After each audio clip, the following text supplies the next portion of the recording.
for well over a decade now, and I'm not pulling your leg or exaggerating when I tell you that the one I'm about to go over I find to be the most ridiculous yet.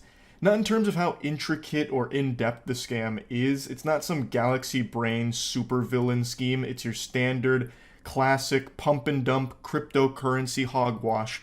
However, it was run by an online pastor and his wife, and they brought in over $3 million and personally pocketed over $1 million into their own little piggy bank. And basically, they led their followers to believe that God would make them extremely wealthy if they put their money into Index Coin, which was their cryptocurrency. I've mentioned this before, but I used to be extraordinarily religious. I actually got baptized twice because I was concerned the Lord might have missed my first baptism. You know, maybe he slept in and didn't get to see it, so I wanted to make sure to do it again just in case. I feel like I can say on good authority that this is just downright blasphemous. That is usually something attributed to the work of the devil, where you sell your soul to the devil in exchange for wealth. That's not something God would ever really say, like, hey, put money into crypto and I'll make sure that it 10x's to the moon. It's a good one, trust me. So the pastor and his wife are facing fraud charges for this, and he released a 9-minute response video. And I don't know how he was able to record that whole video without getting smited, because the shit he says in there is just diabolical. I'm not kidding. He says God told him to do this. He says that God was the puppet master behind all of it, instructed him to do this. Basically, he's just blaming the big man upstairs for this whole hoopla, fundamentally saying that the Lord forced him to scam Christians, like when you really boil it down. And that's only the tip of the iceberg. Mudahar just made a video going more in depth on the particulars of the scam itself, so if you want more information on exactly what happened in that regard, check out some Ordinary Gamers video on it. I'm here to focus on the absurdity of it and the response video that he released, because hooey, it is wacky. Someone by the name of Molly White gave us all a blessing of a nice, concise supercut that breaks down the 9-minute video into just the most important moments that he talks about. So that's what we're going to be watching as opposed to the whole thing. Caitlin and I are being charged in a civil charge from the Colorado Securities and Exchange Commission for basically selling millions of dollars worth of cryptocurrency that is deemed worthless by the state. And by everyone else in the world with eyes. So he's trying to cushion it a little bit, like it's a civil lawsuit for all of this, and it's deemed worthless by the state, but it is worthless, completely, by every possible definition ever. It is worthless. This was, from the get-go, it seems, designed to just make them a lot of money and fuck a lot of the followers in the ass. So there's a lot of people that lost a lot of money on this. And now they're looking at some repercussions, and this is his attempt to try and spin himself as kind of the victim here. Now, the reason that they're saying that it's worthless is because there is no exit for people who have bought. Do you know what we call that? A scam. Basically, people who bought in can't exit. Their money is now stuck there. But you know who could exit? The pastor and his wife. Oh, and they did. They made off like bandits with over $1.3 million. We launched an exchange, the exchange technology failed, things went downhill, and from that point forward, we've just been waiting on the Lord literally for a miracle. So the charges are that Caitlin and I pocketed $1.3 million, and I just want to come out and say that those charges are true. So there's been $1.3 million that's been taken out of, I think it was a total of $3.4 million. But out of that 1.3, $500,000 went to the IRS, and a few $100,000 went to a home remodel that the Lord told us to do. Yes, you heard that correctly. Go ahead and rewind it if you're still in disbelief.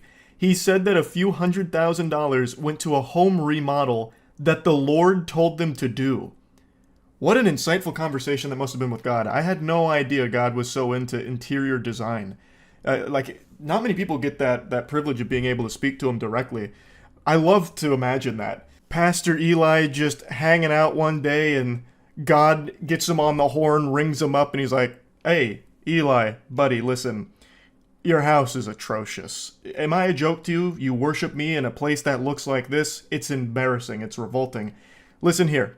Allocate a few $100,000, upgrade this bitch ASAP, so that way you can start worshiping in style, because this is not what Christianity is about. You're living in a goddamn crack shack, and we've got to fix that ASAP, okay? All right, this is the Almighty signing out. Amen. Saddest part is, this strategy actually works. This is an extremely effective tactic used by a lot of really corrupt, evil pastors, most notably Kenneth Copeland. Kenneth Copeland has private jets, and when asked about it, he defends it by saying that God wants him to. There's also another pastor, I forgot his name, but he's a friend of Kenneth Copeland's. The two of them are like these demonic leeches that feed off of each other's wealth, and they both have private jets, and basically said that God needs them in a private jet because it brings them closer to him. And if I remember correctly, they were even quoted saying that they can't be caught in a tube with demons, so they need the privacy of the jet to be more spiritually attuned with God. That's how they justify this luxurious lifestyle they live, which of course runs counter to the actual lessons of Christianity, but for some reason they keep getting away with it. Even in this case, Pastor Eli is receiving a lot of support from the people that he has directly scammed and openly admitting to scamming. So how this whole thing started is the Lord told us in 21 to walk away from our marketing company, and he said, I'm going to do a new thing.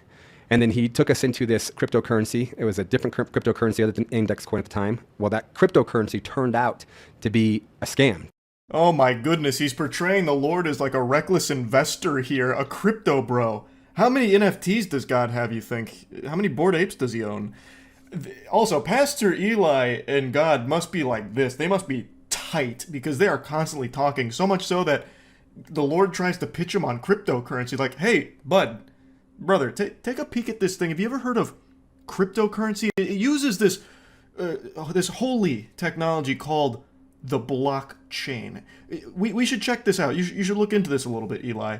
And then, like, the first coin that God leads him down the path of is a scam.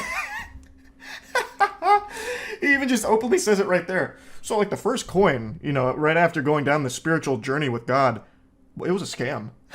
How anyone can hear this senseless drivel, this gobbledygook from Pastor Eli and actually take it seriously and believe it is beyond me. But let's play ball with it for a second. God is the creator, and he's omniscient. And yet somehow he fell victim to a cryptocurrency scam? In his infinite wisdom and knowledge, even he was bested by the cryptocurrency menace. What hope do we have? I can only imagine the white paper on that first cryptocurrency that Eli and God went halvesies on there. That must have been the most convincing thing ever, if it was enough to convince the Lord that it was real. And so the Lord says, give that to them, but also give them a 10x. And I'm like, well, where's this liquidity going to come from? And the Lord says, trust me. Well, as money is coming in, we would be sowing it. And at first it was hundreds of dollars and thousands of dollars, then tens of thousands of dollars. What is God cooking here? It's like a multi-level marketing scheme. He's about to start running a Ponzi scheme or something here. What? He actually hit Pastor Eli with the trust me bro there on where the liquidity comes from? Interesting. Maybe Pastor Eli is innocent after all. It's so... Obviously dropping the sarcasm here for a second.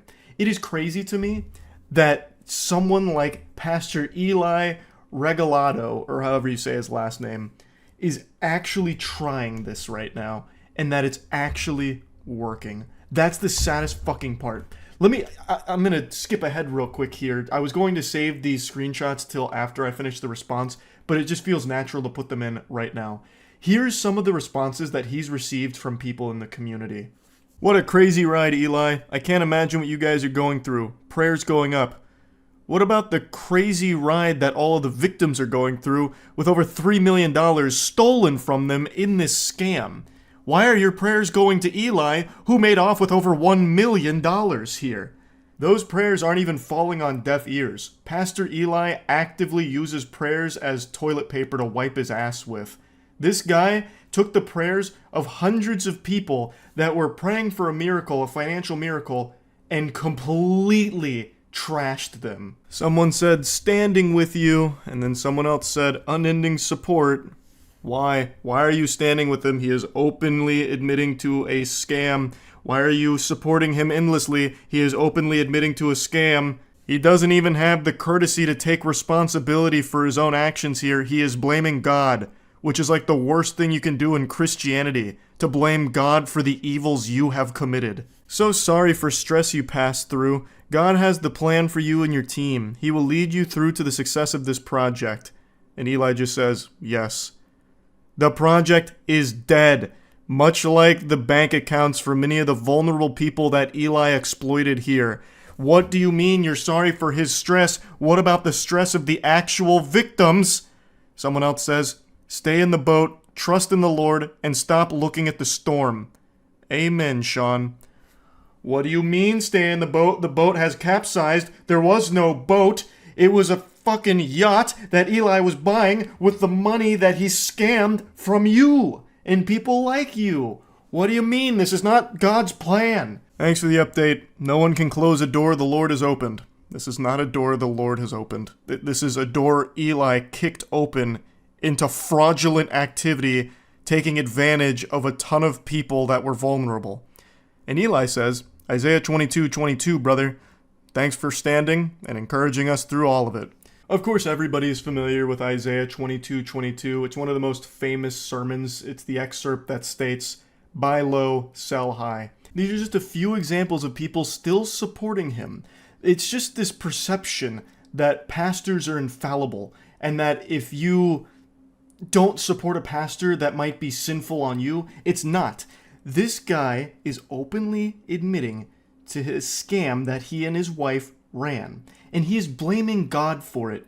That is as sinful as it gets. It is ridiculous to try and paint him as a victim or something like that. It's so unreal. Money would come in, we tithe, we sow, more money would come in. And so we were just always under the impression that God was going to provide, that the source was never ending, that God was doing a new thing, and that we had nothing to worry about. And we sold a cryptocurrency with no clear exit. We did. We took God at his word and sold a cryptocurrency with no clear exit. And so the prosecutors have to take that and say, these people willingly sold a cryptocurrency with no clear exit. What we're praying for and what we're believing for still is that God is going to do a miracle. God is going to work a miracle in the financial sector. I'm going to go ahead and spoil how this anime ends. There's not going to be a miracle in the financial sector. This is a bunch of baloney. He and his wife are scammers, and they have used Christianity and God's name in vain here in order to pocket an outrageous amount of wealth for themselves. I feel bad for the victims here because I have no doubt that they're on the older side of things, at least judging by some of the comments I've read, so probably had no clue what cryptocurrency was and just trusted the pastor at his word that God was helping and steering this in the right direction and it would help improve their financial security. I imagine a lot of them were probably desperate, especially given the current climate of things right now. There's a lot of people struggling. So hearing something like this from someone you trust, a pastor, who's saying like, put money in here and the Lord will provide and help you out when you need it most. A lot of people would likely buy into that, and they clearly did, and now they're fucking ruined for it. And meanwhile, this guy and his wife have made over $1 million from it and are still trying to spin this as though they're not evil when they are. This is a terrible, horrible thing to do, made even worse by the fact that he won't just own up to it and instead continues to blame God for it, and then still tries to sew in that like little bit of hope that, hey, maybe there'll be a miracle because God's on our side and helping us out. When that's not going to be the case, this was from the very get-go, it appears, a scam. So yeah, a pretty ridiculous situation here that I just had to talk about a little bit. It is foul. The title of the video is not misleading. Mr. Lonely himself, Akon, is behind a massive scam. If any of you watching grew up in the 90s or early 2000s, I'm sure that name rings a lot of bells because Akon is an artist who was responsible for some absolutely iconic boner jams back in the day. And a few years ago, he decided to pitch a city, Akon City, which would be powered by the blockchain and have their own form of currency called Akon. And I've got to tell you, the design documents here, the blueprints, the renders of what Akon City could look like are so outrageous it almost makes the Willy Wonka experience look like a good idea. I feel like everyone who takes even a glance at the proposed Akon City documents will immediately write it off as being impossible and just a load of baloney. And they'd be 100% right in that assumption. This will never happen. This city looks like something out of Final Fantasy. It's just not really feasible. Yet, Akon, as well as other collaborators, are doing their best to try and make it a reality.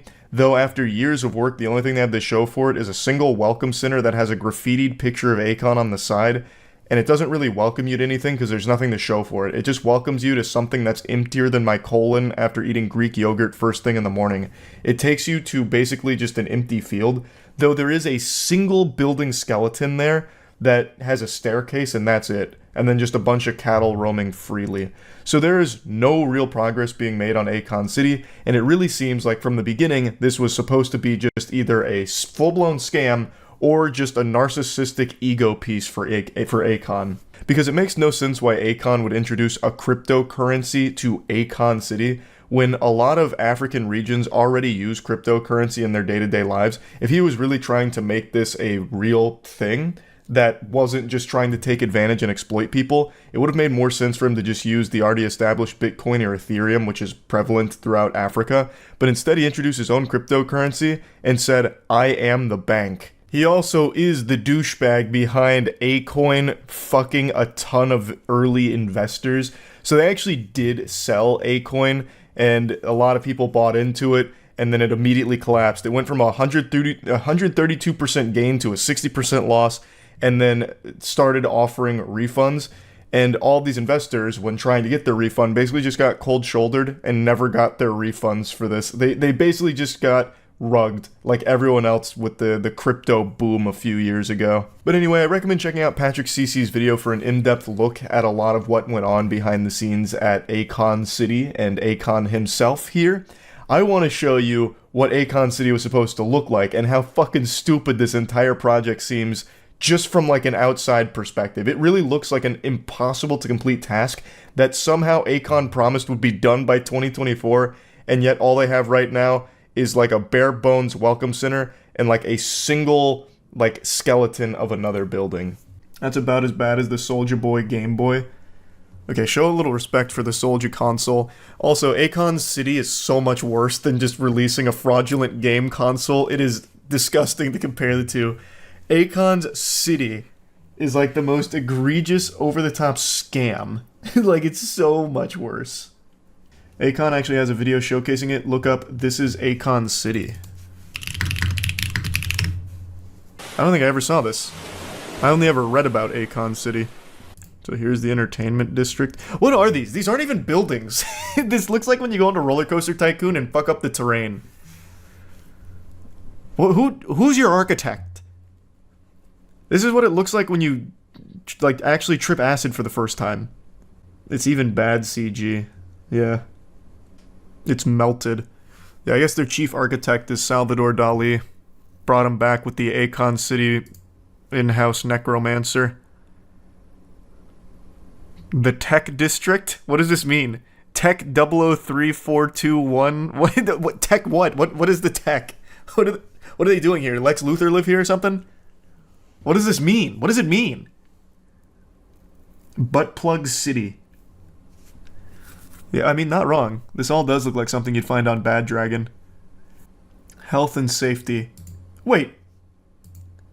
Hold on. Oh, wait, it's this building. I thought he just reused Tech 001 here for the health and safety building, but it's this building. They're just side by side. Yeah. This is the police station here. They inhabit this pack of hot dogs. Here's the fire department, which is conveniently placed in the worst possible position for them to get anywhere, because they're going to have to navigate this minefield, this fucking labyrinth.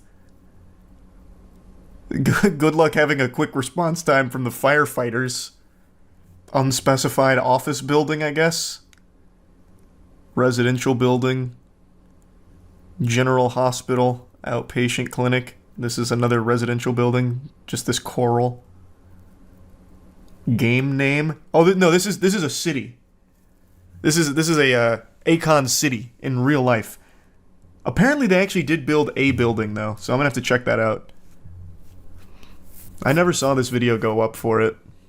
Education district. This is Education 1, Education 2, Education 3. So I'm guessing this is pre-K, kindergarten, middle school, high school, and then everyone parks here in this teardrop, and then another residential building. Osmosis Jones type landscape. Bro modeled the city from the mitochondria. Yeah. Yeah, true, true. So here's the Scenewood district. Oh, here, Akon Tower. He's even got his own, like, Avengers building. So this is where Akon lives, and only Akon. Wait, wasn't this in the tech district? Isn't this building already occupied by tech? Am I misremembering the layout? It might be too sophisticated for my tiny little reptile brain, but I'm pretty sure that was one of the tech buildings. Oh no, it's right here. It's right above Tech 4. Then a bunch of filming studios, more residential buildings, some more office buildings, and this random media tower, I guess. Looks like a cactus theme park. Yeah. Convenient location. All of this looks like Hitachi wands. It looks less like butt plugs, and it legitimately looks like the things you'd see in porn. Those, like, really, ribby wands. Looks like Cryptoland 2.0. Well, apparently it's powered by the blockchain, so it kind of is Cryptoland 2.0. I have to imagine whoever put this presentation together was actually laughing so hard as they charged Akon an exorbitant amount for it. Yeah, I'll throw this piece of shit together for like, I don't know, like $3 million bucks. Done. Shake my hand. Looks like a pretty cool place to live. I don't know what I'm looking at here. It's just random JPEGs that are floating through on this building, but how could you not smile if you lived in a place like Akon City? Alright, let's see the current Akon City. Do we really need an explanation for why Akon City will never happen? I think we all know just by looking at the design blueprints there. Like, come on. Building has like futuristic curvatures outside. It definitely looks like something out of Wakanda, but only one building so far. Whoa, whoa, whoa, whoa, whoa, what was this? Wait, what? This is there right now. Also, you should probably have someone else come in and do the artwork on the side of your building. Why? That looks like extremely low poly. It's like a PS1 render of Akon. You could definitely find a better artist for that. In March 2022, Stevens asked a judge to freeze Akon's New York assets, claiming that without the measure, Akon would have difficulty repaying an alleged debt. Stevens' lawyer, Jeffrey Movitt, alleged in his affidavit that Akon City and Akon exhibited many of the trademark characteristics of a fraudulent business venture such as Ponzi schemes and pyramid schemes. Akon City was likely a scam. Akon denied the allegations about Akon City. The following month he paid $850K to settle part of the ongoing lawsuit. He said the motion to freeze his accounts has been made out of spite. I mean, likely a scam is very generous. It is 100% a scam. In every possible version of the word. It is official. That's the only thing they've built at Akon City. It's just a welcome center with his face on it. Well, why can't I... Does anyone ever pay a visit to the welcome center of sports? Some people might argue the Washington Generals, which is the team that the Harlem Globetrotters always play against. They travel together and the Harlem Globetrotters always win against them because the Generals are just there to have fun with the Globetrotters in order to make a spectacle out of the whole thing. They're kind of designed to lose. But they're not the biggest joke in sports. That honor belongs to one man in particular. His name is Dillon Danis. This goofball is someone you might have heard of because he's that coward that started a lot of shit with KSI, and then the second that it reached the fuck around and find out moment, like a week before they were actually supposed to fight, Dillon Danis backs out and weasels his way out of it, coming up with all kinds of pathetic little excuses, and then still tries to act tough. He's a washed up fighter who all he does now is just shit talk and then promotes scams on Twitter. People have more respect for the flies that hover around public porta potties at a fucking music festival than they do this man and his career. And yet somehow he finds a way to sink even lower. He was recently the primary clown in CoffeeZilla's newest video, where he got used like a fleshlight by CoffeeZilla in order to prove a point that Dillon Danis will promote absolutely anything at all as long as you pay him. And it turns out you don't even really have to pay him that much, all things considered. Just giving him a pack of cigarettes will get you like a 24-hour tweet promoting whatever vile scam you want. Like, it's actually pretty wild. So, CoffeeZilla's video exposes at least 20 scams that he's done in his past, as well as convincing him to do yet another one. You know, hop back in the saddle, get ready for the rodeo, and engage in another scam tweet that CoffeeZilla cooked up with a completely fake crypto project, and he wanted to see how much does Dylan charge, and does he do any amount of research at all into the things that he proudly posts on his Twitter. I know Dylan Dennis can't even spell research, so the answer isn't shocking. It's a no. He didn't bother looking into what CoffeeZilla was paying him to promote at all, because if he did, if he spent even 3 seconds, or even just like an iota of a thought given to the project, he would have immediately realized that it's not real and it is a scam that he's about to post proudly on his Twitter. Because CoffeeZilla laid it all out in front of him. And it's not even like it was hidden in plain sight or anything. He literally spelled it out, word for word. In a contract he sent to Dylan Dennis, it even says that it's not real and you're going to be the butt of a joke. It was literally, it was just there in the contract. And it wasn't even a long contract like buried in fine print. It was like a core piece of the contract that just says, this is basically a fucking scam. And Dylan still signed it. It's baffling.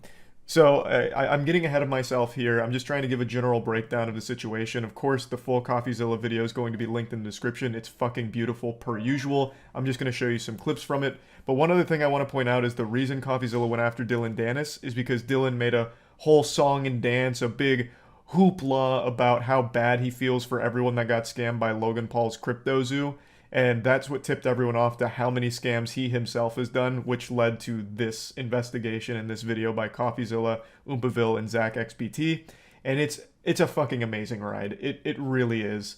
Dylan Dennis is an MMA fighter famous for 2 things: cage fighting and not fighting KSI. True. But on December 23rd, he decided to be famous. Also, apparently, I didn't know this until recently. He's not even famous for actually fighting. He's famous for just being a guy that, like, kind of rides Conor McGregor's dick. What's his actual fighting record? Because I said the same thing. I'm like, yeah, he actually fights. But his actual MMA record is 2-0. He has fought 2 times. Once in 2018 and once in 2019. Look at this shit. So he's not really a fighter. he's fought twice. Like, his whole claim to fame is, yeah, I'm a fucking stupid asshole. And that's it. And he won't even fight a YouTuber. 100% win rate, that is true. He is undefeated. But then again, so am I in MMA, to be fair. I am also undefeated. It's kind of meaningless when you don't have a whole lot of fights under your belt. Calling out the scammers. He writes in a tweet, "Damn, Logan Paul is a scumbag.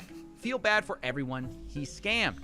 Now, of Thanks, course, Dylan. No one's going to really disagree with this, so the likes rolled in. But what Dylan doesn't What a tell you saint. is he also What a has a saint. history of scamming people on Twitter. And what Dylan didn't know is that there was a detective watching him. That detective was not me, actually. I wish it was me. It was my buddy Zach XBT on Twitter who Whoa! said, "Damn, Dylan Dennis is a scumbag. Feel Hey, this is all coming full circle. You might remember Zach from the BitBoy Crypto thing. He was the guy that, like, tracked all of his moonshots and, like, called out a whole bunch of shit there. So I reached back out to Zach and I said, "Hey, good tweet, but I want to find out how many scams exactly this guy has promoted." So Zach started digging through the garbage bin of deleted tweets, and we found out pretty quick there were a lot more. What the fuck is it? Baby Dinger? What the fuck? Baby Dinger token is the next Shiba Inu.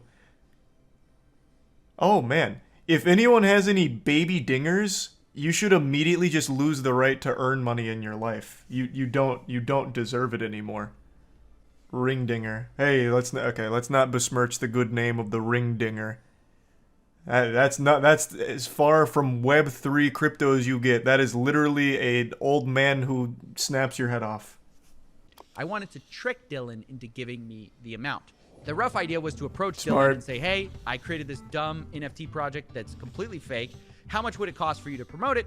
He gives me an answer and I have my price. Who, like, looked like he would be serious about selling you an NFT collection.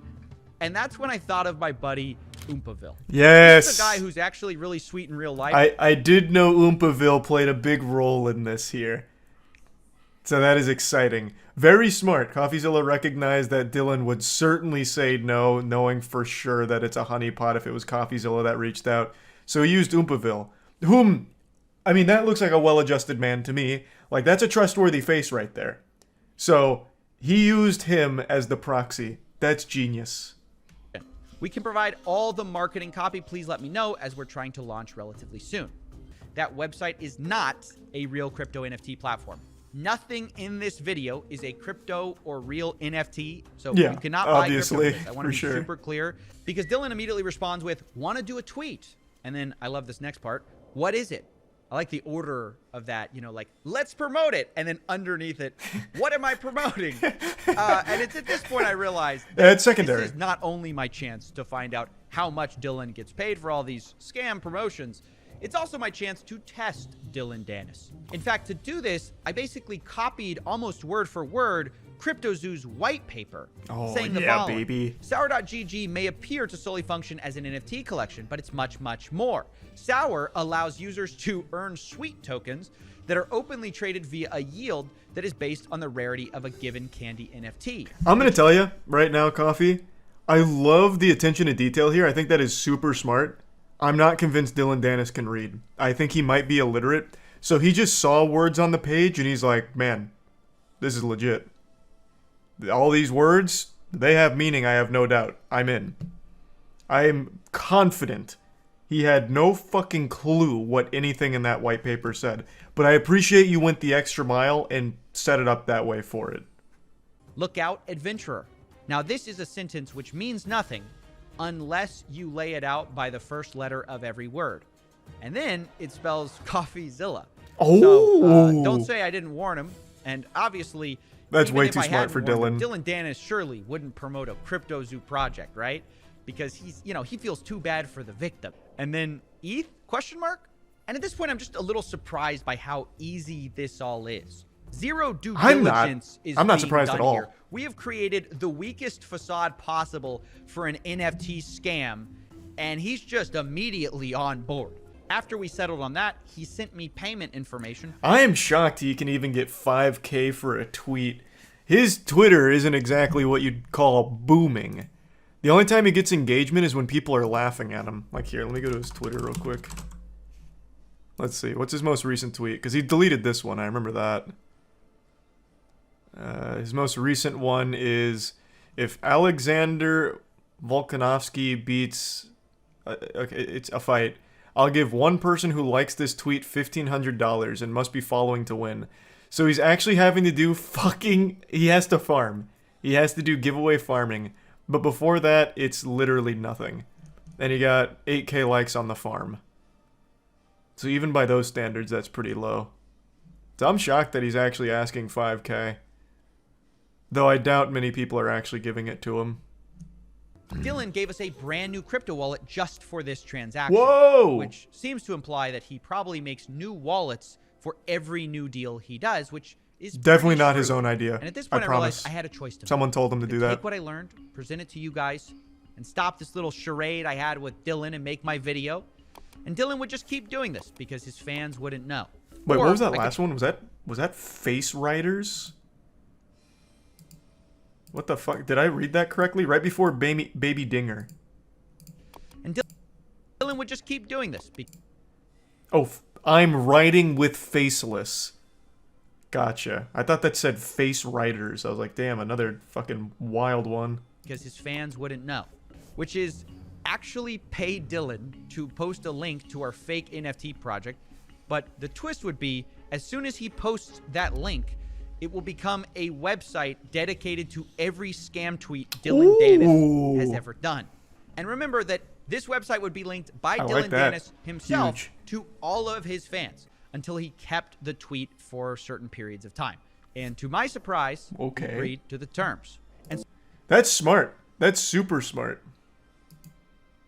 Yeah, so space it out so that way you can get the most juice for the squeeze here off the tweet staying live. I can also promise you, Dylan Dennis has no idea what any of these words he's using here mean. He's used too much punctuation. There's 2 periods in there. That's far more than his reading level permits. He's got percentage sign in there, some underlines, parentheses. Dylan Dennis tapped out once he saw payment structure. He's like, all right, payment. I know that one. Okay, whatever else. Website, which is just a website with all his previous transgressions. Now, I did talk to I some want to read that one. What was that? I'm bullish on what? These all have the worst names.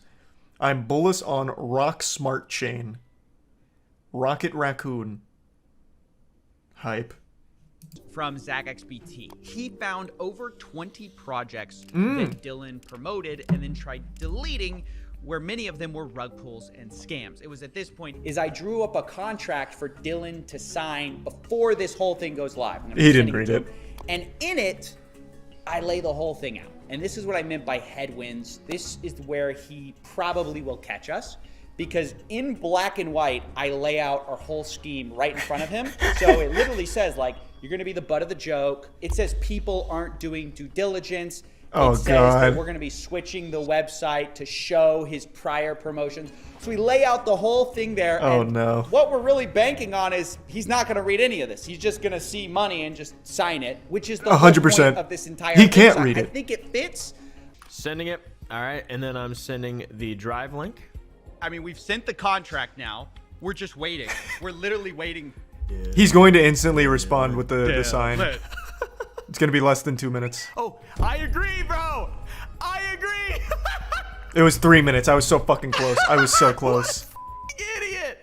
That's right, ladies and gentlemen. He agreed. I was so and close. You might notice that we weren't actually able to use DocuSign and get his signature because it was experiencing outages at the moment, the actual website. But we were able to just have him do a written agreement in DMs that he agreed to our terms. And although That is real, by the way. If you get in writing something like that, that is actually an enforceable thing. It's not as strong as like a full signature, but that is like actually enforceable. So, what a fucking moron. Holy shit.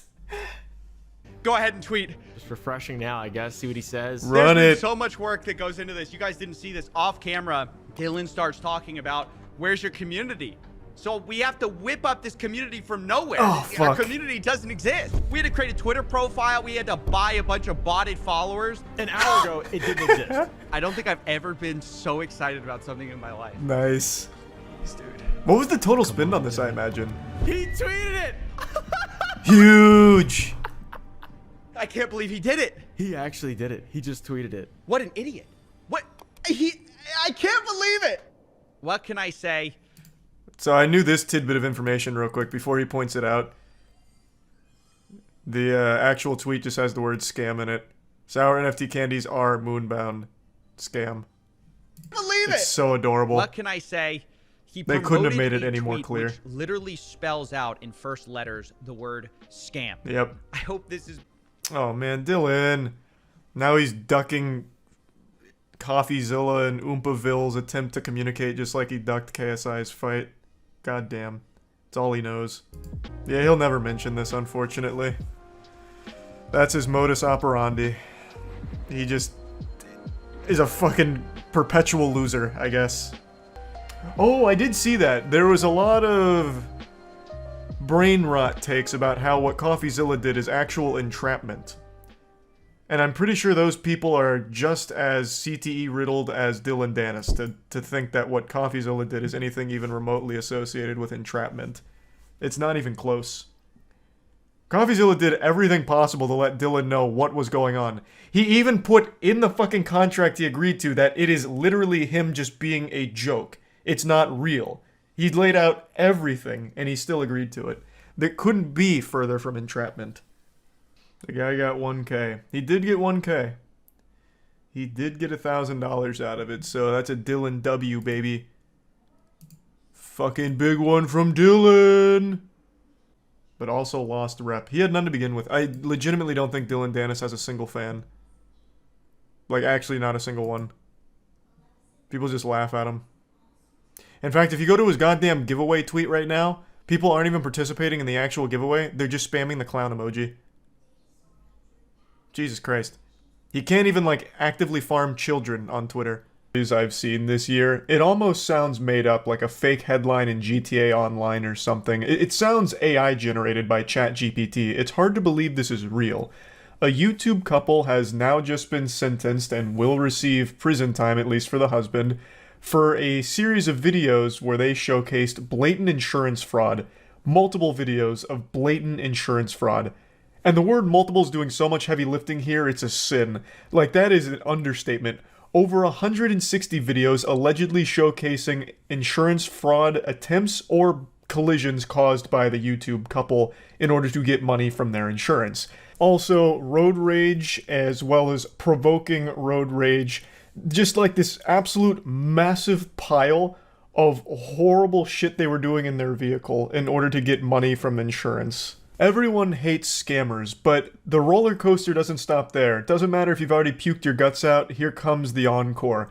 They're also facing, and have been sentenced for child abuse because they were intentionally causing these accidents with their kid in the car for some of them. And they would have got away with it too if it wasn't for those meddling internet points. This is the most on-brand shit for the modern landscape of brain rot, clout goblin mentality. The father couldn't keep his hand out of the cookie jar of internet clout, so he started posting these dash cams of the collisions and insurance fraud attempts on his YouTube channel, and then shamelessly went to TikTok to accuse some of the other drivers that he got into the collisions with that he himself caused of being insurance scammers. What you see here, this is Jeremy Perales. He's about to set me up for an insurance scam. He's about to set up an accident.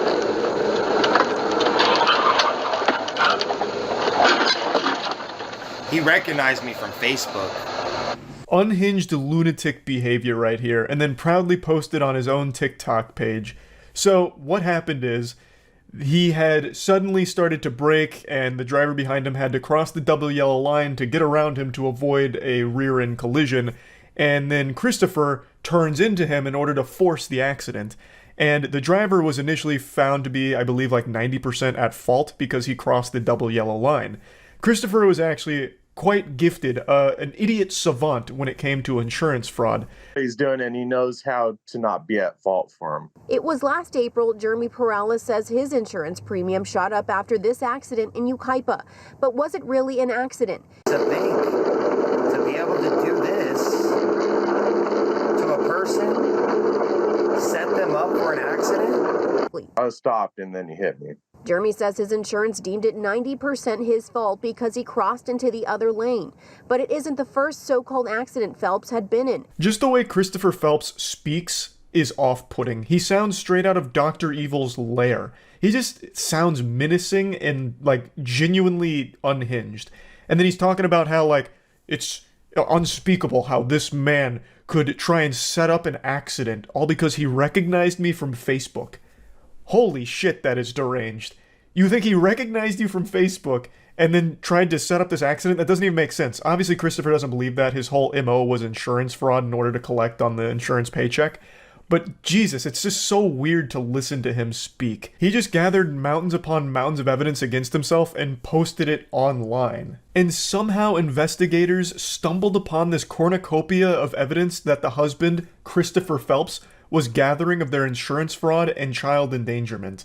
Like, Christopher ended up being his own worst enemy. He was like, the Zodiac killer, leaving all these clues, all these breadcrumbs for investigators to somehow find. And I have no idea how they found his channels, because he was getting like 50 or 60 views per video. I don't know how the fuck they ended up there. You would have been more likely to end up in Narnia than on his channel.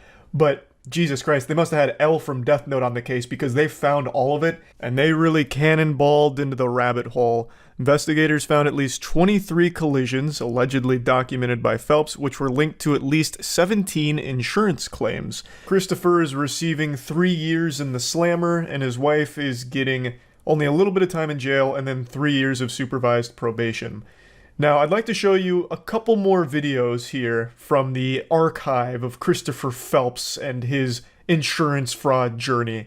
I have to mute the first part of the video here because this goober was playing DMCA copyright music.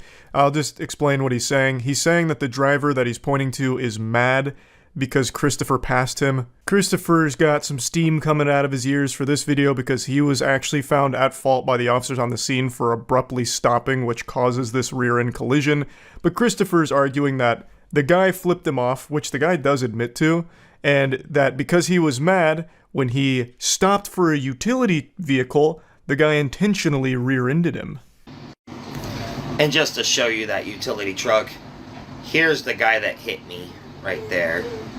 That is the utility truck that was turning left onto my street. I was trying to stop for him and give him way to go down this way, and unfortunately, this guy was mad. because I passed him. What a bunch of mumbo jumbo, a load of hooey here. He's claiming that, oh, this is his fault, he was so mad, real mad goofball, and he rear-ended innocent old me who was just stopping for this utility vehicle over here. When the video immediately betrays that, what are you talking about? You stopped abruptly, you brake-checked this man way back where those two trucks were parked, and then your evidence that you were actually stopping for a utility vehicle turning left is like significantly further along than where you actually stopped. Unless you were giving this man like 700 feet worth of turning radius room, that doesn't make any sense at all. That's not what happened. That's a blatant fucking lie. And here's 2 rapid-fire insurance fraud attempts from old Christopher and his wife. I don't know if their kid's in the car for these, but probably is, considering they did that quite a few times. And we're gonna do this. Find out if they're gonna conspire with the sheriff, or if they're gonna cooperate. We'll see. This is the last TikTok video that Christopher posted, him as a warrior about to go to battle for his case, fighting for justice, and signs off with, we're gonna find out if they're gonna conspire with the sheriff or cooperate. That is so fucking weird. Such a weirdo, and such a bad fucking person. Him and his wife. To not only be insurance fraud scammers, but to put your life, the life of the drivers on the road, and the life of your child all on the line for a couple doubloons from insurance is ridiculous. That is so fucked up and disgusting. A scam that endangers your life, the other drivers' lives, and the life of your kid that you're putting in these situations. I think 3 years was way too light of a sentence for this guy, and his wife got off way too fucking easy here. I don't understand how they got such light sentencing for this shit. They even did get assault with the deadly weapon charges because they were using their car as a fucking weapon. They were just hitting other drivers on the road to try and squeeze some coins out of insurance claims. They were more than willing to not only endanger themselves, but everyone else, including their kid. Every day was bring your child to work day, basically, so they'd fucking strap their kid into the back seat and just blast into another vehicle to try and file another insurance claim. And if they unsuccessfully caused an accident, they'd then try and make a road rage incident out of it. It's crazy how little they got punished for it, relatively speaking. I think the sentencing is way too lenient on how often they were doing it. This is very clearly premeditated, and it comes at a high price to everyone around them. This could have been a lot worse. There could have been deaths. And even in its current state, many of the other drivers, they had insurance premiums be hiked up as a result of this because some of them were found at fault for the shit that Christopher Phelps and his wife were doing. The whole thing is just so fucking horrible, and I'm really pretty upset that they get off so easily from it. But yeah, I wanted to talk about this because I found it so fascinating. I learned about it from Otozi, who recently made a video covering it as well. It's so degenerate. It's so fucking ridiculous. So yeah, that's more valuable than gold that people are going absolutely wild and wacky over. It's Prime, which is the drink from KSI and Logan Paul. It's being treated like a holy elixir that's understocked and absolutely making people ravenous to get their hands on it. The Prime panic is sweeping the UK, and there will be no survivors. It's like the blood of Christ has been bottled and people can't help but just go fight for it. And it's not because of the taste that's led to this situation, it's because it's become something of a status symbol. Having it makes you cool if you're very young, and if you're very old, having it means you can charge a huge markup for it and scam those kids that are desperate for the attention that it brings online. So there's been a lot of videos of people fighting each other for it. I'll show you a couple of clips.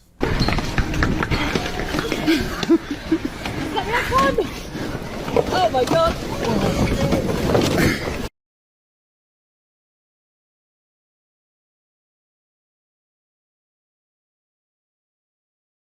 People getting in there, throwing hands, boxing each other out like it's basketball, getting ready for a rebound, all just to get their hands on some Prime.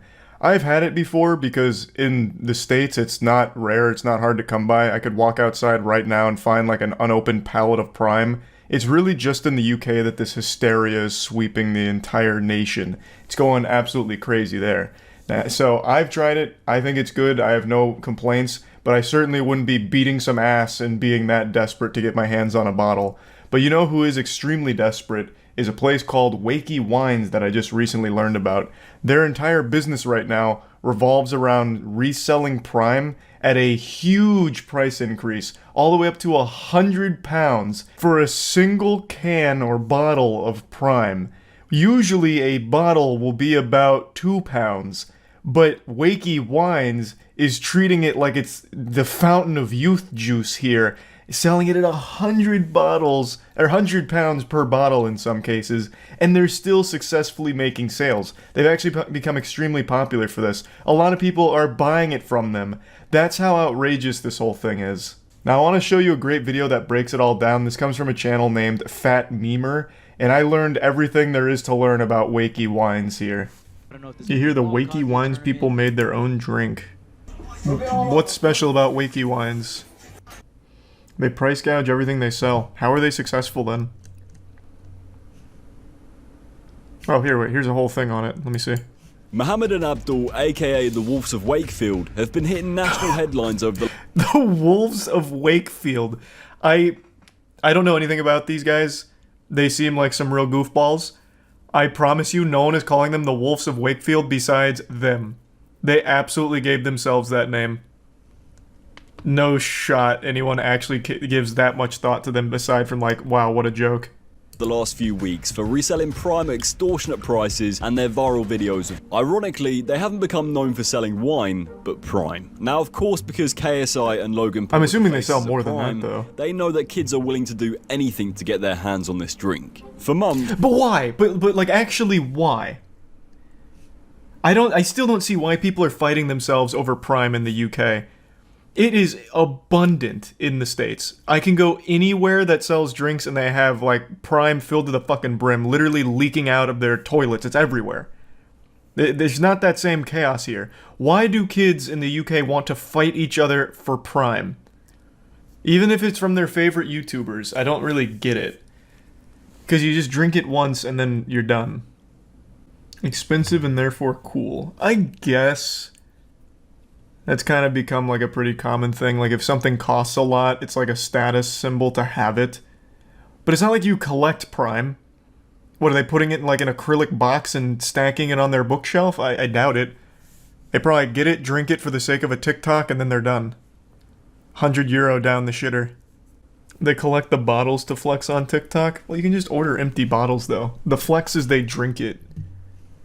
But it just seems like such a huge price for one TikTok of drinking Prime.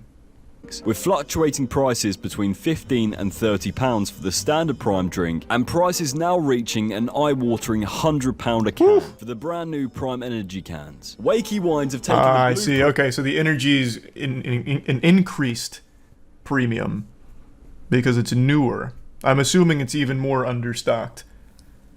So now they're charging the moon for that shit. It's like an NFT at this point, goddamn. Which has led people to discover his dark past. In 2015, Mohammed received an 8-year jail sentence and served 4 years behind bars. At the time, it was reported that he pleaded guilty and was convicted of selling cocaine and heroin. With this... Yeah, it just reminded me of something totally unrelated to his charges. You guys ever see this video? It just resurfaced today. About the turtle that was smuggling $53 million worth of coke. Yeah, it was back in like 2017. There was a sea turtle that had $53 million worth of cocaine that was strapped to it. That was like fucking El Chapo's pet. They finally got him though. They finally got him. That bastard. He'd been importing this shit for years. 1,800 pounds worth. How long did the turtle serve for? I don't know. I didn't see anything about his trial. All I can tell you is Crash did not take it well after the flop of Finding Dory. Shit was rough. In all seriousness, I hope the turtle's alright. Yeah, I imagine they probably got the cocaine off of it and then just set it free again. Like, I don't think they actually threw it in cuffs or anything. I don't think it's currently sitting in, you know, county. Thanks, Reset Panda. Did I get the name of the turtle from Finding Nemo wrong? Isn't it Crash? It's Crash and Squirt, right? Why are you saying it's Crush? Oh my god, it is Crush. Oh, I'm such a fucking idiot. Hard for my money now. I've got a shop. My dad bought me a shop, and I work hard, and I don't sell drugs now. So I just thought I put it out there rather than everybody else saying Azza's doing this, Azza's doing that, and I'm a changed person. I'm reformed. Thank you very much. Yeah, I see no reason to doubt him. He served his time. I think he doesn't even need to deal drugs anymore. He's selling something far more addictive, and that's clout. So he's able to easily tap into an even bigger market now. Like cocaine, yeah, I'm sure kids are going to get cocaine somehow, but it's a lot harder than just going down to his shop and getting fucking Prime for €100. So it's I believe he probably doesn't deal drugs anymore.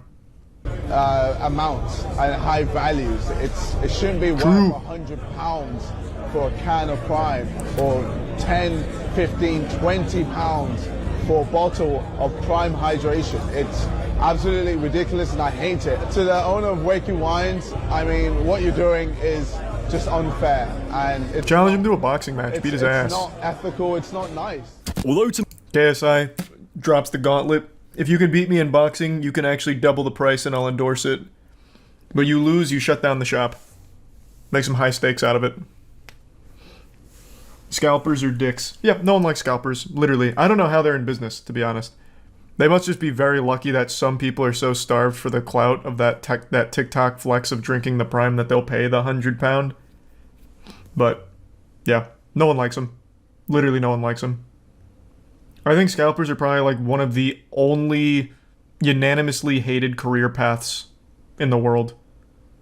Like even a drug dealer, you can make some arguments for like a good drug dealer. He's peddling escapism. Well, he's doing it because he has to feed his family at home. With a scalper, no one's making those arguments. Scalpers just fucking suck across the board. I just checked, it's like 120 American dollars. Yeah, if you convert it to freedom units, it's over $100. It is outrageous. I mean, that's scalping in a nutshell, though. fair play, Mo. In fact, if you're a kid and you're paying £100 for a bottle of Prime, then you deserve to get scammed. You've got to write the kid off. He's got no chance. You know what? I'll make an argument in defense of Wakey Wines. He's teaching kids an important lesson about getting scammed early. And hopefully, it'll be something that stays with them for the rest of their life. Like, wow, what a fucking idiot I was paying £100 for this bottle of Prime. Never doing that again. It's a low-level scam. It's very expensive for a kid.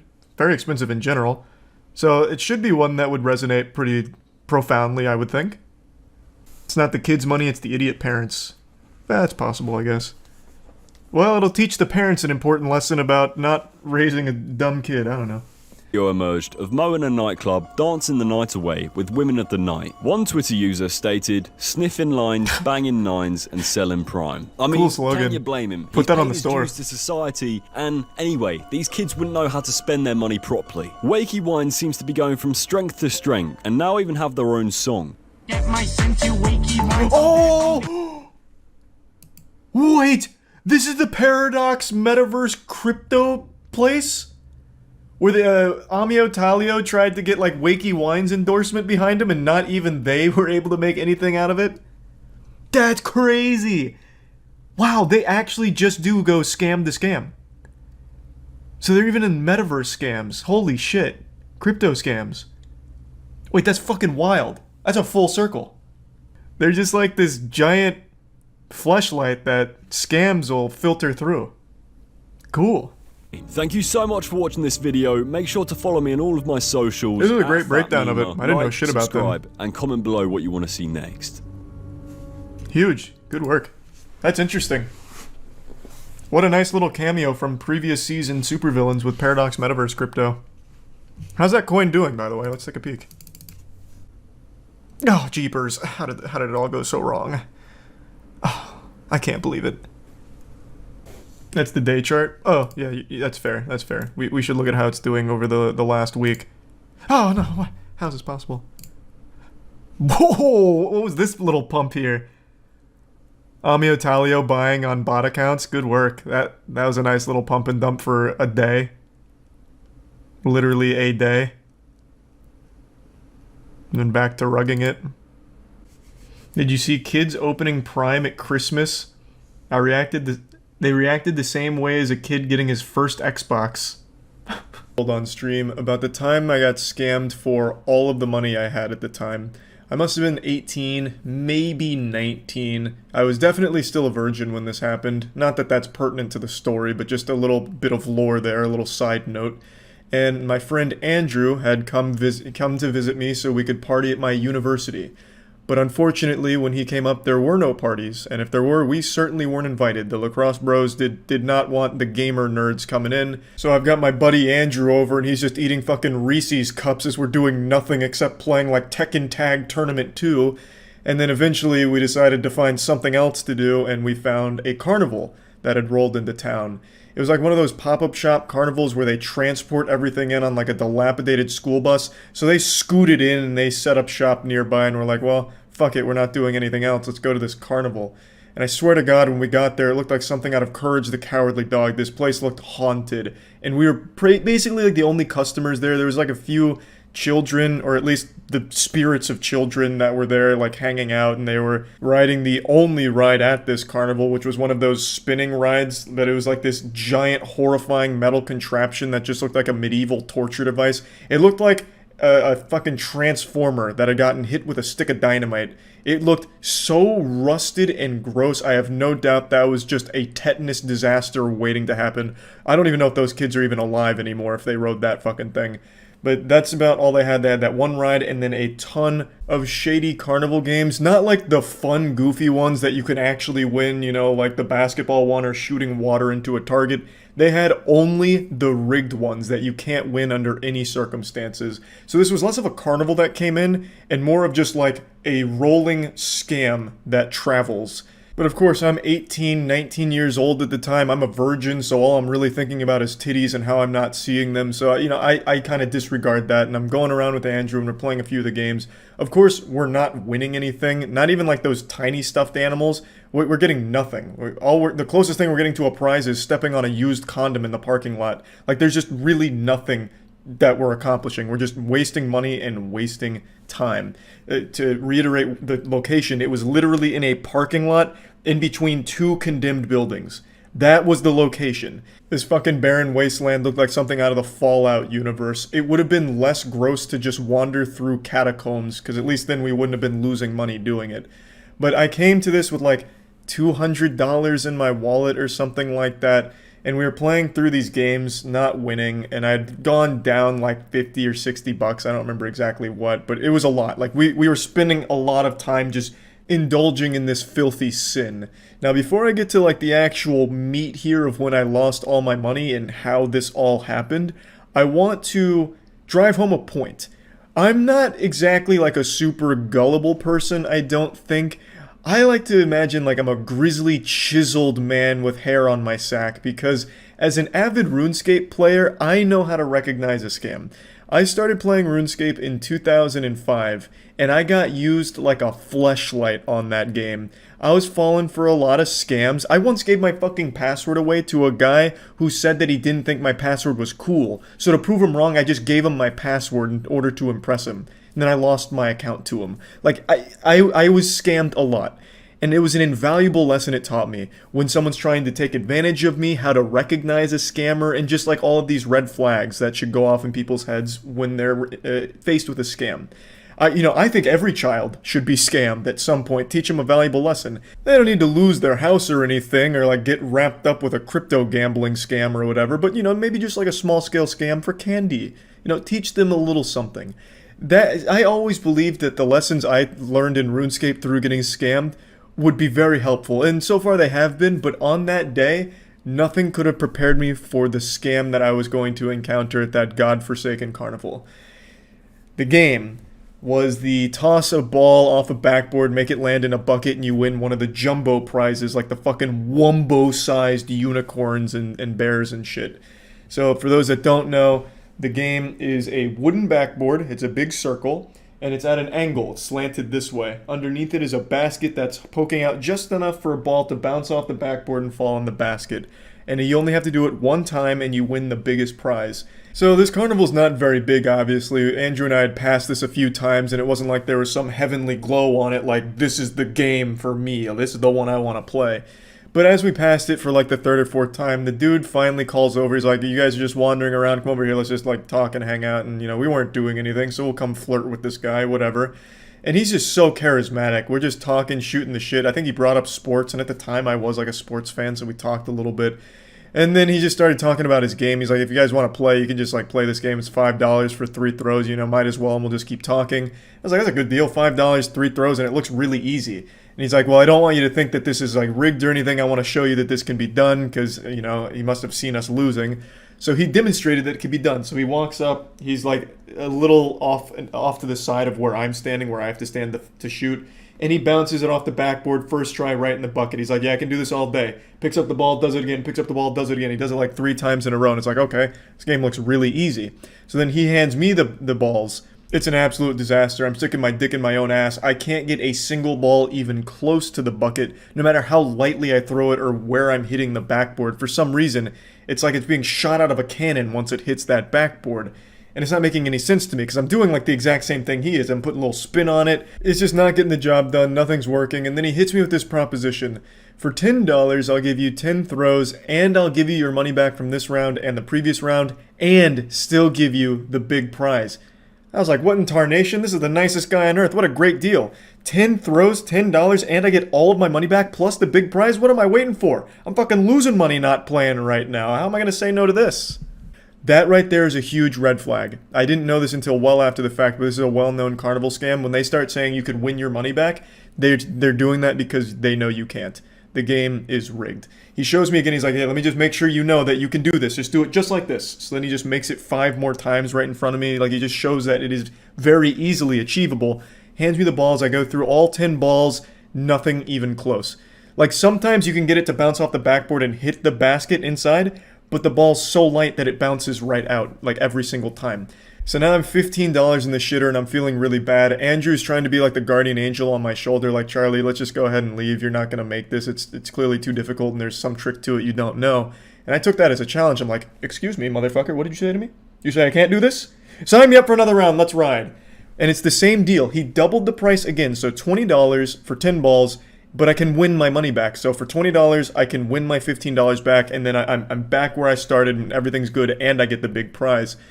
So, again, I go through all 10 balls, nothing. Nothing at all. Now, this is a lot of money. Again, this was $200. That's everything I had in my wallet. That's everything I had at the time for spendable cash. So, this is a lot of money that I am juggling around here. We didn't go to the carnival with the intent to spend a lot, but just getting wrapped up in boredom and just, like, the will to not keep being a loser at the carnival just kept me spending. So, after the $20, I'm like, Jesus Christ, what is going on? You know, it's definitely a me problem.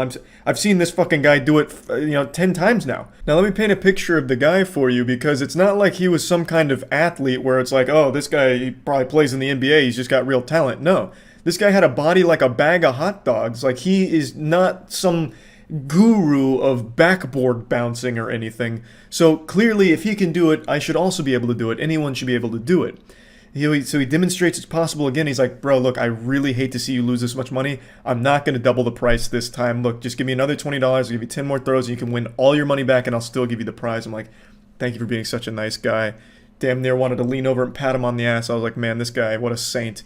So I give him another $20 and I do my 10 throws and you know how the story goes. It doesn't go in. None of them go in. They're not even close.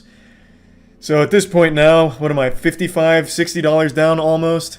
And it's been like half an hour of just this. Andrew's sitting there watching this whole train wreck happen.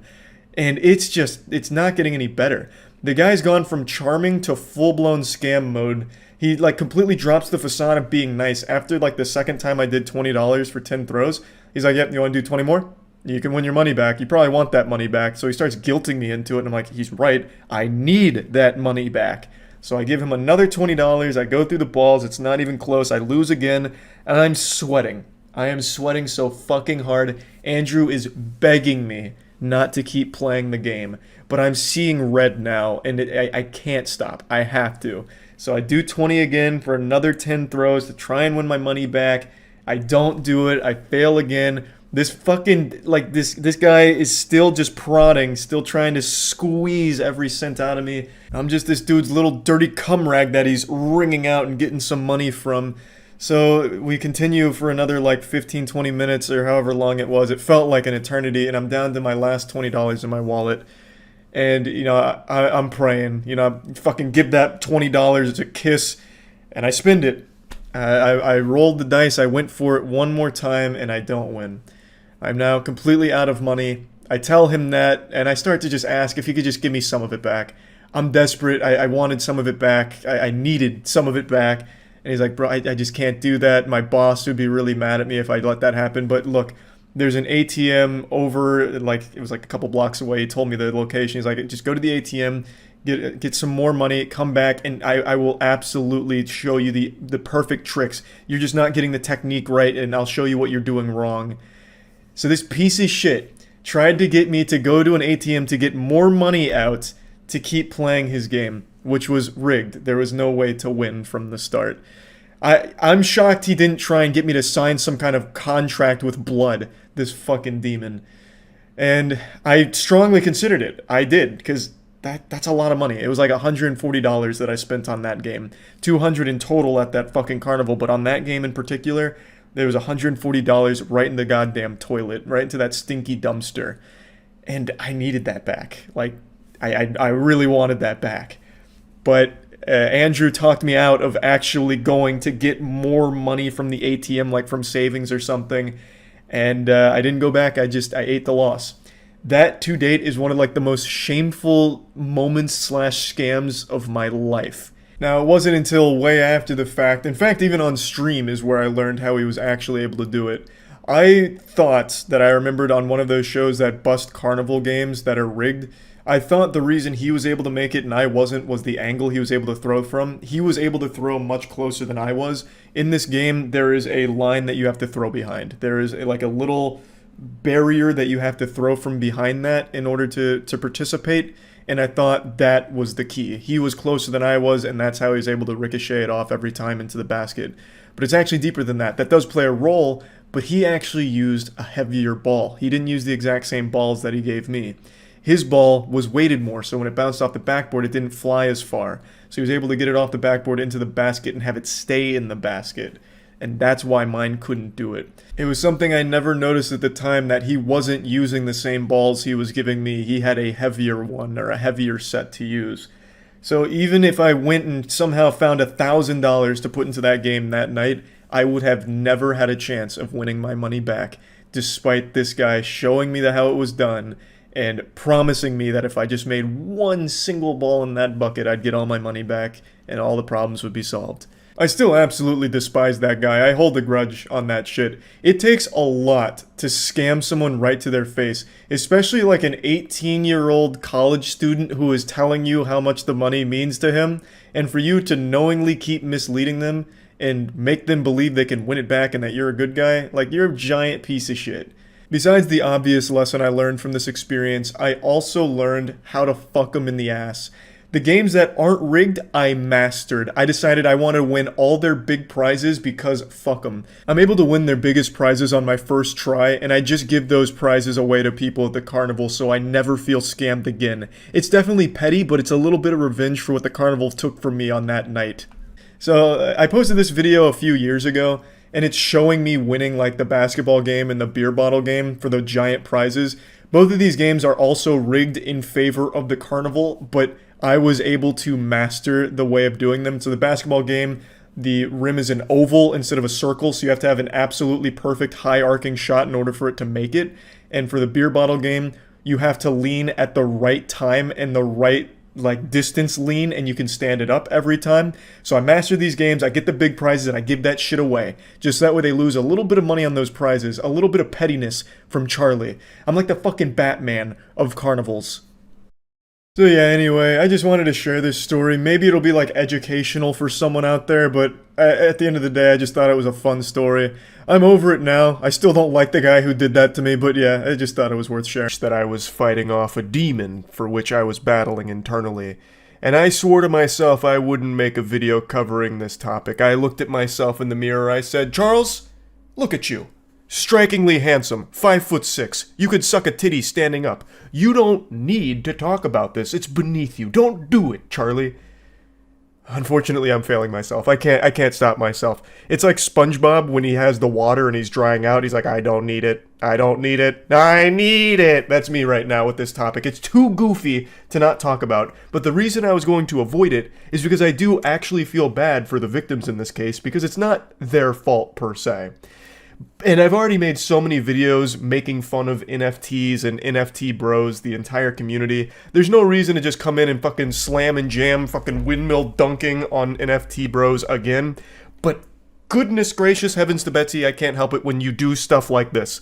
Yesterday, there was a Bored Ape Yacht Club convention, Ape Fest, where it's just supposed to celebrate your bad investments because NFTs are down like 99% value, it's collapsing, they're going extinct faster than silly bands and fidget spinners. NFTs are eating more shit than pinworms right now, and yet they still had the gall, the chutzpah, to throw an event to try and convince people that it wasn't all worthless, that there's still value here. And not only were the attendees experiencing financial ruin from buying Bored Apes because they got fucking brainwashed into it, they then experienced eyesight ruin because the event coordinators didn't take any precautions with their lighting and ended up causing photokeratitis, which is basically UV burns to the patrons' eyes. So a lot of people that went there to party at the Ape Fest experienced temporary blindness, eye damage out the wazoo. Tons and tons of people were reportedly going to the ER or experiencing all kinds of discomfort in their eyes because the lighting they used were UV lights, unprotected UV lights that they were just blasting into the eyeballs of everyone who went to the fucking event. There were so many tweets like this from concerned attendees wondering if what they were experiencing was an isolated incident or if there were a lot of other people that had this problem. So there were tweets like this popping up everywhere. I woke up at 4 and I couldn't see anymore, had so much pain and my whole skin is burned, needed to go to the hospital. The doctor told me the UV of the lightning of the stage, I believe they meant lighting, though I can't hold this against them since I can't fucking see their phone anymore because Ape Fest damaged their eyes. It has the same effect as sunlight, still cannot see normally. So a lot of people were reportedly going to see doctors about this because they were experiencing blindness. Naturally, of course, this led to a lot of people on Twitter making the same joke about NFT holders being blind anyway, so this is nothing new, but this is a very alarming situation for anyone that went, because they went there and then it was hosted by a goddamn supervillain, I guess, that was just attacking everybody's eyesight, perhaps permanently damaging it in some cases, all because they went with UV lighting that they were burning everyone's eyeballs with. This became such a huge deal that Bored Ape Yacht Club themselves had to make a statement. Apes, we are aware of the eye-related issues that affected some of the attendees of Ape Fest and have been proactively reaching out to individuals since yesterday to try and find the potential root causes. Hey, look, I'll tell you what the root cause is.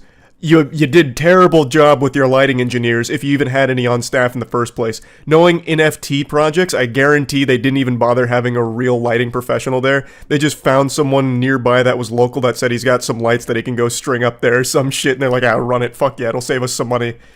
Based on our estimates, we believe that much less than 1% of those attending and working the event had these symptoms.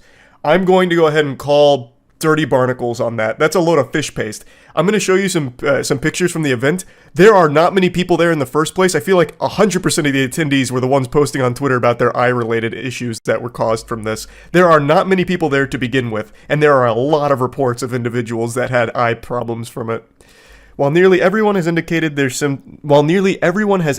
symptoms have improved, we encourage anybody who feels them to seek medical attention just in case. And then there's a community note. During Ape Fest, attendees suffered from unprotected exposure to UV lights, leading to skin and eye injuries such as sunburn, eye pain, and temporary blindness. So here's one shot showcasing the dance floor area of the event, and it looks more empty than the dance floor at my fucking high school homecoming, and I went to a high school that only had 150 students in it. That shit looks more empty than a local dive bar hosting a Screamo-only karaoke night. So, it's not exactly the most packed event, but for the sake of fairness, that first clip was at the beginning of the evening, I believe, and towards the end of the evening is when more people started to filter in.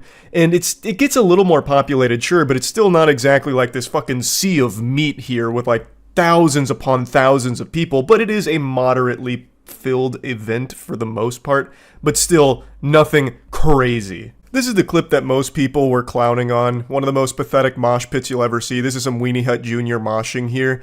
I personally don't find it to be that embarrassing or cringe. They're clearly having a good time. You can see that one gentleman in the red shirt just came in wearing his sunglasses at night, which usually a lot of people would make fun of, like, you know, that's not exactly a cool thing to do. But that guy ended up being the smartest one at the event because those sunglasses no doubt saved his eyes from the UV light warfare that Bored Ape Yacht Club waged on their community. So, big W for that gentleman, but overall, big L per usual for NFTs. A very common L. Though this one is a very special one. I would have never predicted something like this happening. This has only ever happened once before, from what I can tell. It's not exactly a common occurrence where someone just puts up UV lighting and starts fucking blinding the audience. Like, that's not exactly a mistake a lot of people make. But man, that is just so par for the course for NFTs, because NFTs and the NFT community always finds the most creative ways of hurting themselves and then convincing themselves that it's not their fault,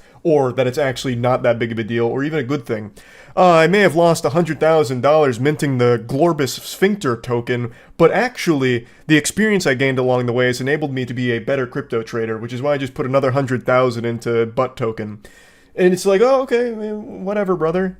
Like, okay. Like, they can't even throw an event without some kind of catastrophic disaster unfolding. This whole thing was meant to try and convince people that Bored Apes aren't dead, I imagine, to prevent buyer's remorse. Like, look, there's still dozens of us holding on. It's only up right now. Buy the dip. And then all of a sudden you're leaving with permanent eye damage. And you know what's wild? I bet the people that have been harmed from this, the people that are experiencing temporary blindness or eye damage from it, have already forgiven Bored Ape Yacht Club for it. Like, they're probably already over it. They're like, you know what? It happens. Whatever. I'm not mad about it. I've still got my Bored Ape, and that's all I need. I may have sold the house for it, and you know what? I'm still convinced it was a good investment. And yes, my eyesight may be fucked now, and I'm spending a lot of money on medical bills to try and fix it, but all of that is small potatoes once the NFT market bounces back and my ape is worth 10x what I put into it. To the moon! Here it comes! I've never seen a community so delusional when it comes to things like this, so I really am convinced that the people that were harmed here aren't going to be holding the Bored Ape Yacht Club organizers accountable, even though they absolutely should. This is absolutely grounds for a lawsuit. This is entirely their fault. They ran a dangerous event that harmed a lot of people. They should be held responsible. They should face real severe punishment for this. But I'm not convinced they will, because I don't think the community will go after them for it, which they absolutely should, and have every right to. But hopefully I'm wrong. I really hope I'm wrong. I hope everyone that was affected here, all the victims of this terribly ran event, do pursue legal action against the Bored Ape Yacht Club for this. It is, again, a big deal. You got injured attending this event from no fault of your own. The organizers used unsafe lighting that literally fucking burned your eyes. Like, the long-term effects of that could be huge. We don't know. You suffered a UV burn to your eyes. You should be going after the Bored Ape Yacht Club for what they've done here. I understand how much you love your NFTs, but you need to understand that your health is more important than that. Plus, this is a good opportunity for a potential payday from the Bored Ape Yacht Club team. Like, what the fuck? So hopefully they do face repercussions for running the event the way they did here with this lighting. Hopefully all the victims make a full recovery and there's no long-lasting permanent effects, because again, it's not their fault. They did nothing wrong. They went there to try and have a good time and party and forget about a bad investment they made. And then they ended up walking away with actual injuries and damage from it. So I do wish them the best. And you know what? I also hope for some reason they're able to sell their apes and make some money back on it, because man, they need a W. So overall, a crazy situation. That out? No way. No way. Is that actually coming out? Oh, wow. First Bored Ape NFT game cost $2,300 for 3 weeks of play. Oh my. Oh goodness. I don't know if that's accurate or not yet, since I clearly don't know anything about it, aside from the tech demos they used to show, which were absolutely laughable jokes. You have to pay hourly for access to the game or something. Bored Ape Yacht Club's next chapter, what you need to know about sewer passes, the skill-based mint, and more. The skill-based mint, huh? A whole lot's happened in the swamp recently. Let's recap. I'll do a quick recap for you. NFTs have never been less valuable. Recap's over. It crashed and burned. We started down here. Competed for glory when we got over here. And a whole bunch of other really cool stuff took place in between then and now. And it's all gone. Leads us. It all started when Jimmy took a shit so atomic, he ripped a damn hole in the space-time continuum. Curtis was handed a mysterious box and a key from another universe, but instead of opening it, they partied. And now the Is this where key is Justin inconveniently Roiland went stuck after the inside whole Jimmy's domestic back violence door. stuff? His, You write this? chocolate pocket through the sewer. Starting January 17th, each ape and mutant can claim a sewer pass that grants access to the bowels of the yacht club for a skill-based So cool. mint called Hype. Dookie Dash that begins January 18th.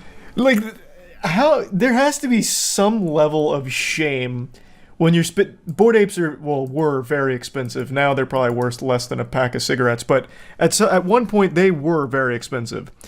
How can there not be that level of embarrassment where, like, I spent thousands of dollars for my Dookie Dash?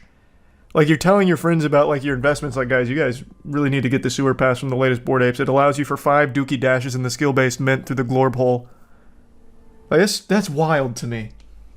Like, you actually have to be fucking stupid and shameless to think this is a good idea. It just sounds embarrassing.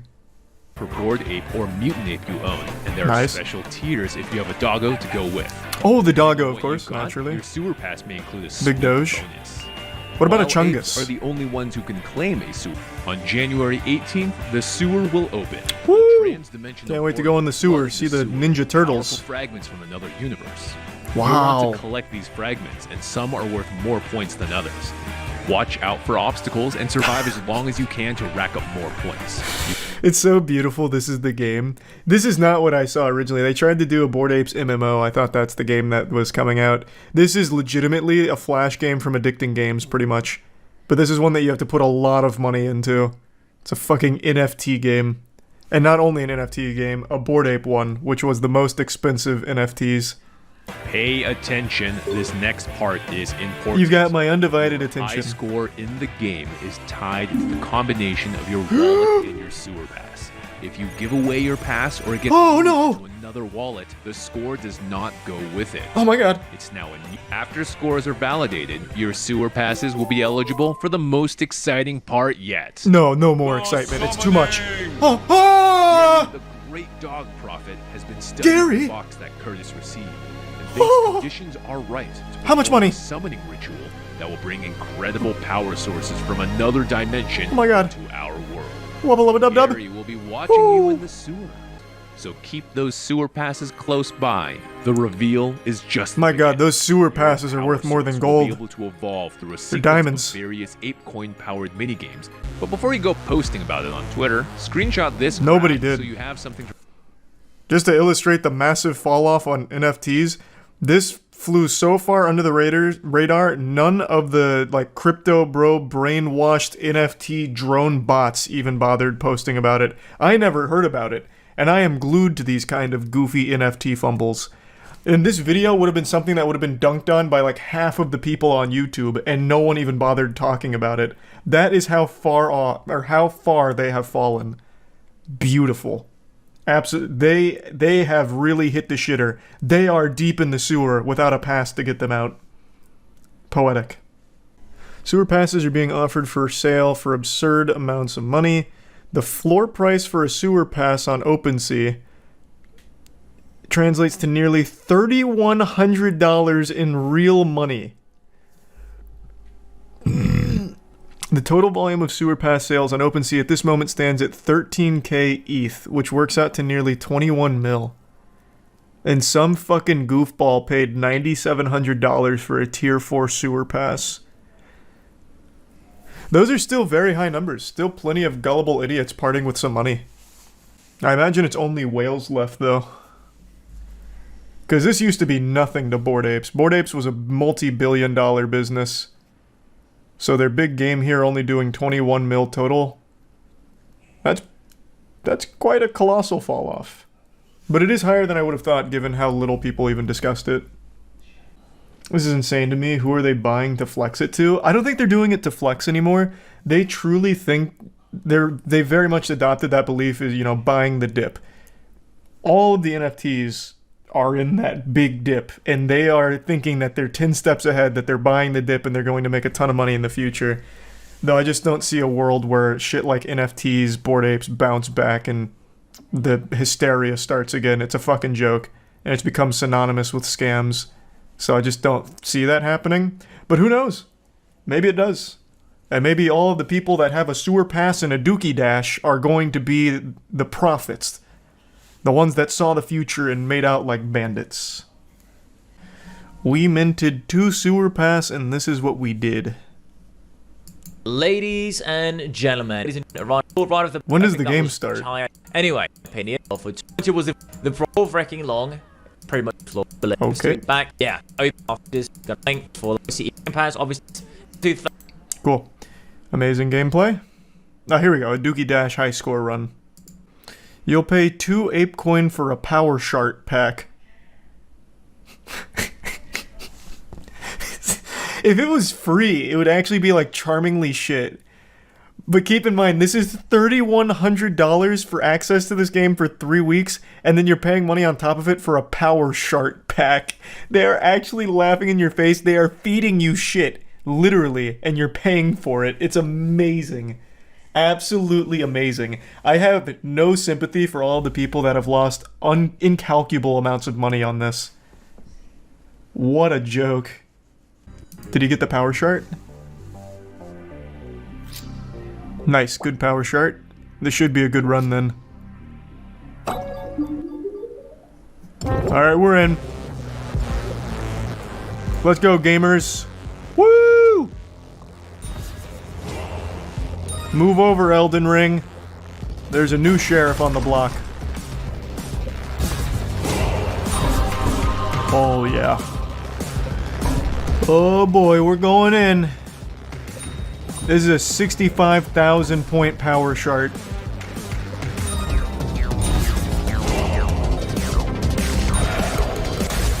Oh!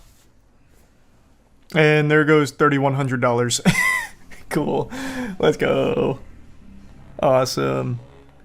Looks like an old Cartoon Network website game. True, except those games slapped. Those games were good. I still remember the Dexter's Lab one where you do electric fences in order to like herd chickens. My favorite was the Ed, Edd n Eddy Cart Bash game. That one was good. I think another absolute banger was the Evil Con Carne one where it was battle islands. So you'd equip your island with a lot of weaponry to fight the other island. It was really fun. Alright, I gotta take a fat shit real quick. All of this Dookie Dash really got my bowels cooking.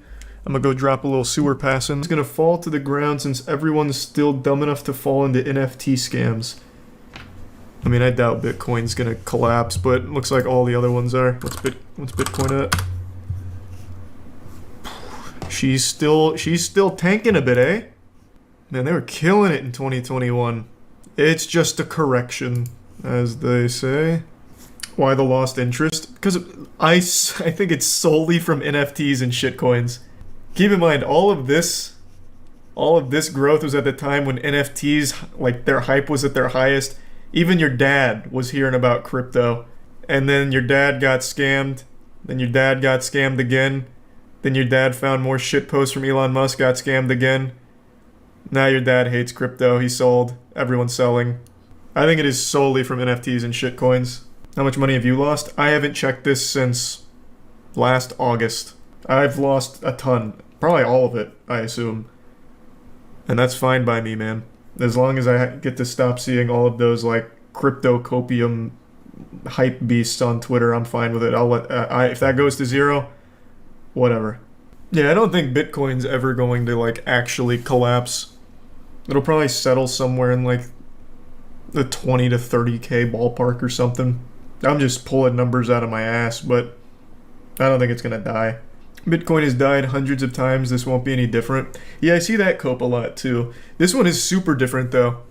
I don't think there's ever been as much crypto hype and as much crypto scam and shady shit as there was throughout all of 2021 when Bitcoin made its crazy run. The faith in crypto is at the lowest it's ever been. I got into Bitcoin late 2015, early 2016, so I saw all of the rises, all the falls. There was never a time that looked like 2021, ever. There were plenty of scams, though, back in the day. True, there was BitConnect. There was one other big exchange that I never remember the name of. I think it was like Mt. Gox. I think that might have been it. That's true. But the only people that got scammed back then were normal crypto bros. Now, in 2021, the people that got scammed were just average, normal, not internet savvy people, not tech savvy people. And now they will never come back. That shit will just get slapped down. And every company tried their best to hijack NFTs as quickly as possible for a quick turnaround. I don't think there's a chance anyone believes in NFTs again. Even Poppy's Playtime made NFTs. Yeah, they did. Everything. Literally everything. The moment I saw Paris Hilton shilling Bored Apes on Jimmy Fallon was the moment NFTs died. I feel like you can kind of pinpoint the day NFTs died. I really think it was when Gwyneth Paltrow introduced her own Bored Ape. I really feel like that is when it actually went into a death roll, like an actual death spiral. Because after that, I recall everything going down.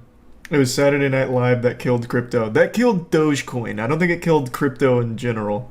Weren't they trying to make a Bored Ape movie? You're talking about the ape cartoon. I forgot what it was called. I think it was like Red Ape. Yeah, Red Ape Family. Well, episode 2 came out 2 months ago. Hold on a second. Hold on a second, sports fans. Oh, and you can even buy episode 3 NFT. Let's go. Please make your way to the boarding gate. God. What a beautifully awful cartoon. I love the comments they picked. One of them just said, "This is epic." I saw another universe too, royally fucked, by the way. Creatures called trolls, who were trapped in a thing called YouTube. Poor things. Oh. No, they were assholes. Virgins making reaction videos in their mother's basements, all talking about how shitty we are. Oh. No, babe. This is the most NFT bro shit of all time. The insecurity immediately oozing out of the script. Holy shit. Not even a minute in and they're whining. Just instantly fucking whining. Thanks to resub Twisty and the bits of Bungie. So episode 2 is just the creators all in their feelings, like, oh, you guys you're trolls. You're in your mom's basement. That's so sad. Fuck. I see why no one talked about episode 2 in the crypto community. Jesus Christ, that makes them look like such pussies. They make fun of Saberspark in episode 2. So is this just like their YouTuber call-out episode? Red Ape's so strong. We don't care that you guys are mean. What you experienced was a rip in the multiverse caused by the power of the golden NFT you stole. What the fuck are you doing in our bed? I get lonely at night, and I like to cuddle. Good God. You're grooming as shit. Hey, that's my kid, fat fuck. The name's Fat Fucking Ape. Who do you think you... Oh my god, this is fucking awful. Episode 1 was bad, this is worse. At least episode 1 had, like, animation to it, kind of, I guess. I don't know, it's really hard to fish for, like, even a single compliment for it, but it wasn't this bad. Yucky. Yikes. Who is this for? I don't know, I guess just more insecure crypto bros. I really couldn't tell you. Like, even the comments just eat them alive. So I don't know who watches it for, like, entertainment. They even hide their own likes because I'm imagining the likes were so little compared to the view count that it also looked bad. Yeah, I don't get it. I don't see the point. No, the whole point was well, I don't know why I said I don't get the point. The point was to drum up hype for the NFTs, and they sell them on OpenSea. Spoilers, the final episode will be locked behind a crypto paywall, calling it now. There's not going to be a final episode. NFTs died. All of the money they were hodling is lost now. I'm assuming a lot of those are just them on puppet accounts to artificially drum up the price and the amount of members. How much is this in money? I mean, that's definitely not as much as they spent on creating it. So they haven't made their money back yet. It's not exactly the money printing NFT machine they were hoping for, I don't think. 55 Ethereum, which is about 7k total. I don't think this is... like I think these owners are the ones that actually bought the episode, and this is the amount of sales total, I think. Or maybe I'm wrong. I don't remember how OpenSea works. Regardless, it's not exactly popping for them. And I can't imagine why when all they're doing is whining. Do not fall into the trap of other universes. Other universes. What the fuck is happening? Who? Our bloody neighbors. Auxiliary sub fetal in a syncty. NFT. Chill out. I walked away from that life. I want nothing to do with NFTs. I make an honest living now. Well, I am. You fucking fool! It's safe, trust me. Come on, guys. Can I come on the heist next time? If that Yikes, man, this is fucking rough. This is a lot worse than episode 1. Episode 1 was like tolerably goofy bad. This is just fucking miserable. It's so slow and cringy. Cringy is a word that has completely lost all meaning, but my god, this is like the epitome of uncomfortable, absolute dog shit, like nearly unwatchable. Even if you like NFTs, even if you like the project, this is bad. They called Saber Spark Saber Fart in this episode. That's kind of genius. I'm pretty sure they write the script based on like what they read. So like his pull-out game, I wish my pull-out game was better. Just something he read on Twitter sometime is some kind of insult. The old dick twist, just a reference to a video you can point to and be like, ah, the old dick twist, I know that one. So I'm sure they saw Saber Fart somewhere and couldn't even think of that much. Well, of course, the reason they're insulting Saber Spark in this is because he insulted them. He made a whole video on the Red Ape family. I will say, though, this is better than whatever Seth Green was going to make. Have you guys seen the trailer for that shit? Oh my god. Oh. God. Yeah, little backstory, Seth Green wanted to make an NFT show, but then he ended up falling for a phishing scam and losing his NFTs, his sacred bored apes. So then he publicly started begging the guy who bought the stolen apes to give them back, and I think that he was able to repurchase them from the guy. It's so embarrassing. I kind of want that rose. Don't take the rose, sweetie. I'm taking my break. What?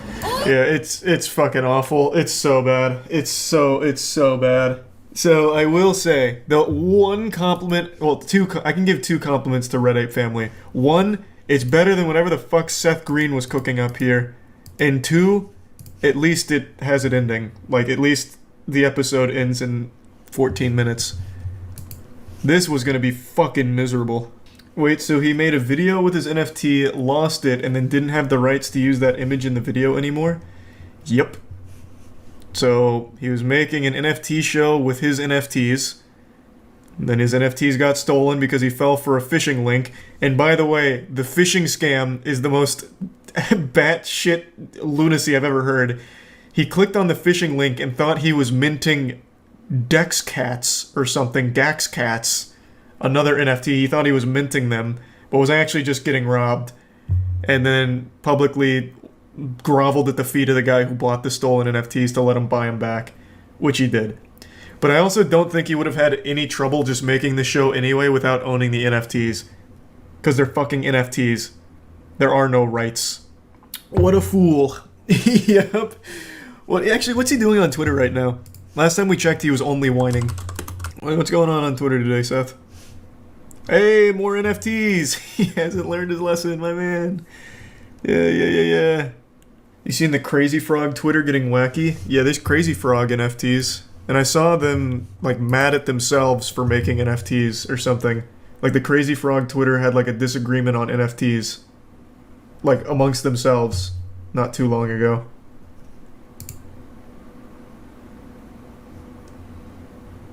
The Mandela effect is real. That's referencing the Crazy Frog penis. Who up crazying they frog right now. Nice. That's pretty good. I'm going crazy mode. Run. That's pretty good. This seems like a good account. Crazy Frog's feeling himself a little bit. That's fine. I'd give this Twitter account like a B. Only because of the who up crazying they frog right now. I don't know what it is about those posts from like actual brands, but that shit is the goofiest thing to me. You British bastards will feel the wrath of Hector, the rage monkey. Good lord. Man, the action's pretty intense though. Are you okay? Disgusting. I thought that gadget is flawed. I pay you two knuckleheads to do one job. Now look at you. Let's bounce. We have new orders. Man, that was epic. Finally, home. Okay, yeah, there's probably nothing else worth seeing here. Good. It's so bad you want to keep watching, don't lie. It's not fun bad, though. Like I said, episode 1 is fun bad. This one's just more sad. Jesus Christ.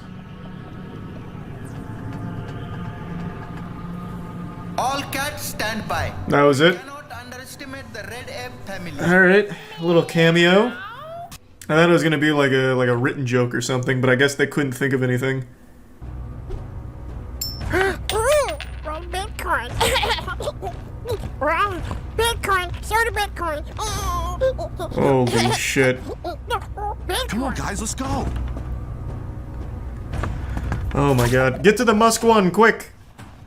Chucky. Holy shitballs, you can talk? Yes. The Bitcoins have set me free, Chucky. You have no idea what is happening, do you? Not the slightest fucking clue. All will be revealed, Chucky. Here. It will reveal your origin and show you your... Why are you saying 1555? Chosen one. Why did you tell me to come to this? The baby is Elon Musk? Idiots.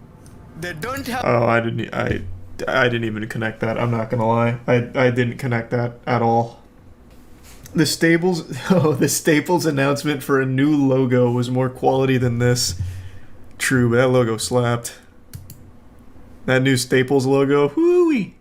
Experience, which seems to be the gift that just keeps on giving. The lore to the Willy Wonka experience disaster is deeper than Scientology at this point. Somehow it just keeps going. So the Willy Wonka experience organizer Billy Cole says the event ruined his life. I've lost my friends. I've lost the love of my life. I was made out to be the face of evil, and genuinely that's really not the case.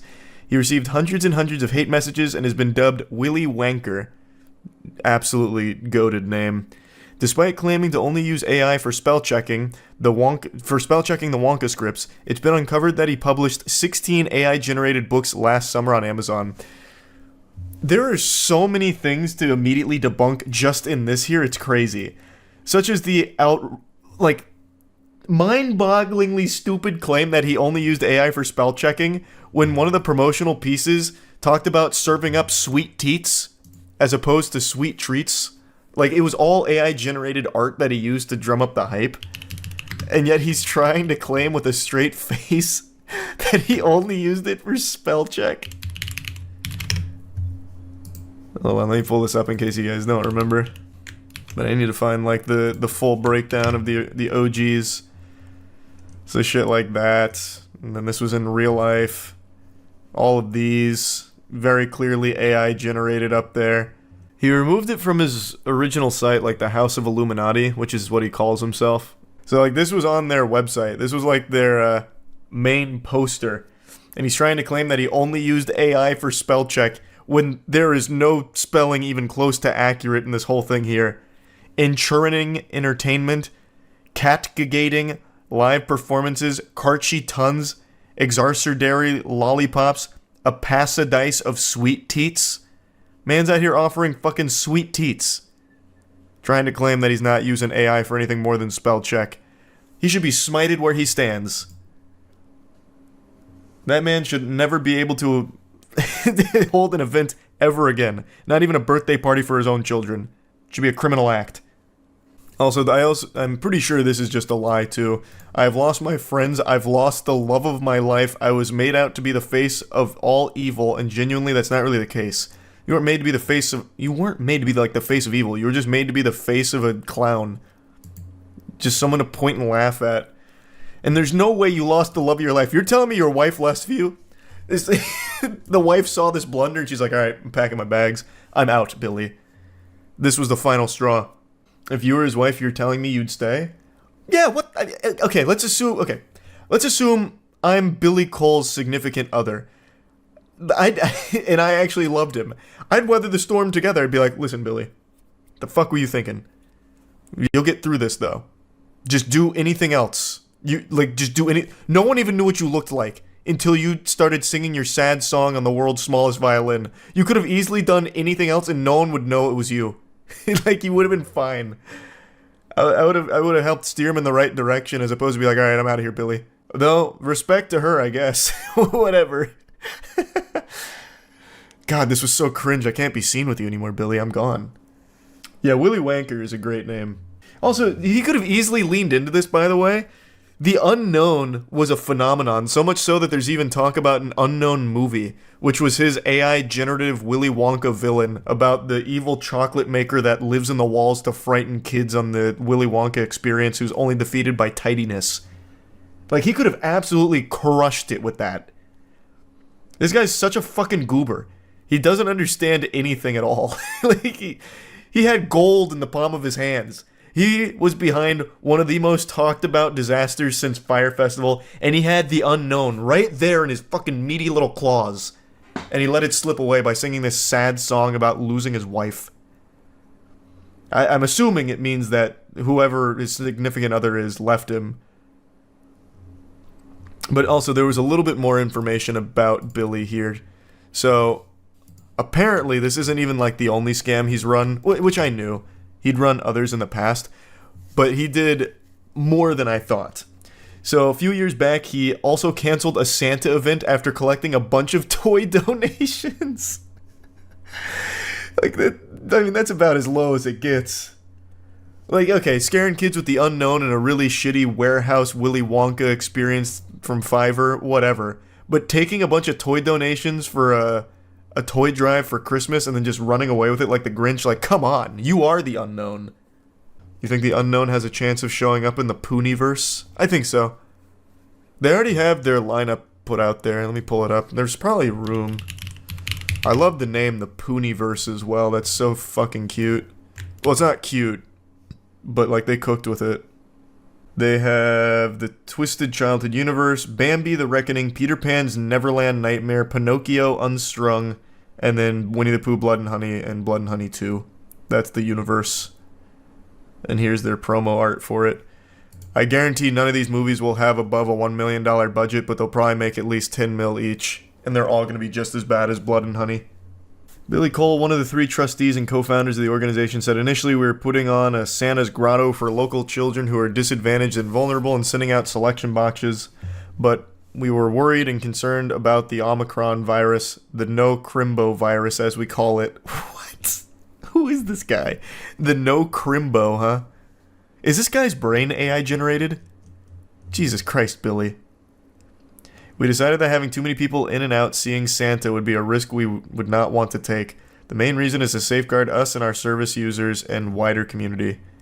But despite assuring that they would continue to distribute food parcels, fuel vouchers, and selection boxes, the team has felt forced to defend themselves against negative comments questioning their actions, talking about what happened to all the donations of toys if Santa's only giving out selection boxes. And Billy said, some people on social media have questioned us and our integrity as an organization, asking about presents if we're going to keep them for ourselves. In my office, I can't move for donations of toys.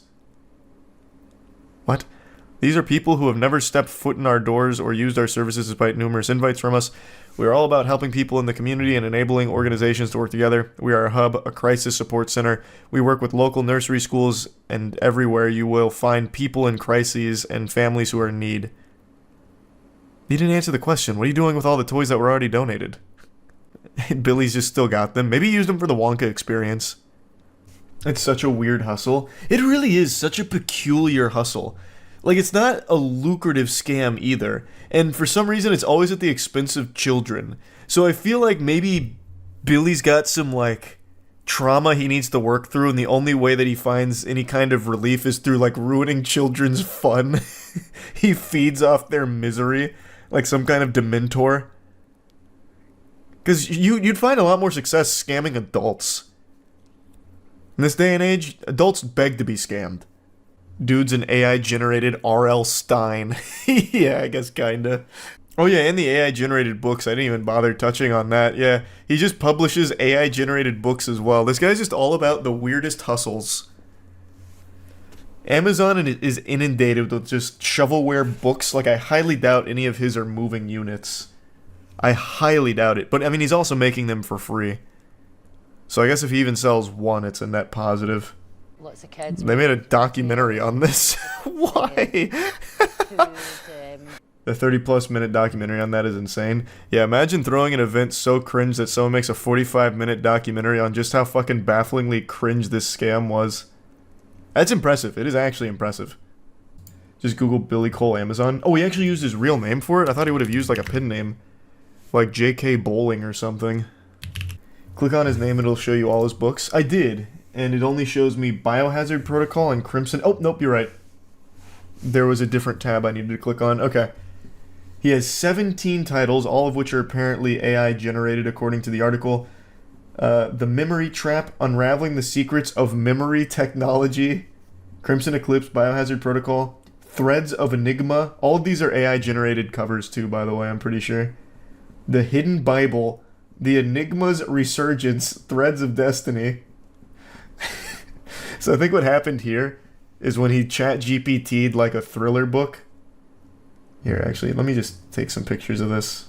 When he AI generated like, hey, make me a thriller book, it spit out a couple different ones, and he just decided to use all of them as different books. So he's got this series, The Threads of Enigma, and then The Enigma's Resurgence, Threads of Destiny. These two are remarkably similar.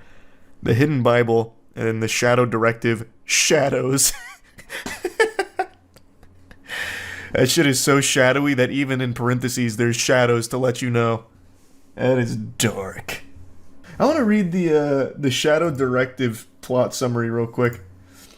The Shadow Directive is a gripping and thrilling novel that delves into the dark world of manipulation and the power of truth.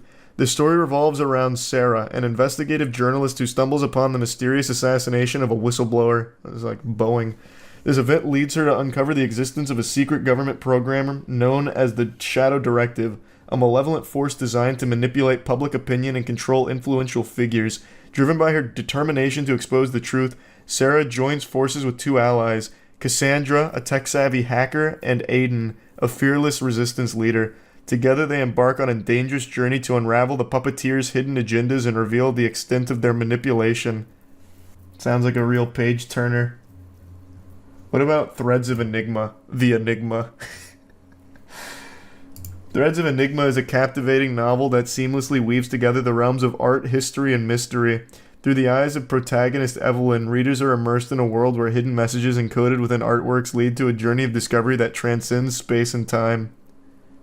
Cool. What about The Enigma Resurgence? And an enthralling second installment of the captivating trilogy, The Enigma's Resurgence, Threads of Destiny, Evelyn's journey deepens, leading her through a mesmerizing labyrinth of time, art, and history. As she deciphers hidden messages and unravels the Enigma's layers, her determination remains unshaken even in the face of loss and adversity. This is so fucking ridiculous. You can't keep getting away with it. Read the reviews on Biohazard. What is this? What in the AI is this? If I could give this book 0 stars, I would. I ran the free sample through an AI detection tool. And then posts a picture saying that it's 88.43% AI GPT. Cool. Here's another shadow one.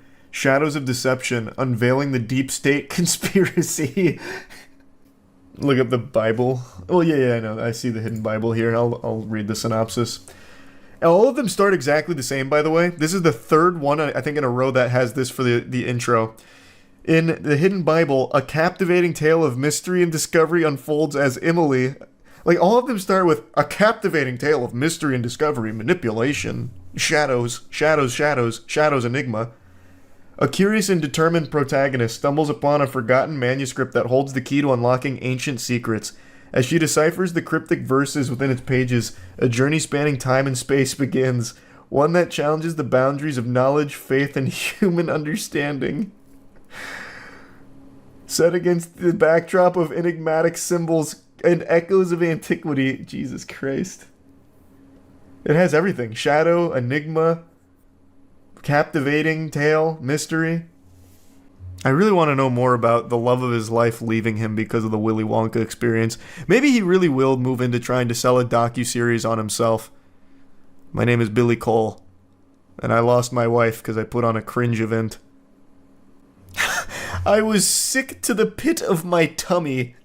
I was hoping for an event that would be joyful, happy. I wanted people to experience happiness. Even his responses are AI. I was sick to the pit of my tummy? What in the hairs on my chinny chin chin kind of statement is that?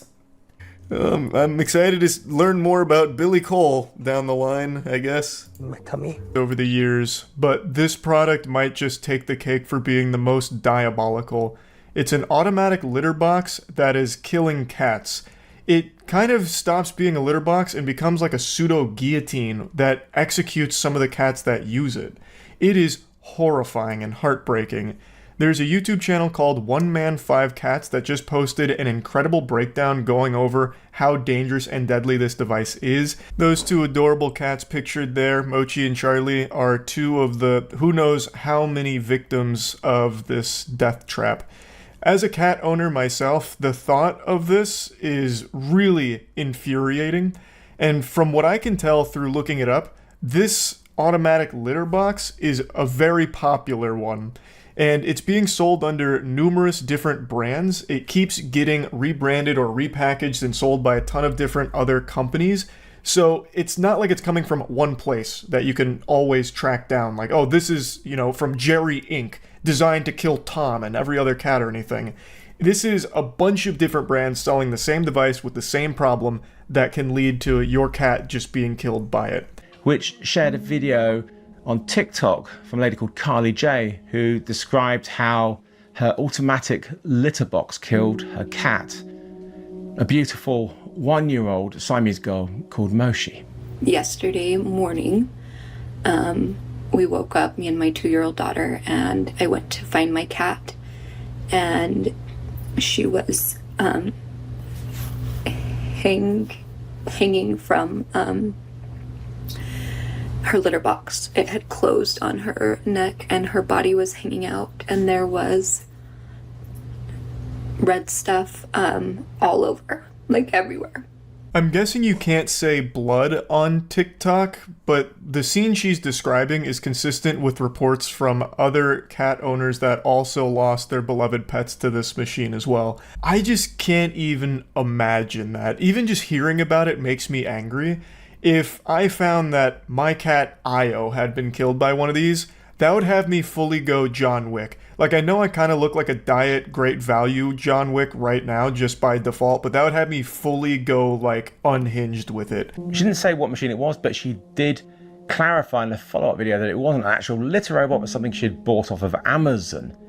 She didn't name it in this video either, but she did in the comments. Her videos started to go viral, but then just a few days after they were uploaded, they were gone. So I started to investigate. I needed to know if this was real and if potentially deadly machines were being sold. It's not unusual for videos to be taken down either by the user or by a company looking to salvage their image if it paints them in a bad light. So 1 Man 5 Cats was paying attention, noticed the videos got taken down, and launched his own investigation to see if the claims were real. Or maybe it was all one big hoax by some rival litter box company trying to besmirch the good name of Am's Toys. I'd already found the one that she named on Amazon a few days earlier, sold under the brand Am's Toy. Astonishingly, they even called it Litter Robot by Am's Toy, using Whisker's Litter Robot font. This is absolutely not a litter robot, and it shows just how dodgy this company is. This whole thing is fishy from top to bottom. This company itself is extraordinarily sketchy. So they're trying to pretend to be a more successful, more reputable company that sells the litter robot to confuse consumers. It's actual infringement. Like, this is fraud. At least in my opinion. I'm not an expert, but they are calling it the litter robot, which is already something that exists by a different company, and it's a completely different device.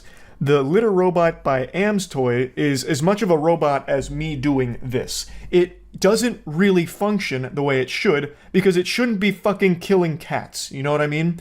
It's not the litter robot, it's the shitter robot. And Am's Toy knows that. They are doing a classic knockoff. Like, this is something that you see in every industry. When something gets popular, you're going to see 1,000 different companies and brands take the exact same thing, even call it the exact same thing, even though it's not the real product, because it's hoping to confuse buyers into getting theirs instead of the real one. Usually they'll make it more appealing by making it cheaper, which is exactly what Am's Toys Litter Robot did. It is a cheap automatic litter robot option that people who are familiar with these kind of devices have probably heard the name Litter Robot before, so they felt that it was trustworthy.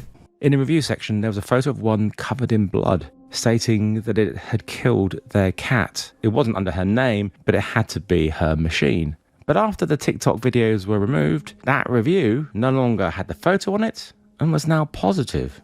Then a few days later, the entire listing for the Am's toy was gone.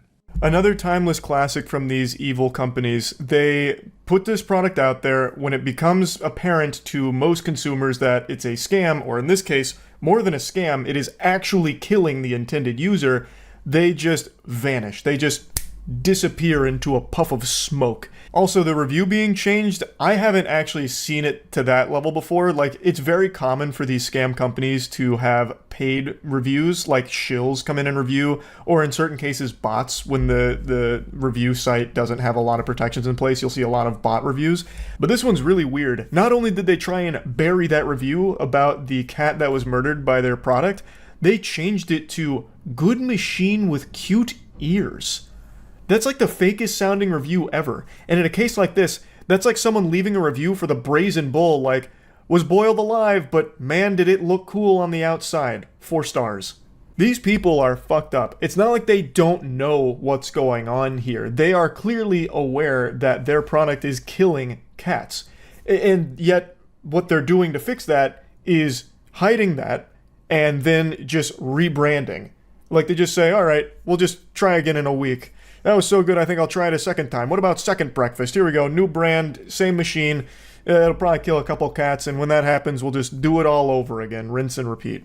There are also a lot of very similar looking machines and different names on Amazon and Wayfair in the US, not just under the Am's Toy name. After looking at the photos and videos of them, I saw a potential danger. So I had to buy one to see for myself. And they didn't actually send me the one I ordered, which was identical to the Am's Toy version, minus the ears. But what I received was still the same fundamental design.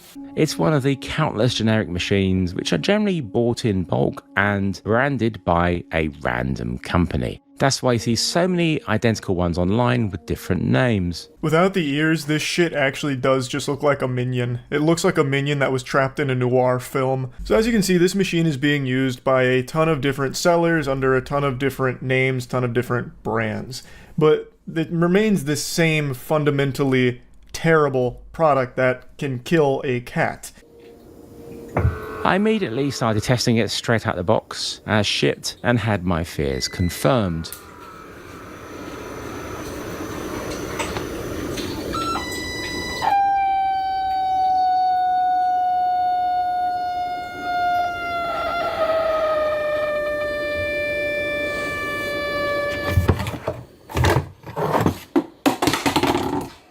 I don't even know how I'm supposed to free.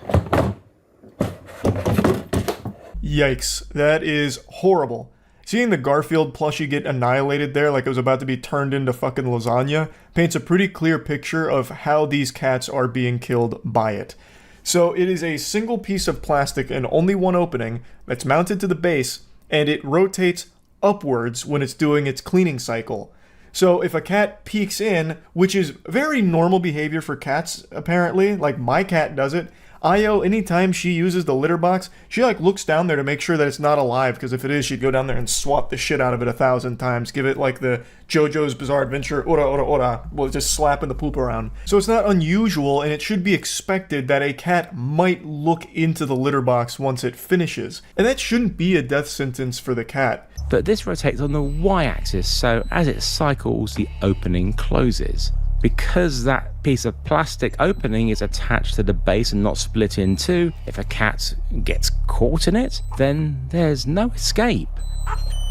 There's the weight sensors, an infrared sensor on the front entrance that will pause the machine if a cat gets close to it or enters it. The third safety measure is the pinch detector. Now, this has sensors, but clearly they don't work very well. The sensors are supposed to be in place to prevent this kind of thing from happening, where if there's still a cat like around while it's doing the cleaning cycle, it should abort that mission. Like, it shouldn't continue the cleaning cycle because it could be dangerous to the cat. Here, I'm pressing down, putting my weight on it, and covering the infrared sensor. Both indeed pause the cycling briefly. It should not resume like this.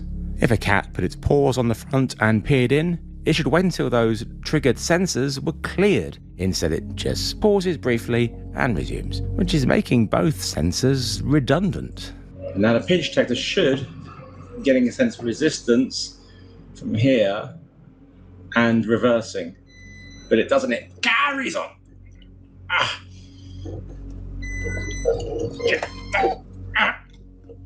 God, that really hurts. Dude almost just sacrificed his hand to the Am's Toy Bloodlord here. So clearly, these sensors are not effective. Now, they did roll out an update on the app to fix the sensors, which did actually fix them, but I still argue that that's just not good enough. It is a terrible product, even with functioning sensors. It is still a dog shit design that is inherently dangerous for cats. There is no reason why it should be rotating upwards and have a fucking fixed base that it's rotating against. Because technology breaks. No matter how much you fix something or roll out changes, there's always going to be malfunctions. And in the case of this putrid motherfucker, it's going to cost the cat its life. Other automatic litter boxes that I've seen don't rotate upwards often. Most of them rotate onto their side.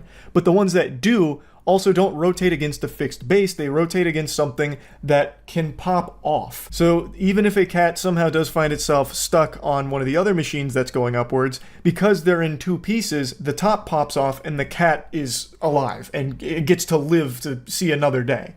Here, that is not the case. The inside rim of the plastic opening is actually quite sharp too, so that combined with the force and the 3 safety measures all failing to do their job made this machine incredibly dangerous. Once I had finished these initial tests, I connected it to the Tuya Smart app to see if there were any firmware updates, and yeah, there was one. So I installed it, and amazingly, the sensors started to work properly, including the pinch detector. One Man 5 Cat mentions that there was no indication that there needed to be a firmware update. There was nothing in the manual that even talked about safety, really. So the vast majority of buyers of this product would have no idea that they need to download and update the firmware to have the sensors function properly. When you purchase something, you're expecting it to be in a working order. That's not going to just be some kind of fucking saw trap for your cat. From my experience in my Facebook group, I know that many people don't bother with apps, which means if they have one of these, then they won't have the safer firmware. Are the sellers on Amazon, Wayfair, and AliExpress contacting people who've bought them to tell them that they must update the firmware? Well, if this was a single machine sold by a well-known brand, I'm sure they would. But with all these different random companies, it's doubtful. I just really hope that they are. I am extremely confident that they're not. I would eat my fucking left shoe if it turns out any of these sellers bothered reaching any of the buyers to tell them to upgrade the firmware, to update it. Otherwise, their cat might die in it. I feel like most of the companies would be really weary of sending an email like that to the buyers because it might put them into legal hot water or something. They probably wouldn't even alert the buyers to those safety concerns in the first place, and they just sit there crossing their fingers hoping that their cat doesn't die because then it might be bad for their brand and they'll have to restart again under a different name, like they're doing countless times. Then there's just how good are the sensors? How reliable are they? Sensors fail, especially cheap sensors. And looking at the build quality of this, I highly doubt the sensors are high quality. So if the sensors stop working, then you still have this incredibly dangerous design of the opening closing off with no way to escape. It's something One Man 5 Cats also mentions here, and then also talks about how bad the build quality is and how it's just, even aside from being a death trap, a really awful automatic litter box. Now, he actually did get in contact with the initial poster of that TikTok video who lost her cat to one of these, and it's really interesting what we learn from her.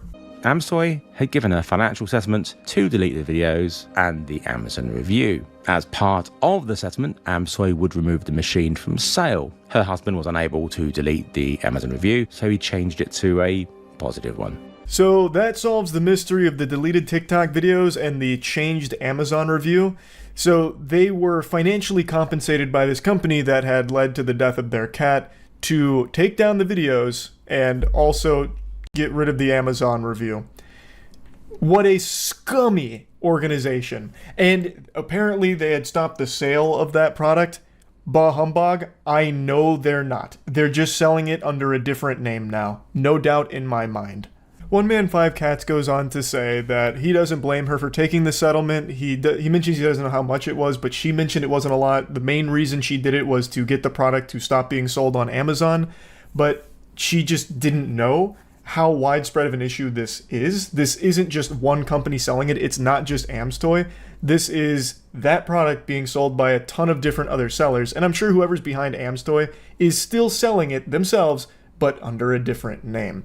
So ultimately, it didn't stop getting sold as a result of this, unfortunately. Carly also told me about a lady called Trish who messaged her to say that her cat had also been killed by the Amstoy machine, and she put me in touch with her. Trish's kitten, Charlie, was 3 months old and over the minimum weight that the manual states a cat should be before turning on autocycling. On the 19th of July, Trish got a video call from her 13-year-old daughter, frantically telling her that Charlie's neck was caught in the closed opening. I'll go ahead and stop the story here. It is heartbreaking. Like, it is awful. It's these goddamn vultures that are so hungry to just push out these scams, these really cheaply made products to try and make a quick buck off deceiving consumers into purchasing them by emulating popular brands, and people are just none the wiser. It's on Amazon, and most people have like some level of faith in an Amazon product at least not going to kill someone, right? And these fucking vermin know that. So they put it on Amazon, they know it's dangerous and deadly, and do not care, because they're trying to make some money on top of these kitten corpses. Trish also shared with me a review on the now deleted Amstoy Amazon listing about a cat that had also gotten stuck in the opening, but the owner was able to rescue her in time. But it doesn't end there. There was another Facebook post in my Facebook group that shared this story about a 5-month-old kitten that was found suffocated in a waste drawer. This one actually had the cat pass away in a different fashion. As opposed to being trapped between the opening and the base, this one got trapped under the scooper and suffocated in the litter. Now, the last sentence here is something very important to note. Perhaps warn your customers, since it's the most affordable option I've seen for a litter robot. That's what makes these so popular and why they're being resold by so many brands, because they're manufactured super cheap and cheaper than all of the alternatives. So a lot of people have been purchasing them not knowing that it could kill their pets. And since companies like Amstoy just delete the listing or pay people off to delete negative reviews and take down videos talking about it, people don't even get the information to let them know that it could be dangerous, because they just get a fresh listing with the same machine and none of the reviews are there anymore.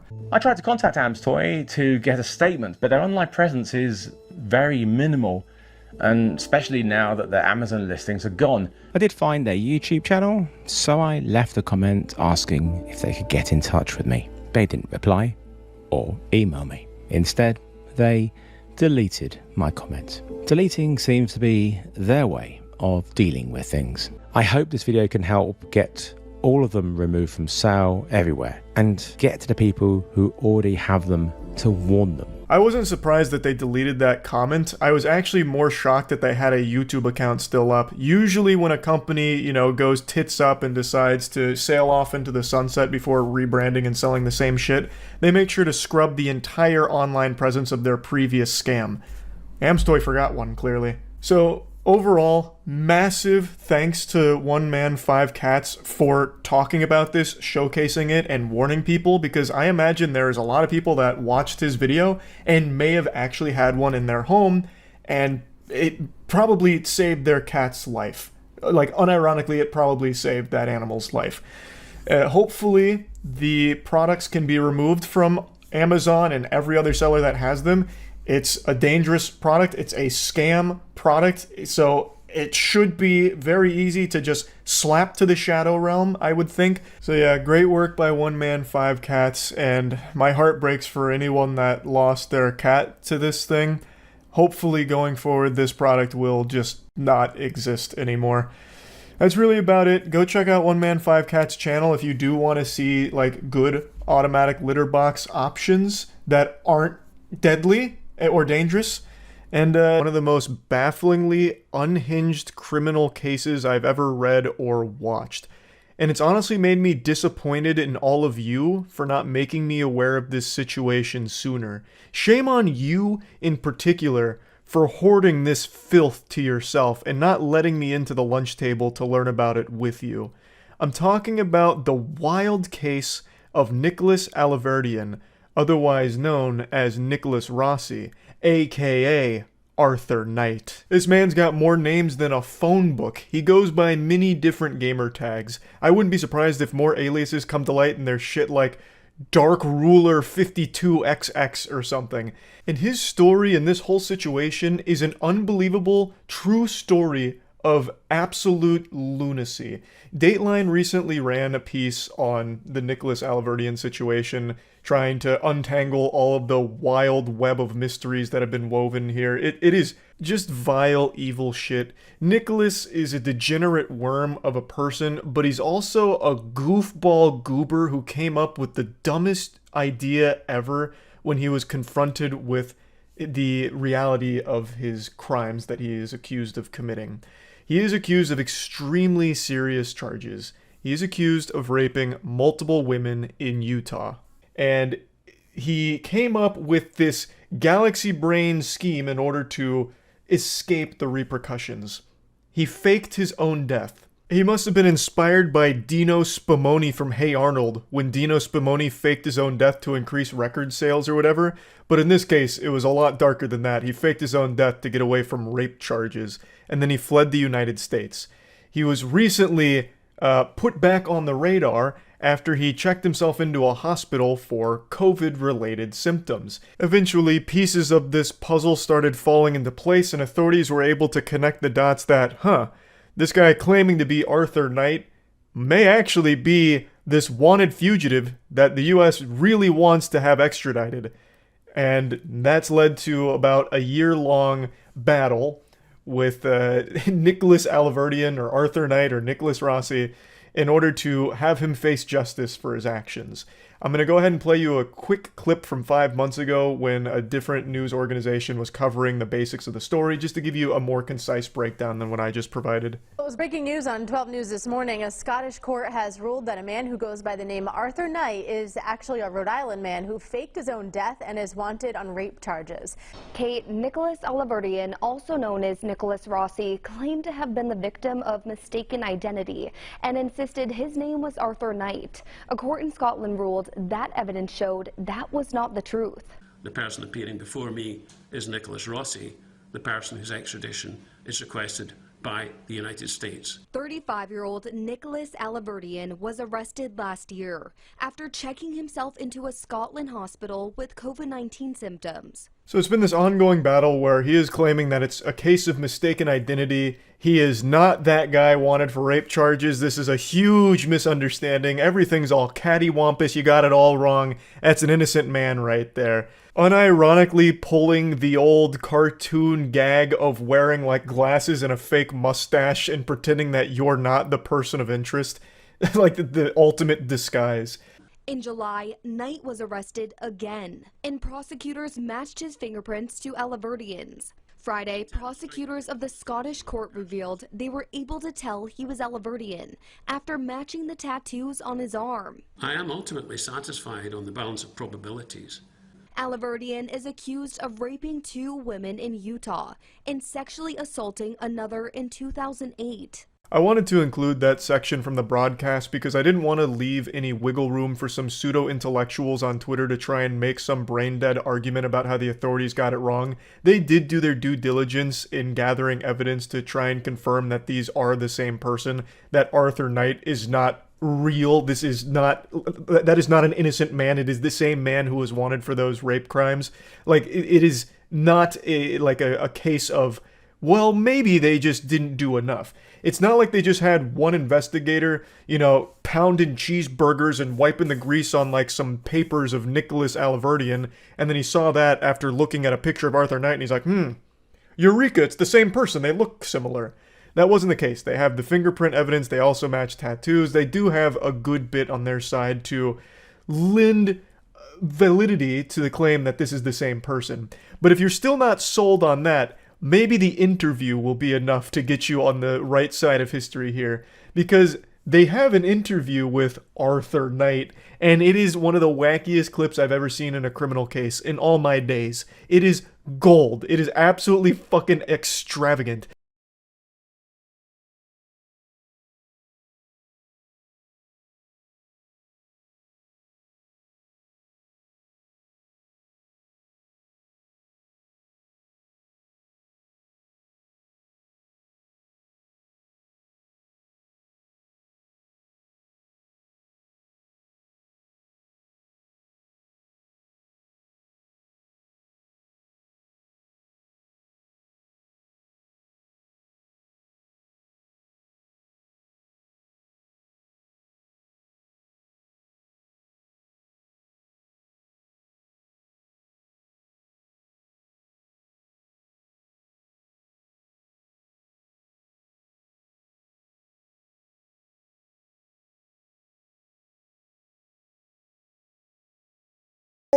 If this man isn't up for an Oscar this year, then the entire industry is dead and corrupt. Absolute unreal. That is a passionate performance. He is literally performing for his life right now. Like, this is high stakes. This clip is how I found the story, by the way. I thought what I was watching is James Corden's only entertaining piece of content ever. I thought it was James Corden playing a character. And I was like, wow, James Corden actually did a decent job. Like, this made me giggle a little bit. And I was like, holy shit, wait, this is real. Like, that whole segment where he's like, oh, you think it's fake that I can't breathe and can't walk? Well, then what do you say to this? As he, like, miraculously rises. He's like, well, watch this. Whoa! This whole thing really feels like a sketch from Whitest Kids You Know. The whole interview is unintentional brilliance. Also, hats off to his supporting actress here. She also does an amazing job. So, like, when he's going to stand up, she's like, oh god, no, don't do it, you're gonna die! You're just gonna kill him! Like, he's about to explode from standing up. She's like, no! As he, like, slowly begins his ascent out of the chair to...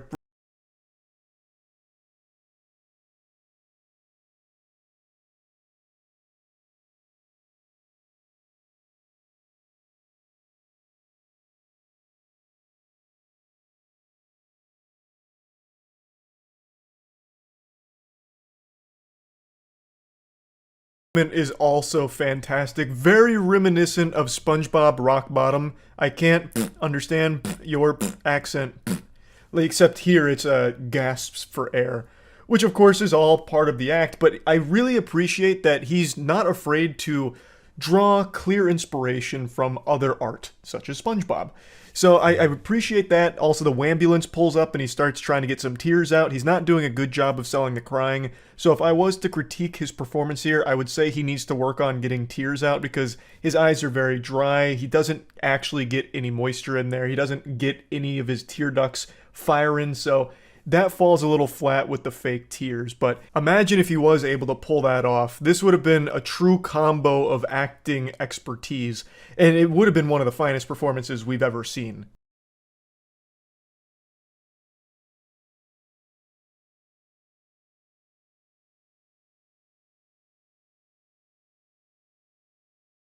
What a dynamic duo here. A power couple. The chemistry between them, the synergy, is immaculate. So the interviewer asks, what do you say to people that are saying these are just crocodile tears and you're putting on a show? Without missing a beat, the woman there is like, oh, geez, come on. Have some class. Can't you see this is a broken man we're dealing with? Oh, jeepers. Zoinks, come on now. Where's the professionalism? Really? You're gonna hurt his feelings. And this is the cue to Nicholas to immediately, go fucking hog wild into the fake crying, which he's not great at, but it's complemented by the woman sitting opposite of him to kind of like egg him on and try and be there as like this shoulder to not cry on. So really just a fucking fantastic team they make. What a great pair. Now, unsurprisingly, the great acting here wasn't enough to get him an official pardon or anything, so it's still not looking great for Nicholas Alverdian at the moment, and here's hoping he will finally face justice for his crimes that he is accused of. This is just an incredibly wacky fucking story, and one that's been like many years in the making. Like, I'm shocked I've never heard anything about it, because this really feels like a pretty high-profile case, but maybe I've just been oblivious to it, or it just never really got the mainstream attention, which is just surprising, because it is really weird. The whole thing is very weird. So yeah, I just wanted to talk about this a little bit after finding the clip and kind of going down the rabbit hole. That's where the biggest Schmeckeldorfs in YouTube's history has to be Honey's prevalence in sponsorships. Honey being the browser extension that finds you coupons, it was being pumped everywhere by every YouTuber for quite a while. And then from out of nowhere, a YouTuber named Megalag conducted a thorough, long investigation on Honey, revealing extremely shady, potentially illegal things going on. And it's a story and case that I've been glued to because shit's hairier than my ass, and it deals with a lot of money at stake here, potentially. And Megalag has been in the crosshairs of some very powerful figures here seeking to, like, discredit him and his investigation. It's been like a wild series of events. And now he's just posted a new video updating everyone on where everything is in this case and this investigation against PayPal Honey. I highly recommend you check out the full video. I'll, of course, link it in the description. But I also want to go over it here myself, go over some parts about it, because, much to the chagrin of Winnie the Pooh, this honey's looking like it's about to go fucking extinct. This is a cease and desist letter sent to me by PayPal's lawyers in December of last year. In it, PayPal warned that my investigation was, quote, defamatory, and described Honey's business practices as being, quote, legal and responsible. Well, just weeks after publishing that investigation, 3 of PayPal's largest affiliate network partners announced punitive actions against the company, with one of them, Rakuten, terminating the relationship with Honey entirely, resulting in their removal from over 2,000 online stores, including Walmart, Lego, Sephora, Newegg, Uniqlo, and Samsung, to name a few. PayPal Honey was attempting to take Megalag down to Legislation Lagoon there and just give him the fucking shellacking. So they did try and cease and desist him, claiming that what he was publishing was defamatory and that everything they did is all honky-dory, very good stuff, sunshine, rainbows, this guy is a bad actor, this is, a bunch of fish paste and hoo-ha, horse hockey, hogwash, and we have to disregard all of it and it's damaging us. So please stop. Will you please stop? No more of that, please. We don't like people knowing that Honey is, not overly trustworthy. And after Megalag's previous video covering the inner workings of PayPal Honey and what was going on, getting more into the spaghetti and meatballs, they did actually suffer some pretty substantial losses there with these partnerships, the most notable of them being Rakuten, who was responsible for giving them access to major platforms like Walmart, for example. Now, full disclosure, I've never heard of Rakuten in my life. That sounds like a fucking finishing move out of Naruto. I don't know what that is, but with the way Megalag describes it and looking into these, like, this was a huge blow to them that likely has cost them millions of dollars, no doubt.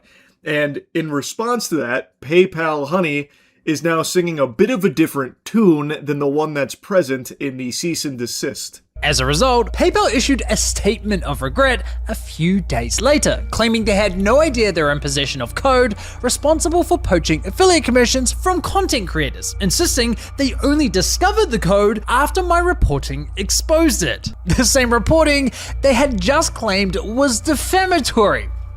Yeah, that makes sense. Now, Not only is PayPal's claim that they had no idea a provable lie, but the code in question was formally included as evidence against them in the ongoing federal class action lawsuit.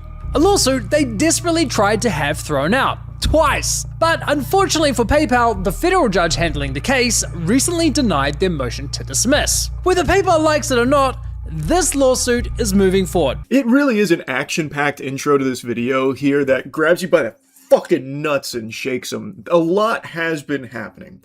I know that in terms of like internet time, the Honey story is ancient history because the coverage was over a year ago, the initial video, which blew up. And then even like the further nitty-gritty dive was 7 months ago. So most people have just completely fucking forgot about it and been neuralized by the Men in Black. But that doesn't mean that it just stopped progressing and things stopped happening. This is like a serious case and one that deals with millions upon millions upon millions of dollars. So it's a big deal, and this is just the speed at which things of this caliber move. Sometimes it's glacial. It's never really going to be like, you know, fucking cutthroat breakneck pace that they go at here when it's dealing with something of this size. But anyway, PayPal Honey in their public apology with the ukulele out tried to play dumb. We didn't know about this malicious code in there doing this unsavory action. Oh, hoo-wee. Oh, we're as disgusted as you guys are to learn about this, and we only learned about it from the most recent reporting on it. The same reporting that we're calling defamatory, by the way. I mean, he's right to point out how nonsensical that is, that with the cease and desist, they're like, oh, this is all defamatory, you're off your fucking gourd, dude, lay off the fint, freak. But then publicly with their, like, you know, apology, and they walk a very different path there about, like, we had no idea. It was only recently brought to our attention. We're stunned, but not too stunned. They were still able to muster the strength and courage to try to have this lawsuit dismissed twice to no avail. Thankfully, to no avail. I'm happy to see this progress. That's great news. They weren't able to just strong-arm their way through the legal system to bury this or anything, so that's pretty wonderful, actually.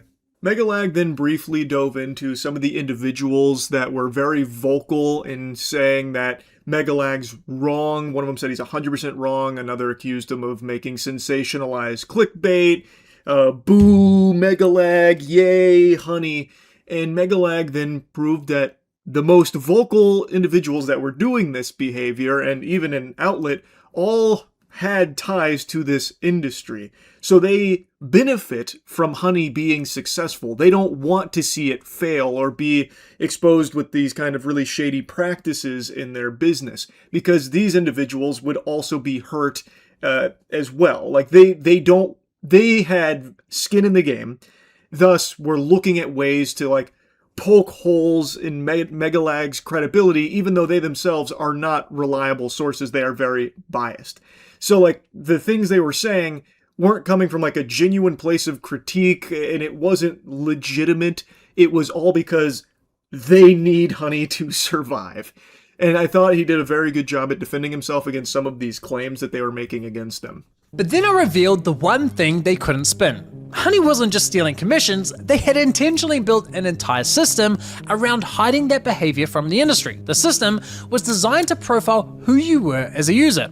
If you look like a regular shopper, Honey ignored stand-down rules and allowed influencer commissions to be diverted into their own pockets. But if you look like someone from within the industry, Honey suddenly played by the rules to avoid getting caught. They effectively engineered a defeat device, and with this revelation, the industry had no choice but to respond appropriately, including the ones who profit from Honey's business model. And the first to act was Rakuten, an affiliate network that connected Honey with over 2,000 online stores. Doesn't Rakuten have its own coupon cashback extension? Yes, Rakuten Rewards is technically a competing extension, ironically one they too are being sued over, but that's a completely separate side of their business. As a network, Rakuten still earns money every time Honey claimed commission for a sale. So trust me, they did not want to lose that partnership, yet they cut them loose anyways. The defeat device became really the silver bullet for this werewolf here. That is going to be something that you're going to see a lot throughout this new video from Megalag, because that's the one where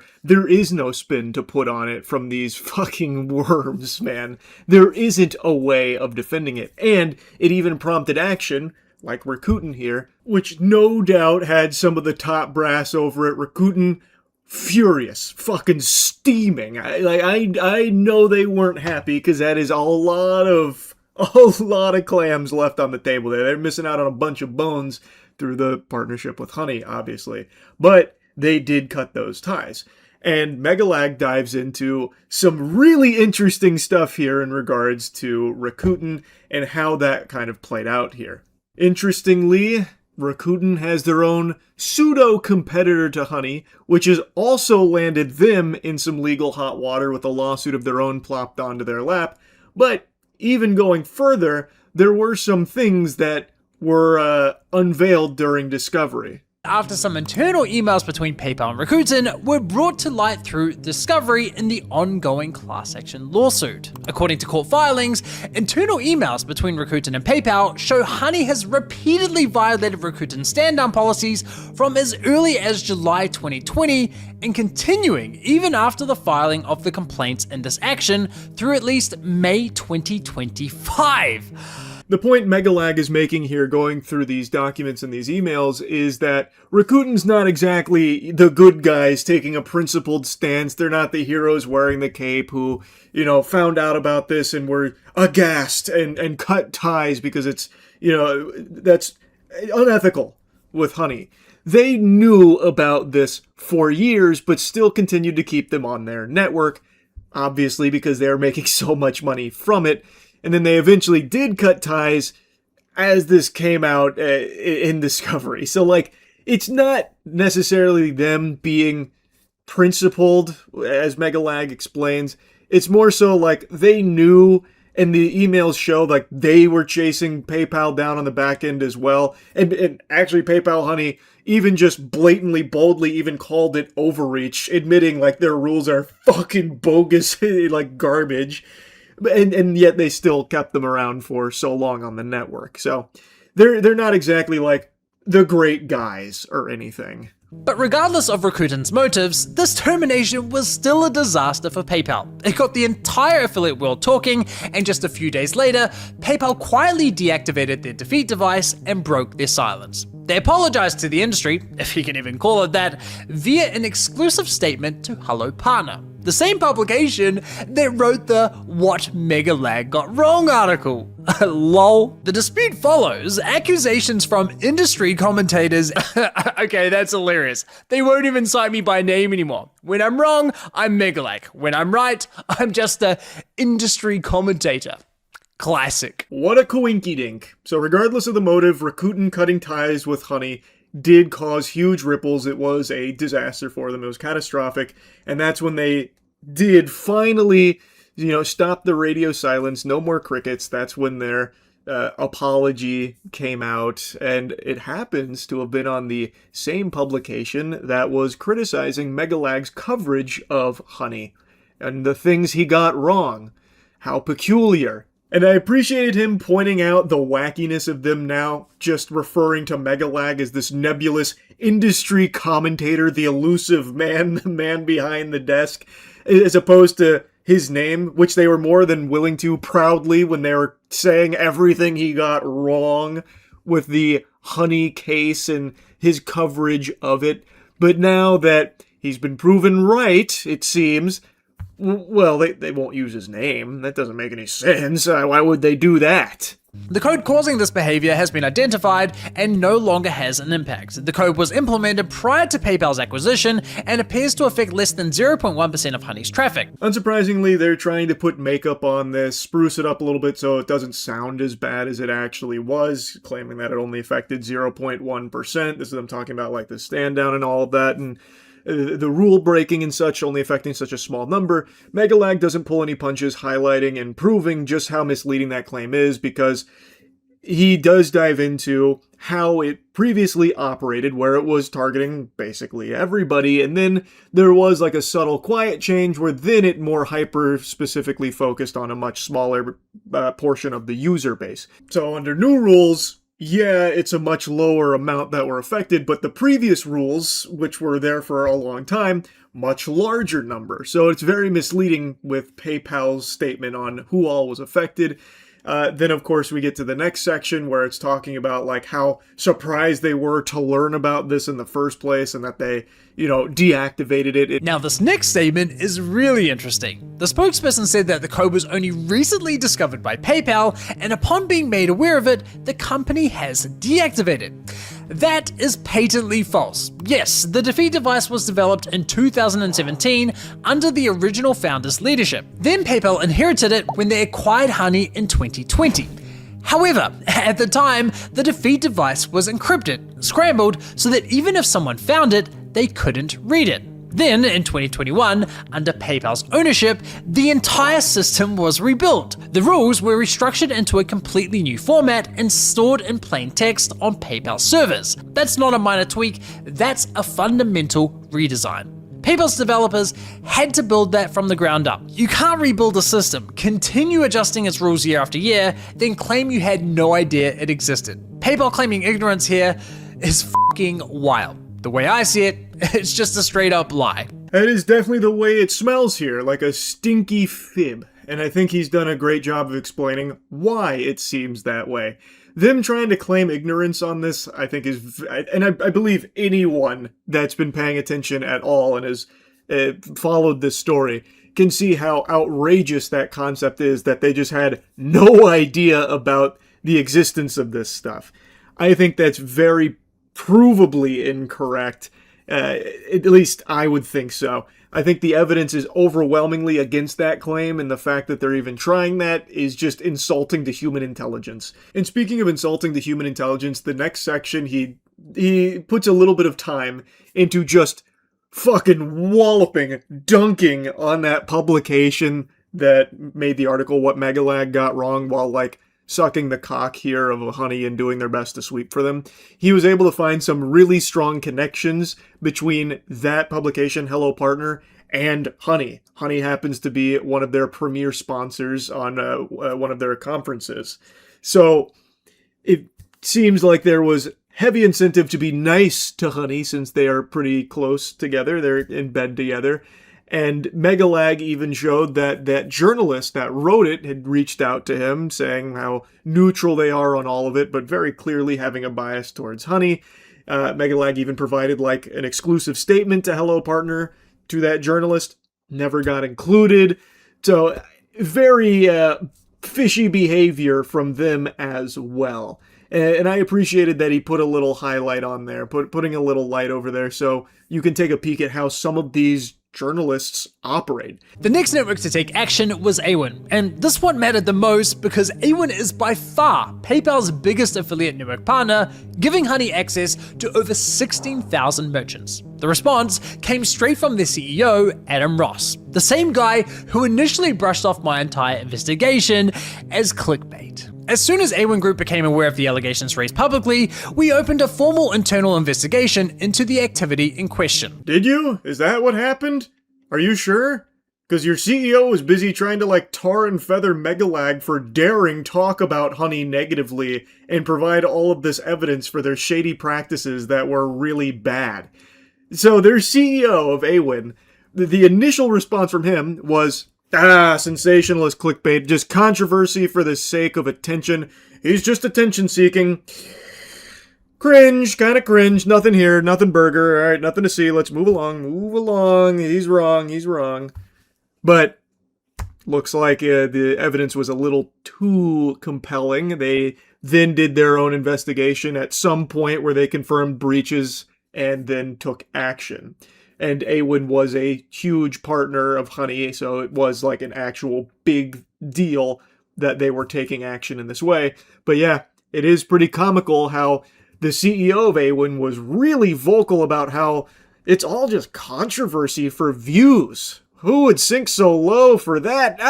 God, besmirching the good name of something like Honey. Ugh.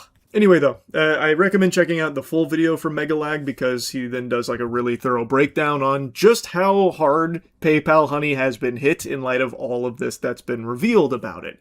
Not only in like the loss of users or like the loss of some of these partners, but they have just been kind of catching L's across the board because now more and more people are aware of how shady it is. And that's been taking its toll, not just on the users, which they've lost a huge chunk of users, but they've lost in many other avenues as well, all of which Megalag covers, which I think is really interesting and highly recommend you check out. But I do want to talk briefly on the lawsuits that are ongoing. The one that I think everyone knows about is all of the class action creator lawsuits because so many creators have undoubtedly lost who knows how much money through the PayPal Honey business practices here. So a lot of class actions were filed. It's a ton of them.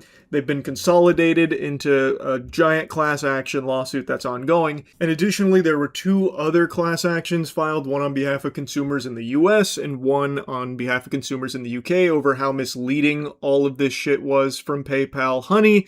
The US one is still going. The UK one was dismissed but is currently being appealed. And then Megalag goes into detail on where the class action is on behalf of creators.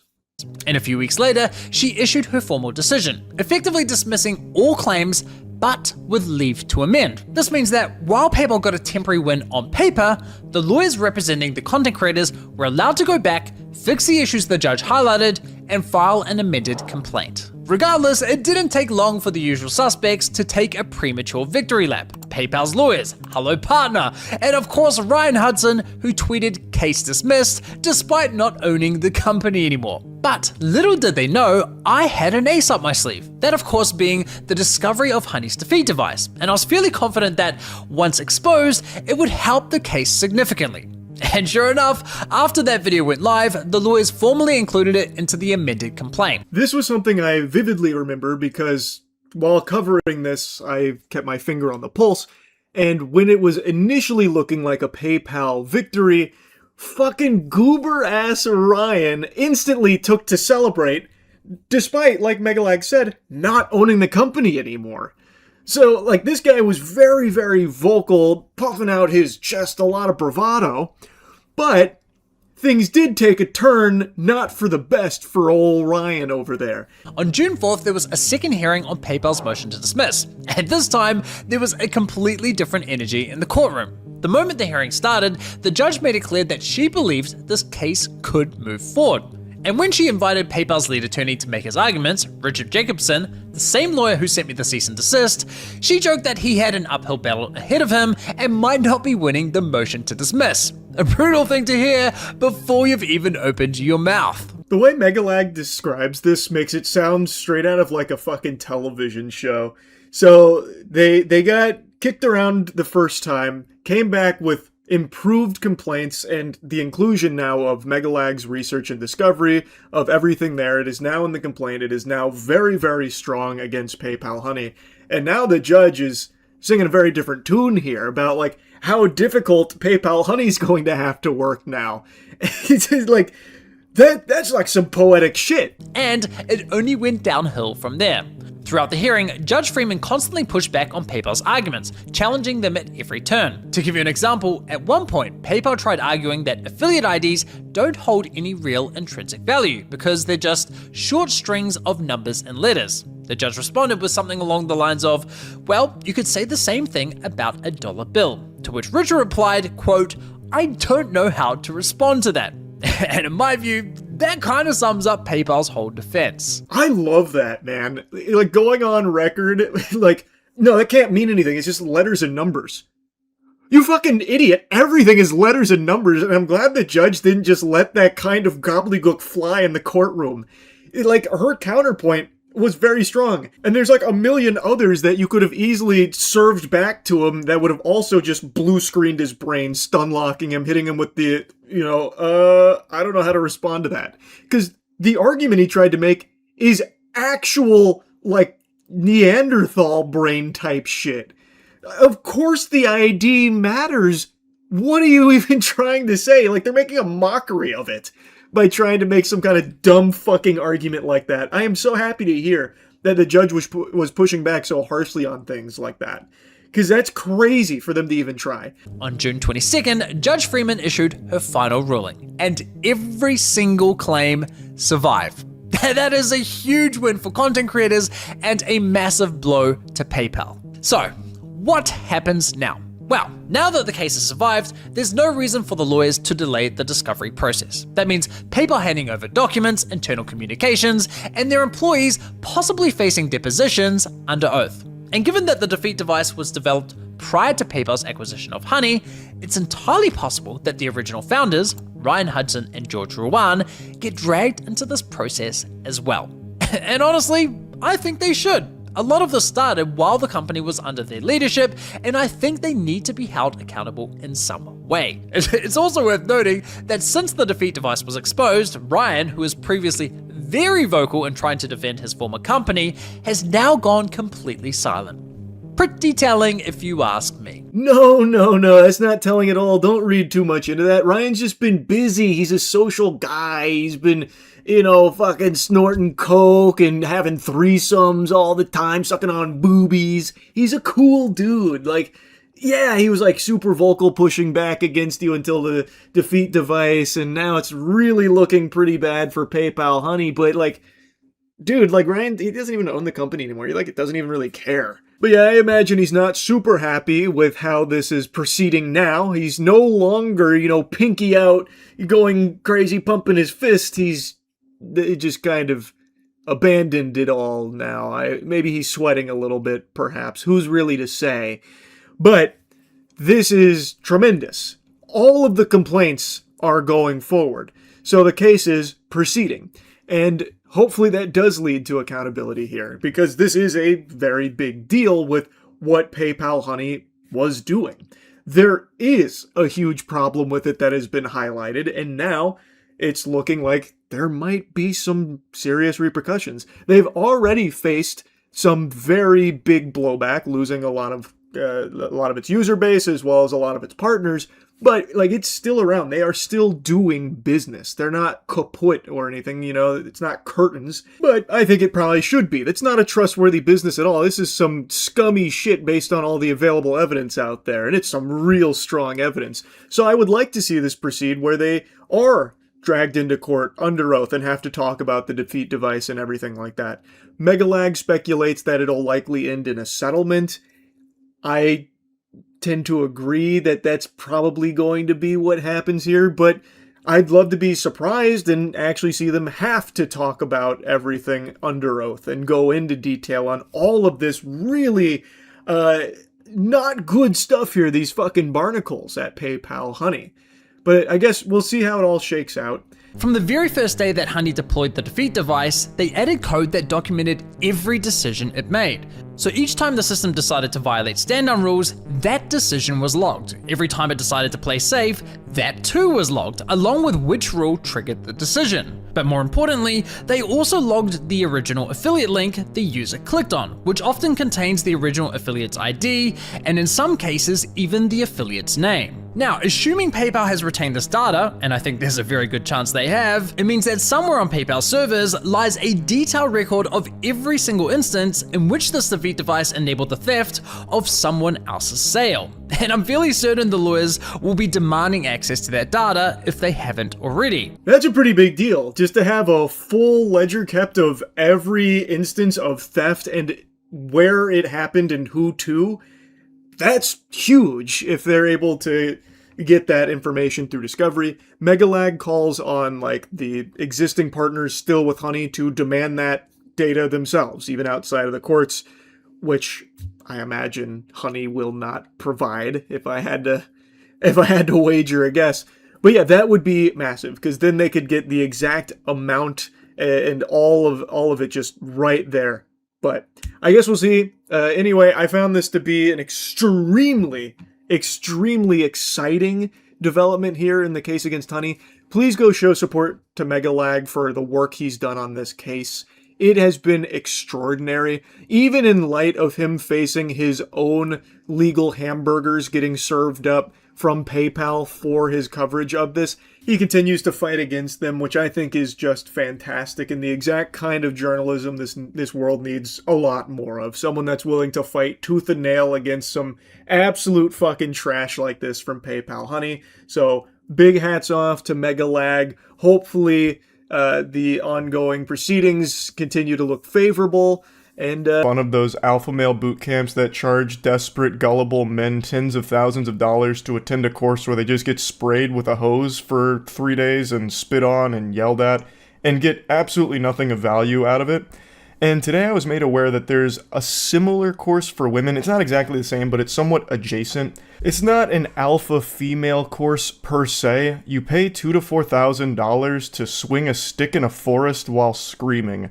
And it's supposed to be like this emotional release for things that are enraging you. Would you pay $4,000 to swing big sticks and scream in the woods with the aim of releasing your anger? Obviously, there's only one right answer to that question. Any sensible person on the planet would say, absolutely yes. It's more than worth it to go pay $2,000 to $4,000 to swing a fucking stick. Sign me up. I'm ready. That's something I can't do for free. Where am I gonna find a stick? It is imperative that we allow ourselves safe spaces to release this fiery, hot emotion from within us. So it's called the Rage Ritual Retreat. If you want a healthy way of releasing all of your anger just to scream, shout, let it all out, solo queue in Rainbow Six Siege. I guarantee after your second game you won't have a voice left because you'd be too busy yelling at your fucking teammates who are lobotomites. Now, dropping the sarcasm, this is just a blatant scam. Charging people up to $4,000 to swing a stick while yelling? I couldn't imagine a worse use of your money. You would get more value out of using $4,000 as toilet paper. I would actually say that is a better use of those dollar bills as opposed to spending them on this con artist. Like, there's not even an overhead cost here. It's like genius from the scammer's perspective. All you do is just go into a forest and give them sticks and tell them to yell. One of their big selling points, at least from what I can tell, is that this is a safe space to do it in, a controlled environment where there's going to be no judgment and no one's going to hear you. Bah humbug, what a load of fucking horseradish. It's not like the lead lady here, who you're about to meet, surveyed the entire area within 3 miles to ensure that it's a closed set that no one's going to infiltrate. There's definitely going to be some hikers that might hear you, or some wildlife that's going to be startled and maybe you get charged by a bear who's confused or something. Like, it's not like this is some kind of environment she controls. All she did is get a class together and charge them thousands of dollars to swing sticks together. Something that you can do for free right now. And in fact, I will. I'm going to release my rage at seeing this blatant scam and people's willingness to just spend tons of money on absolute fucking nothing. But I don't have a stick, so instead I'm using this bold and brash picture.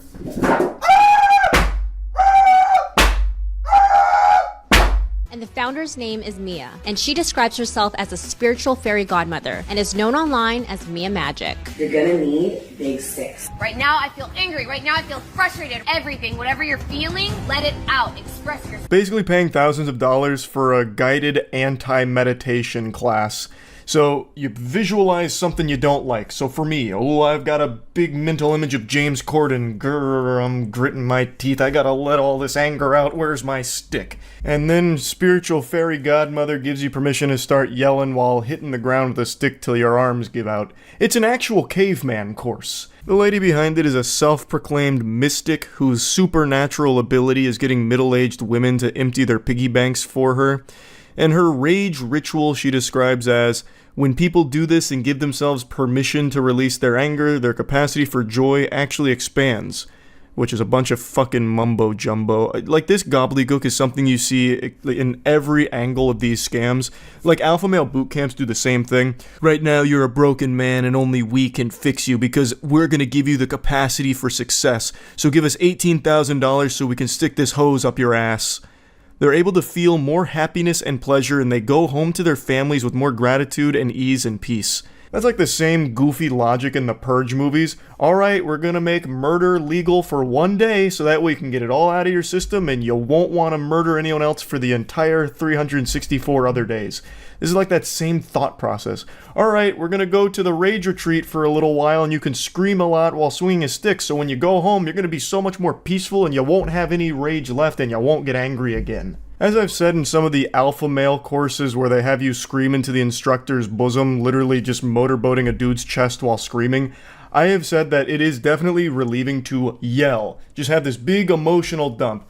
Ah! It feels great sometimes just to let it all out. I get it. And you know what the beauty of that is? It's free. You shouldn't be paying thousands of fucking dollars to do that. You can do it now. And I guess I should mention that she does have another more financially viable option where it's a one-day ticket at $222 per person. Now, just to put that in perspective, for 222 clams, you can just go to a fucking smash room right now, get yourself a sledgehammer or a baseball bat or your medieval weapon of choice, and just start breaking shit while yelling and screaming. That is like a full body release. It's very emotional if you want it to be, I guess. It's significantly cheaper, you're not getting scammed, and you get to have fun with it. Why not just do a smash room? Like, this has no advantages at all except you go into a forest for it, which doesn't do anything. And it's not even like she's trying to sell it as that, like, oh, it improves your connection to nature through like this, chakra realignment with the Earth's magnetic crust. Like, she's not even trying any of those weird angles that we see a lot. She is literally just saying, hey, come swing a stick and yell. Well, then let me cosplay as your financial advisor real quick. Save yourself the doubloons and go to a smash room right now if you think this is something that's going to help you feel better and like let off some steam. Go to smash room, save yourselves a lot of money, and bust up a car, destroy a toaster, fucking, I don't know, blast an old kitchen sink, whatever they have there, and start yelling and screaming, get real primal and guttural with it.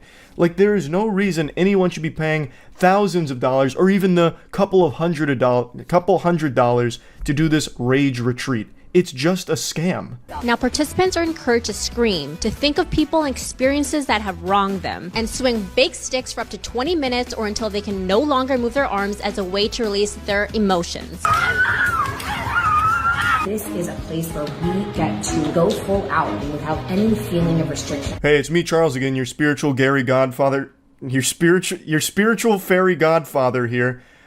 Just go to a smash room instead. You don't have to pay me for this advice here. Wish granted. You want to blow off some steam and scream and swing a stick? Go to a smash room. It's not nearly as much money as this. Okay, fairy godfather out. Poof.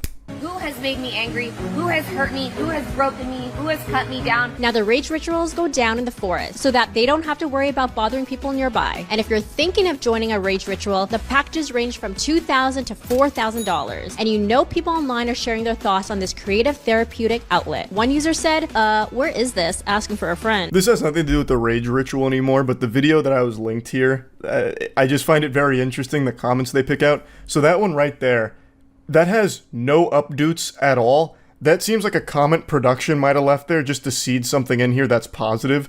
Somehow they only found positive comments when I know people would be clowning on this. 100%. I know for a fact they are because I looked at other uploads and most of the comments are laughing at it. Yet somehow they found the only 3 positive comments buried deep within there. I just thought that was kind of interesting to point out. And this user said, I want in, while this user said, I wish women would just take their rage out on the people that are enraging them. These rituals are like a bandage for a bleeding wound. Now, Mia Magic said the next retreat will be in August and the location will be in France. So BG Squad, how do you feel about this rage ritual? And are you thinking of going to one too? Share your thoughts in the comments. I hope you don't mind if I share my thoughts in this video. I will not be attending. And I encourage everybody else to do the same. Please stop paying thousands of dollars for things you can do yourself for free.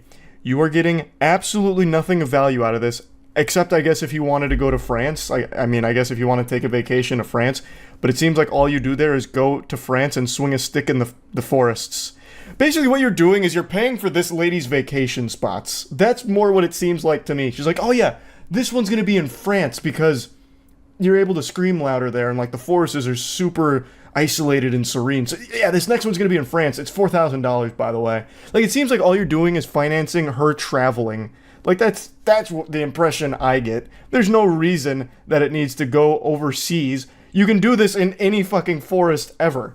It's just so obviously a scam, taking advantage of gullible people. It's so fucking ridiculous, but that's just kind of the day and age. People are more than willing to just part with tons and tons of money for absolutely no reason at all. But yeah, I want to talk about, I don't know what to tell you. Every single minute there's another scam born, and every 5 minutes there's another victim of a scam being taken advantage of. It is unreal, the current landscape of the internet with how rampant scams are. It's crazy. There are more active scammers on this planet than there are ants. It's just vile. Nowhere and no one is safe. I'm going to make up a statistic real quick, and I want it to be an alarming one just to illustrate the intensity of the situation. 1 out of every 2 people in this world is either a scammer or a victim. So, sleep in fear. Now today I'm going to be going over a scammer that I'm pretty confident most of you haven't heard of. I only recently learned about them thanks to a YouTuber named Maddie Balls, who made a great video exposing the whole situation and going over it thoroughly. So the link to the full video, of course, is going to be in the description of this one. I'm just going to show some of the clips and go over like the general broad strokes of what the scam is. It's a pretty interesting one, albeit nothing unique about it. But what I find interesting is their commitment to the facade. So the scammer is named Carter Jamison, and he's built his career, well, career is a term I'm using super loosely because it's an illusion of a career. Carter Jamison is an Instagram influencer, which again is a term that has no meaning at all. That is the biggest nothing fucking sandwich of a term. But he has 1 million followers on Instagram, almost all of which are botted, by the way. And he sells courses, which are like media packages in order to get you clout. The man is a literal clout vendor. He's an exposure goblin, and you pay him thousands of dollars for these packages to hopefully blow up your brand or increase your online presence. That's his whole hustle. He's a guru scammer. There's nothing unique there whatsoever. But what's impressive about Carter Jamison is his tenacity and persistence to prey on gullible kids and desperate adults. He seems to have been a born slimy weasel of a person because he's been scamming for quite some time now, and he's only 19 years old. This is a young man. He's like fresh out of high school and already a notorious scammer. In fact, he was one of the puppet masters behind Lana Rhoades' NFT scam from like 8 or 9 months ago, which I know a lot of you are probably familiar with because that was a huge scam. He was one of the people behind it that made off with $1.5 million in that rug pull. This was his first major scam, and I guess he must have really enjoyed the taste of shit in his mouth because he just continues to scam from here. It's only escalated. So not only does he do the press package shit where he like sells these $1,000 packages of like articles or whatever, he also does these very shady giveaways where I'm not entirely convinced people actually get the items they're supposed to receive from the giveaways. But even still, giveaways in and of themselves and the way that Carter Jamison does them are always sketchy because he's hiring rappers and pretending to be friends with them in order to promote the giveaway. So that way people start following the account and, you know, signing up, whatever, all that, under the idea that they're going to get this item, and also under the idea that the rapper that is there is a big supporter, so it must be legitimate, even though that's not exactly telling the whole story. Carter Jamison also has 2 other NFT scams that he has run since the Lana Rhoades one, so he's just been on this upward trajectory of thousands upon thousands of scams that he just keeps fucking spearheading. And like I said, he's only 19. I have to imagine he started doing this as a child, like an actual toddler. Like he probably opened a lemonade stand when he was 8 years old, but didn't actually sell lemonade. He sold water with like a hint of lemon in it because he wanted to save money on the lemons. So he just sold people the idea of lemonade. Like, I guarantee this guy's been scamming for a long time. Like, probably took notes out of Ed, Edd n Eddy when they were scamming for Jawbreakers. He probably was scamming around his middle school for, you know, $15, $20 off like a homework racket or something. Like, this kid seems to just thrive off taking advantage of people and lying. His whole personality is fake. So I'm going to go ahead and play clips from the video so that we can get a deeper understanding of exactly how all of it works. But this one is a pretty sad one. Like, he's 19 years old and he's already a piece of shit. Carter Jamison. I'm unfamiliar with that name. Carter Jamison is someone who's been seen with Chief Keef, Kodak Black, Lil Durk, Bobby Shmurda, Summer Rae, Lil Yachty, Steve Will Do It, Cole Bennett, and many other celebrities. But how... I'm going to just take a guess. Knowing nothing about this, he paid to take all of those pictures with those celebrities. He's a trust fund kid with a lot of access to money. So he puts on a front that he's actually a popular guy, like friends with all these rappers, and he uses it to try and promote. I'm just going to do crypto. I think crypto's easiest. Lock it in. the digital marketing company Gateway Agency. But I think he's a liar. So to understand how this guy has made millions from lying, misleading, and scamming, we have to dig a little bit deeper. Recently started. Oh, actually, damn, fuck. I'm starting to change my mind. Maybe it's not crypto. Maybe he sells like courses. Maybe he's one of those gurus, like get rich quick guru kind of shit. Because he's a 19-year-old entrepreneur, owner of Gateway Agency or some shit. Whatever other imaginary made-up garbage he comes up with. I'll stick it out on crypto. I won't backpedal. Getting a ton. Is he really even a scammer? Well, I'm gonna go ahead and take a stab at it. He does not have all of these followers legitimately, 100% botted to a certain level. A lot of people on Instagram do that. How does this kid know all these people? He doesn't. He pays to be near them. And who is he? Just a kid with a lucky spawn, born to a wealthy family. So Carter Jamieson is another one of those social media gurus you see online, but instead of selling you a course, he's selling you popularity. You might notice he has decent engagement and relationships with one guru who promises to scale your digital footprint to the. My second guess was the right one. Son of a bitch. Yeah, maybe crypto's too outdated now. Everyone just immediately conflates anything meta, Web3, whatever with a scam. Rightfully so, by the way. Like, yeah, if he's a modern scammer, he would have had to adapt into the guru space, which is now the money maker. Actually proves his guiltiness. Botted engagement. Before his engagement increased 100 times because of Juice WRLD fans hate bombing him, he could be seen botting his account, as you can see from all these fake comments. And if that isn't proof enough, no, this is really fire. Out botted engagement Shit's flames. On one of his Twitter accounts. And here on his YouTube channel, you can see over 1,000 botted comments on one of his YouTube shorts that only has 600 likes. So it's safe to assume that he's botting likes and possibly followers. They're just very passionate. They forgot to like. I first saw on his website that he had a ton of articles and content, and another even says this story is paid for by an advertiser. I actually had no idea that shit was there. Obviously, a lot of journalism is paid content. Like, I mean, is what it is. I didn't know that they actually disclosed it in those cases. I thought they still kind of kept that under wraps. But I guess they also got hit by some new guidelines or something, or maybe I've just been oblivious to those notices. Someone with a lot of followers, we tend to think they're legitimate. The deception exists because the large follower numbers trick our brains into giving out credibility naturally from the social proof. More followers means more credibility, right? But I don't think Carter's... Maybe I'm being baselessly optimistic, but I feel like that perception's starting to waver a bit. It used to be bigger number, trustworthy person. That used to be the rule, but I think with crypto and everything, it's kind of shaken everyone's faith in that concept. So I'm hoping that's changing, because it feels like it kind of is, slowly but surely. But maybe I'm just wrong in wanting to believe. I like how the YouTuber is basically milking this guy's downfall for views and content. Why does everyone have to have like some kind of weird contrarian perspective on everything? This guy even said at the beginning, like, he was a very generous guy about this whole thing. He's just telling the story, and that's exactly what he's doing. He's just telling the story about this guy's hustle, which is a scam. It's so weird. What goes on in your mind to want to immediately take some kind of weird combative stance on someone just literally exposing a scammer? I don't get it. I actually don't understand it.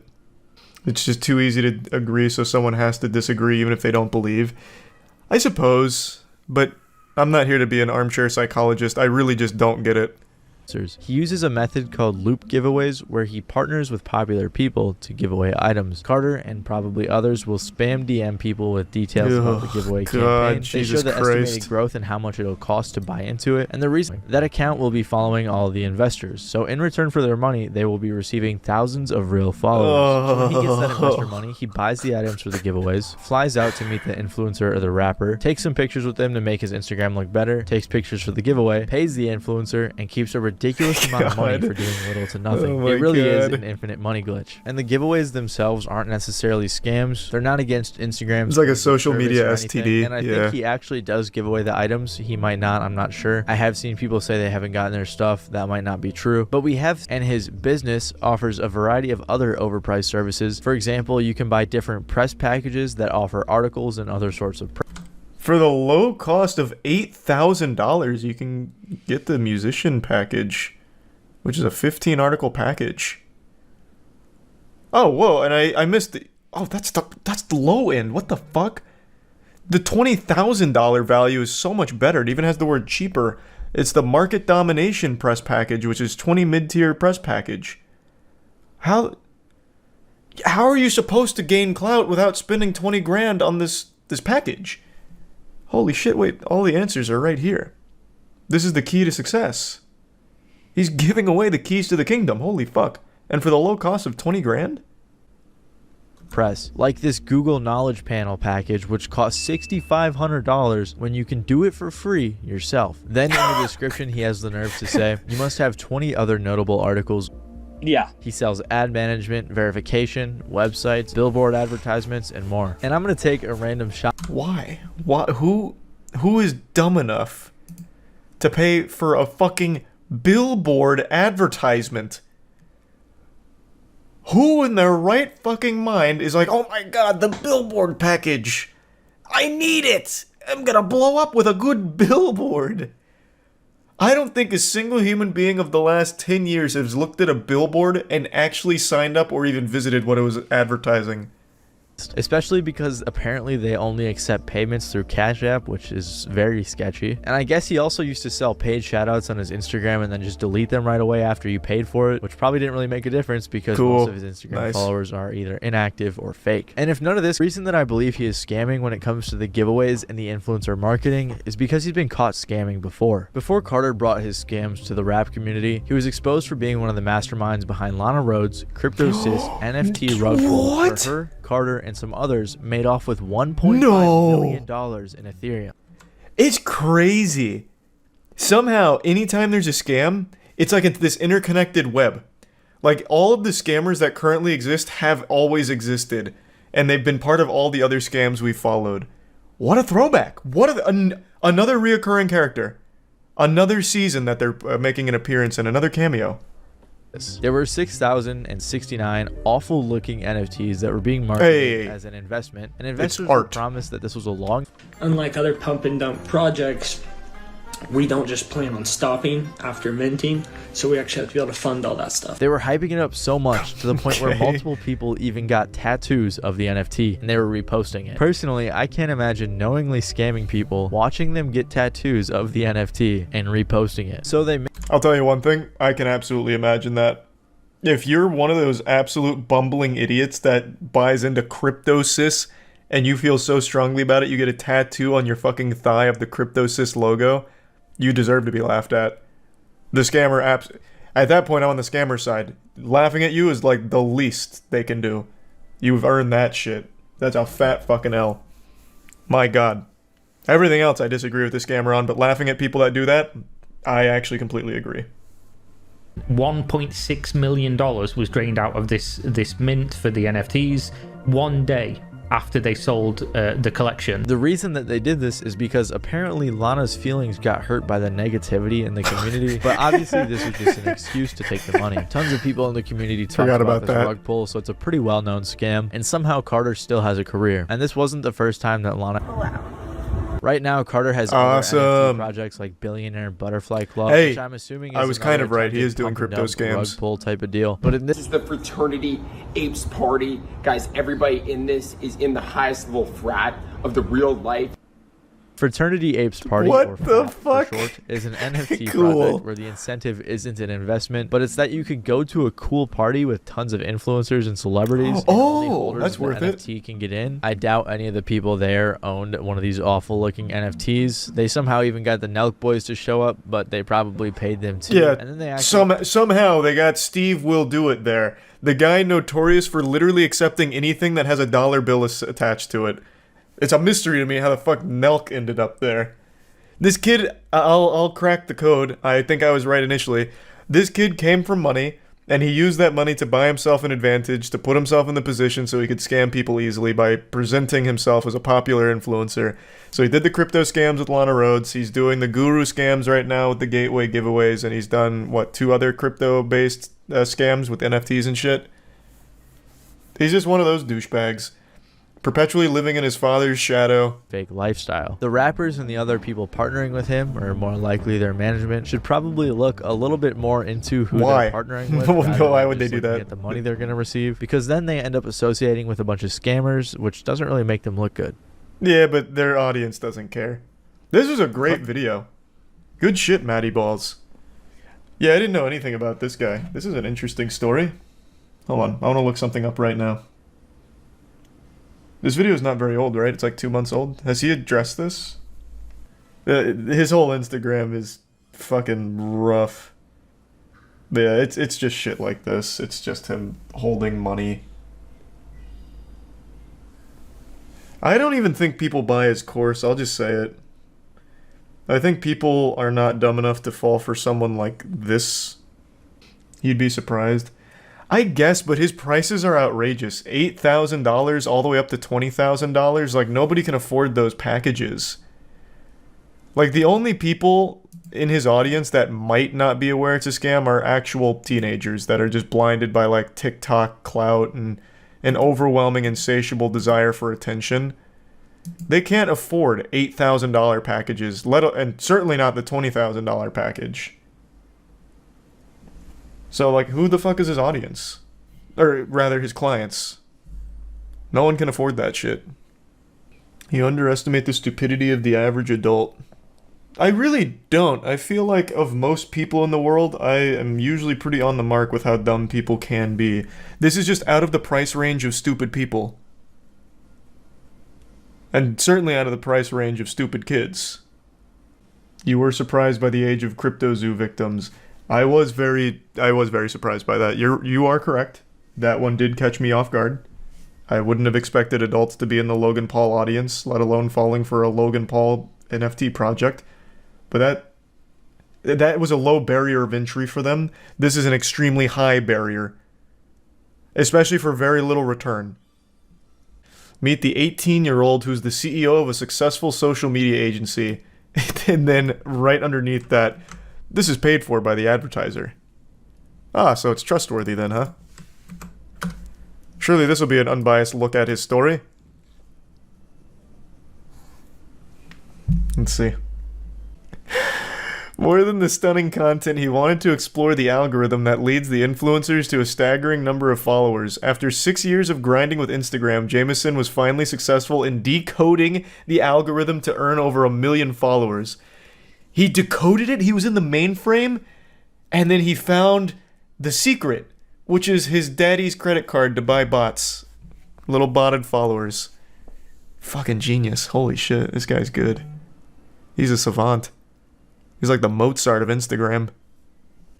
Because he never did anything? Well, no, I just wanted to know about, like, his parents.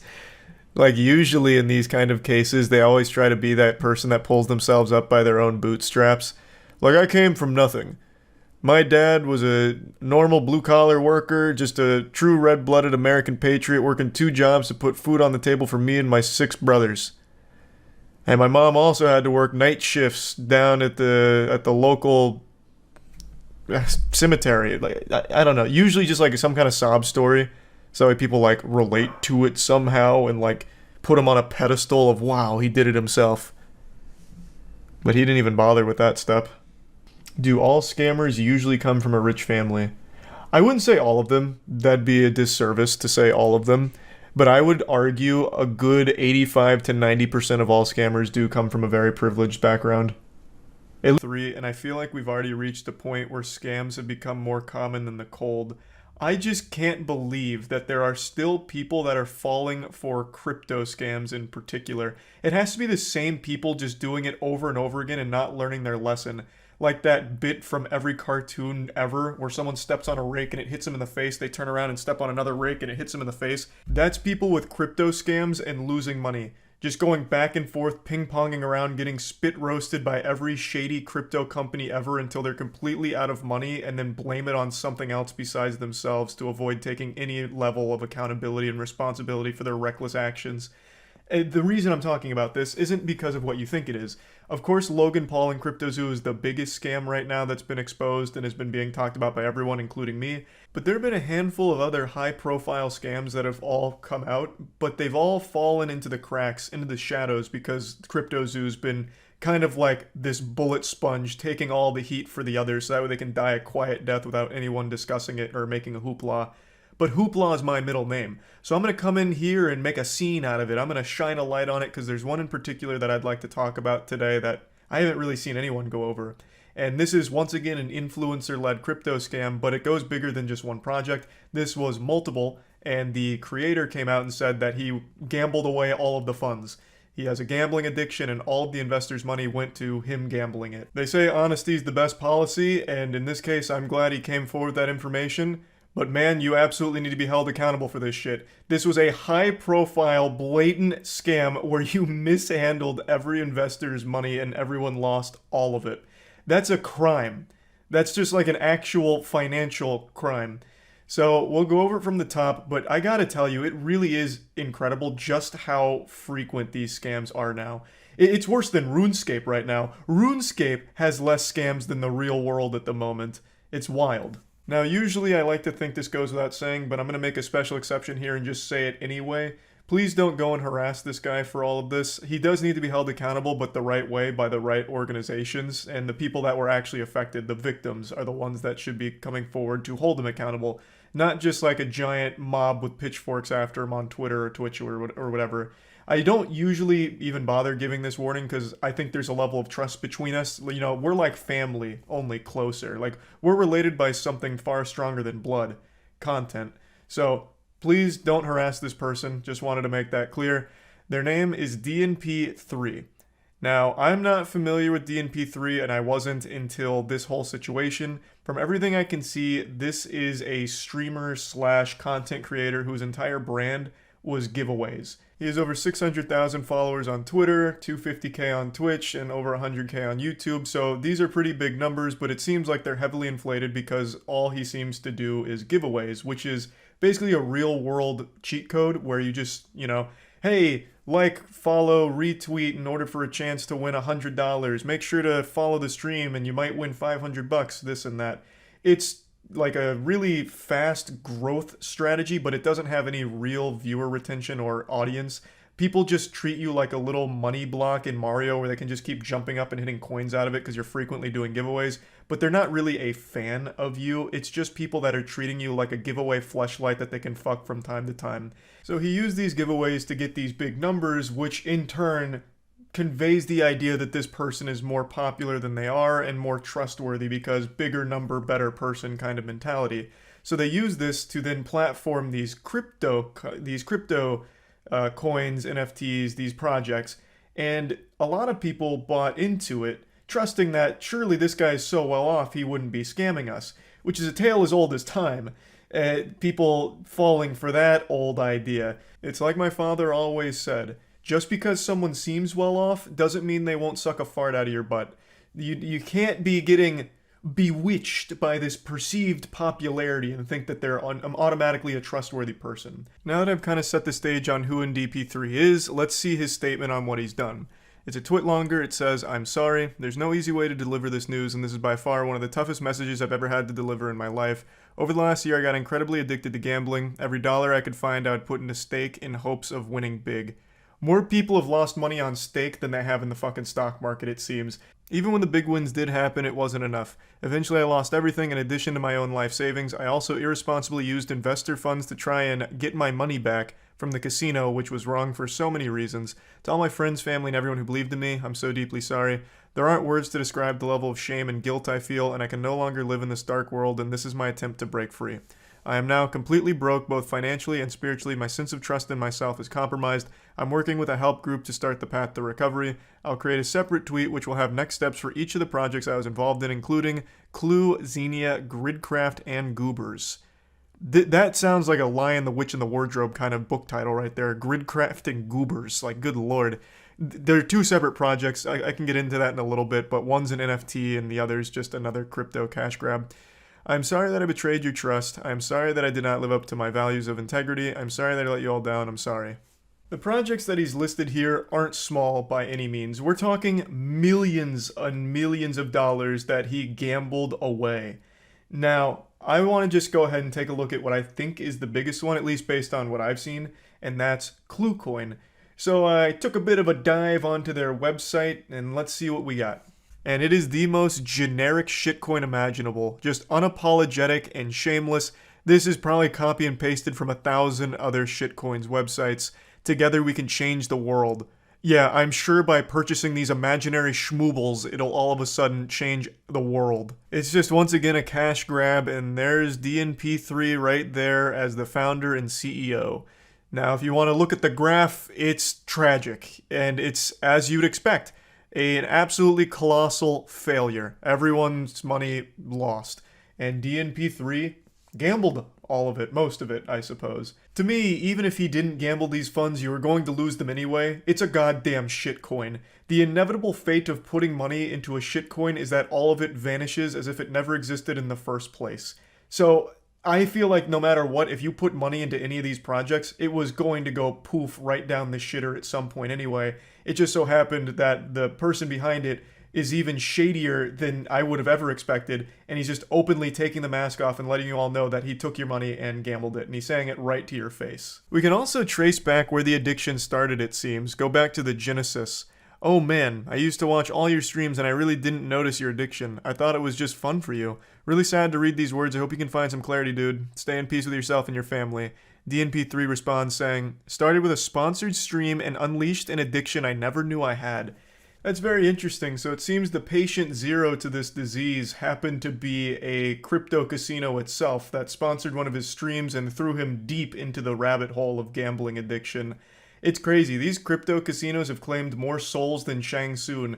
They really get their fangs in you, it seems. Because this is not the first story. Far from it, from these new crypto casinos that are sprouting up everywhere. Gambling addiction is really popping off these days. It seems like as there's more access to this kind of shit, more people are getting hooked on it. Addiction in any of its forms is bad, but gambling addiction is a super serious and scary one.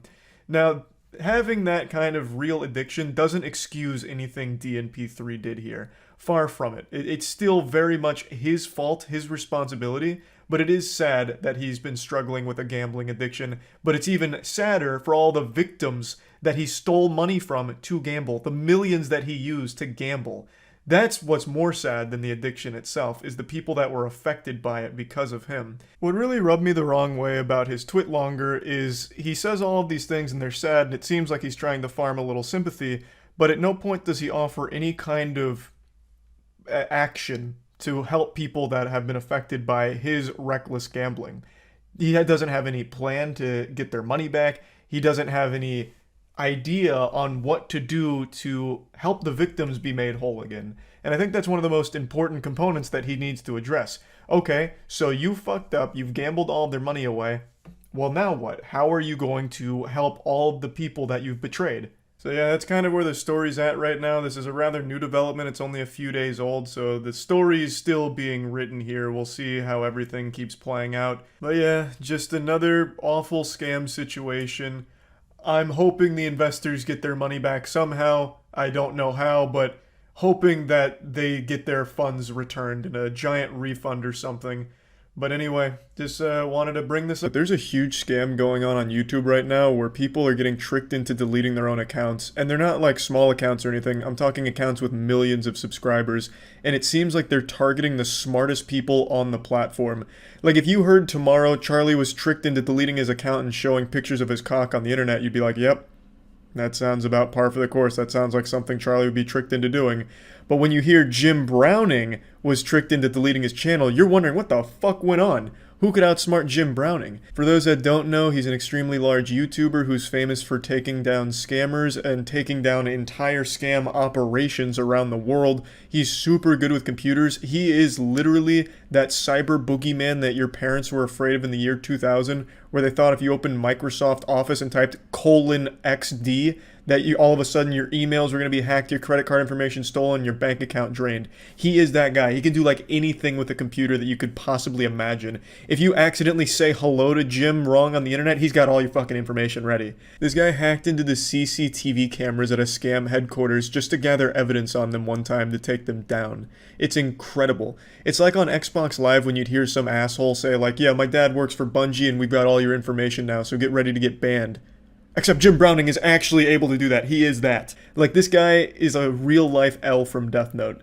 Super smart guy, super great guy, and he recently was the main victim to a YouTube scam that convinced him to delete his own channel. Today he posted a video going through exactly how the scam works. It's a great video. I highly encourage you to check it out. And I want to talk about it just a little bit and give a bit of a summary, as well as a little advice for any YouTubers out there on how to avoid it. He does as well, but there's a couple things that he doesn't touch on that I'd like to. He's also not the only victim of this scam. Another very smart and large YouTuber named the Spiffing Brit was also convinced to delete his YouTube account in what appears to be the exact same scam. And allegedly, these aren't the only two, but these are the biggest two that I can find that have confirmed to have fallen for the scam. So how does it work? Jim Browning has it all covered from start to finish. He recorded the entire interaction with the scammer, but I'll just do a little caveman breakdown. Bad man pretend to be Google. They were able to send a real email from a real Google account at google.com. They sent an email saying you have a duplicate AdSense on your YouTube account. As a result, we'll be suspending your channel. If you want to talk about it and try and rectify this, you can join our YouTube support chat. And then there's a link, and the link actually takes you to a real YouTube support chat. So this entire time you see at google.com, and it really is at Google. It is a real YouTube support chat. So there's nothing too suspicious about that, and that is a real error that happens on the platform, I imagine, with duplicate AdSense accounts. So all of those check the boxes of, might be legit. So upon joining the YouTube support, they walk you through how to fix the problem, though there is something Jim Browning points out. When you're in the YouTube support page, there is a discrepancy with the email that you're talking to. It's at creatorpartners.com, which isn't right. That is the wrong email, but by this point, you're already convinced that this is really YouTube support. So, as he mentioned, he wasn't paying enough attention to it and didn't think anything of it. And I imagine it's the same for the Spiffing Brit.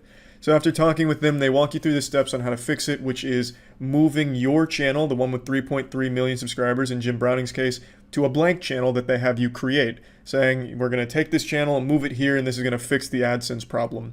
Well, in doing that, you have to, in the move, delete the original channel. So you end up deleting that channel, and now you're left with just a blank channel. Now, this isn't the goal of the scammer. Once you get to that step, what they want you to do next is fill out a forum, so that way they can access your original account. And this is where Jim Browning's, all of his sirens were going off, and we entered DEFCON alert, where he realized it really was a scam. In that forum, they ask you for some really odd information that no company would ever ask for, which is stuff like your password. So that is the biggest tip. No one and nothing that is official will ever ask for your password to anything. So upon seeing that, he closed the case. He knew it was a scam, but then tried to get more information out of him. The scammer started bragging after he was caught, saying that he's worth $2.5 million off of this scam, and that he has 12 accounts, some with 6 million, some with 3 million. None of that Jim was able to confirm, but it is worth at least mentioning. And then today, the Spiffing Brit posted this picture about how his channel was deleted and he was tricked into deleting it himself by a scam. So you're led to believe that it's this same scam. Now, I don't know how far the Spiffing Brit has gone, if he actually did fill out that form and give away his password, which I would be very surprised if he did. I don't think he did that. I'm sure he noticed it was a scam at that same point, but by then, your goose is already cooked. You've deleted your channel, and now you're left with nothing except at the mercy of YouTube, who does have the capability to reinstate channels. Jim Browning is fully back online. Everything's back and running. He's got all his videos back. Everything's as it was before this scam even happened. But it is still a huge hassle, especially if they did go through with giving the password, because now the account's compromised, the scammer has it, and they can take whatever revenue the account makes. So that is a big problem. Though Jim said even if he did give the password, he thinks two-factor probably would have protected his account, and I agree, that probably would have stopped it in its tracks. But let's assume the creator doesn't have two-factor on, well, then they'd be fucked right then and there. So that's just a breakdown very briefly of how it all played out. It's a lot more intricate than I'm giving it credit for with my explanation. Jim goes into detail and shows just how convincing it is, but that's pretty much how it all went down. So, how can you avoid something like this? Well, the first thing you need to understand is YouTube doesn't communicate. So if you get an email from YouTube saying anything, it's probably just a fucking scam. I've been on this platform for 15 years. Do you know how many emails I've received from YouTube? Almost fucking none. I can count them on one hand, probably. I just don't get YouTube emails for anything, and I imagine that's the case for most people on YouTube. When I get like a copyright claim or anything, I don't get like an email or anything about it. I just see it on my account. You know, I'd never get emails from YouTube. So getting anything from YouTube about like, hey, there's a problem and we want to fix it, are you fucking serious? YouTube yet never wants to fix anything, let alone reach out to you to try and get it fixed. It just doesn't fucking happen. So that should immediately be the biggest red flag, is getting contact from Google or YouTube. The only time I have contact with YouTube or Google is through my partner manager or anyone I know at the company, you know, DMs or emails of people that I personally know at the company, never from YouTube or Google itself. So that just doesn't seem to happen to anyone. And when it does, it's usually shady, like in this case. So that's my biggest piece of advice. And then the other big thing is, don't just trust the domain blindly. As Jim points out towards the end of the video, it seems like anyone can send an email from a real @Google domain without actually being representative of Google. So just because a domain looks legit or even is a legit domain, don't let that just be a pass for everything they say. Don't just write it off because the domain was real. Because, again, in Jim's case, it really was from Google, but it was a scammer that was able to use the Google domain. And it seems like anyone can do that. So that's just the other thing to be aware of. That's really about it. It's a pretty wild scam and definitely the most intricate that I think I've ever seen on my history on this platform. I've never seen one actually be able to target extremely smart people successfully. Usually you'd see it happen to channels that are like prank channels or something, not actual fucking 500 IQ scam exposers and extremely smart YouTubers that expose exploits in the world like Spiffing Brit. Like the fact that it got those two means it could get fucking anybody. So, you know, be cautious out there. And degenerate place on the entire internet than TikTok Live. TikTok live streams are actual hell on earth. You'd sooner find me in the adult baby diaper lovers community forums before you'd find me in a goddamn TikTok live stream chat. I would sooner go to the front lines of a war zone than venture on over to TikTok live streams. It's just so bad and pathetic. The majority of the TikTok live streams I've ever seen are just blatant scams or people non-stop begging for donations with a made-up sob story. And that's what we're going to focus on today. I'm sure you've already seen some of the more popular scammers on TikTok live streams, such as the one Mudahar recently made a video about. This is a trend where you have these adults near children who appeared to be ill, and it's a pre-recorded video, it's not actually live. Sorry to spoil the Christmas magic there.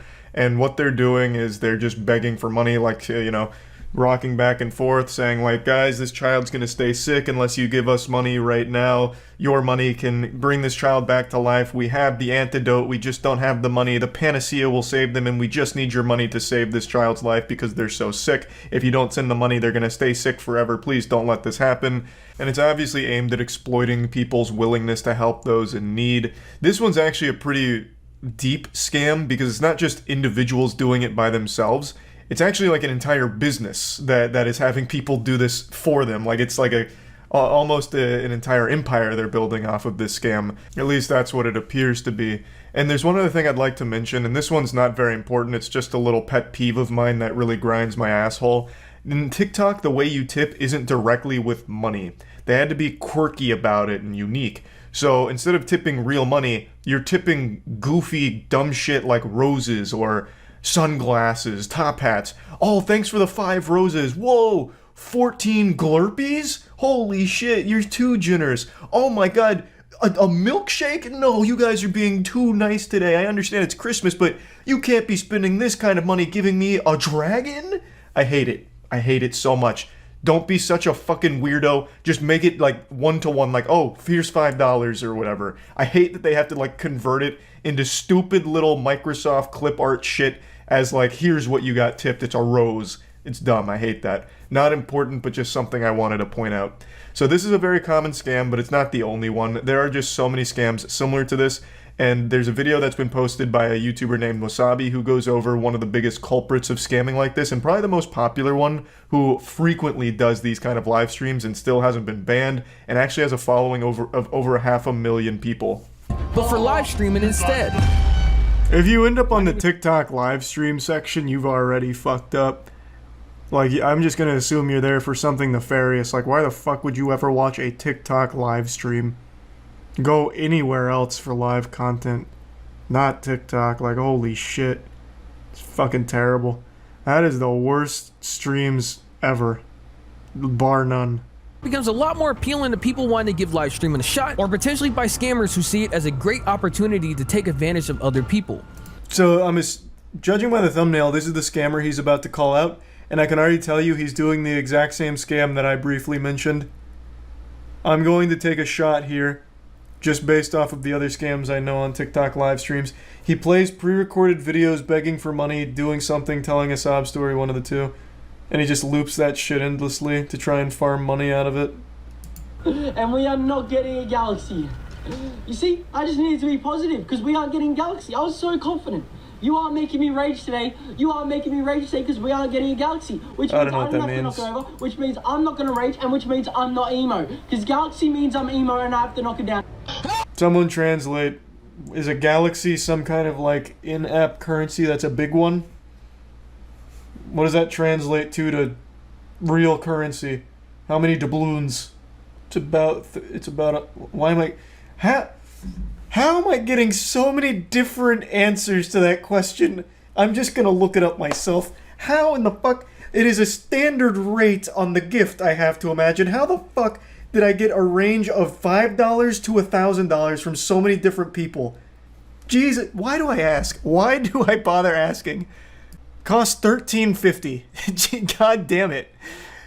Holy shit, it is $13.50. Okay, so then this is just everyone's doing this scam then. Displaying pre-recorded videos as a stream. Is this fake? No, your mom fake. It's not fake. Cherry on top, some people don't even have real streams. They're just pre-recorded. They're fake. So the process for going live is pretty straightforward. On TikTok's website, it says you must be 8 that don't know any better, so they're easy to fool and potentially get money from. That's also very common.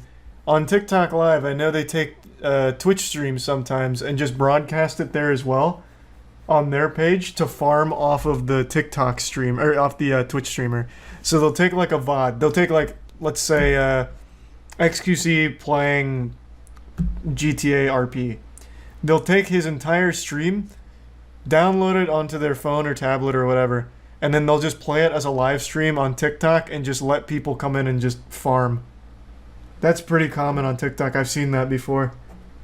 Do I watch TikTok? The only time I go on TikTok is when there's like an interesting drama story. Otherwise, I don't fucking touch it. I am not really too big of a fan. I'm sure there's good content on there somewhere, but I'm not going to be the one digging through to find it. It's more than $13. There's no way it's like 100.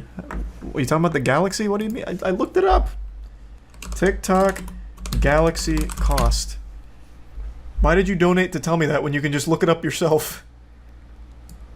Roughly the equivalent to $13 to $15 or $13.50 overall. This is outdated? This is December 11th of 2022. It was a week ago. What the fuck do you mean it's outdated? Yeah, I mean, I guess maybe inflation's a whole new kind of beast over on TikTok. I'm just going to say this is probably correct for now. The easiest way to tell if a stream is fake is to look at the user's profile. For a majority of them, their profiles are either blank with a fake profile picture, and the bio either has no text, or some of them say, "Don't give me Galaxy," which is their way of saying, "Give me money." Are you serious right now? I haven't blinked for the last 17 days. You can literally join my live right now and check for yourself. I don't blink. This is unwatchable, holy fuck. Your live? That is cap, bro. I haven't blinked in the last 7 days. You can literally join my... Is it a scam, or do people have bad taste? No, it's a scam. He just plays pre-recorded videos. So when you donate to him, and he's like, "Give me a Galaxy or I'm gonna fucking cry and pee-pee. Give me a Galaxy or it's gonna be real wet trousers in here. No Galaxy?"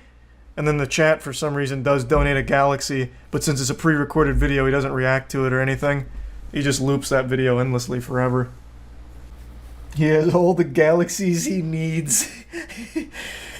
Yeah. He's got too many Galaxies now. He's got his bag. He said enough is enough. I'll leave a couple solar systems for the rest of you plebs.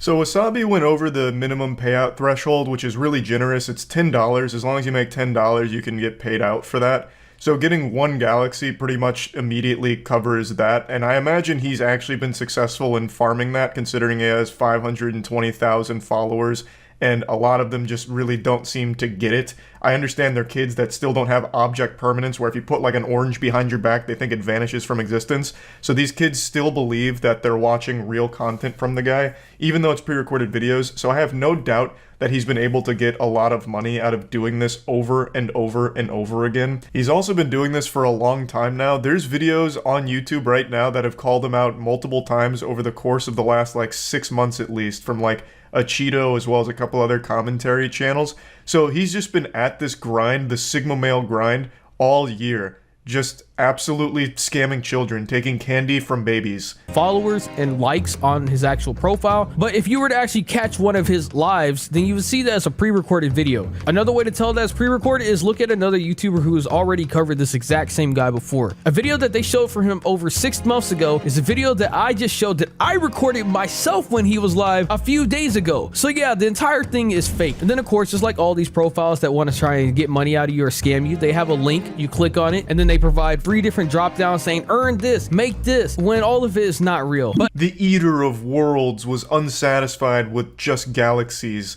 His gluttony knows no bounds. So even apart from just the live stream scams, he now also includes more scams in his bio.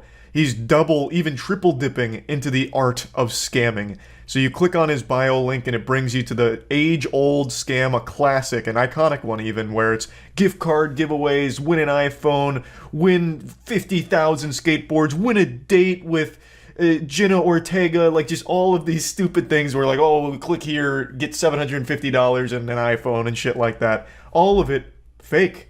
All of it a scam. So this guy's entire identity online is based around just absolutely slapping kids and their parents' wallets around. But of course, he's not the only one doing it. It is extremely common on the platform right now. So again, I don't know why you'd ever go to a TikTok live stream unless you're really just trying to lose money for the sake of losing it. But at that point, just flush it down the toilet. Why bother giving it to a piece of shit like this guy? So, yeah, I just wanted to talk about some of the scams going around on there. Out of celebrating crypto bros taking L's, and this week they were eating good. Their bellies were stuffed because the largest L in cryptocurrency history, perhaps, just happened this week.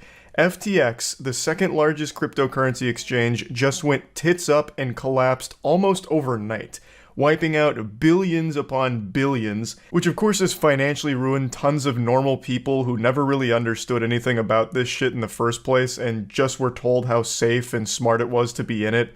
So they treat it like some kind of magical entity where, like the Tooth Fairy, they'll put money under their pillow and the FTX Fairy comes through and leaves a little extra under that pillow for them. But this time the Tooth Fairy came through and just burglarized them, and now that money has just been flushed down a toilet. Actually, it's even worse than that. It hasn't even been flushed down a toilet. It just vanished as if it never even existed in the first place. Now, a lot of people are looking back on this now with post-nut clarity, wondering how they could have ever ignored all the red flags about FTX, and more specifically, the man behind FTX, Sam. He went into an interview once and openly celebrated that it's a Ponzi scheme. Like, you're just like, well, I'm in the Ponzi business, and it's pretty good. And even after this, and him being very openly describing a Ponzi scheme, people continued to put tons and tons of money into FTX. And now, that's all just been vaporized. This seems to happen a lot in the crypto community. I think a lot of people are under the impression that everyone that has money is a genius, so they'll write this off as just Sam being quirky or something, until it all ends up with them losing all of their money. You know, I just feel like it may be a level of brainwashing, maybe a level of copium where they've already put money into this, so they just have to like fight tooth and nail for it and ignore blatant red flags, and just keep convincing themselves that this is eventually going to make them money, because they believe in the dream. And then most of the time it doesn't. This is like the 5th collapse of a massive crypto-based project in the last like 6 months. Oh, while we're already here, I kind of want to see Atrioc pick up the FTX saga post-collapse. All right, I'm going to try and explain what's been going on with FTX, which is the largest crash in crypto history and probably the end of crypto. I'm going to try to do it as fast as I can. So here's this guy, Sam. I will say, off rip, I know he's exaggerating. Unfortunately, it won't be the end of crypto, but god damn it, is it a wonderful fucking dumpster fire in and of itself. Sam Bankman-Fried. He's like 30 years old, and he's been described as a wonder kid. He was put on the cover of Forbes as the next Warren Buffett, an investment god. He's also described as the most generous billionaire. Yeah, that's what I was saying. The guy That's what I see showed next you. to me is the most generous billionaire in the world. Hi, my name is Sam, and this is my story.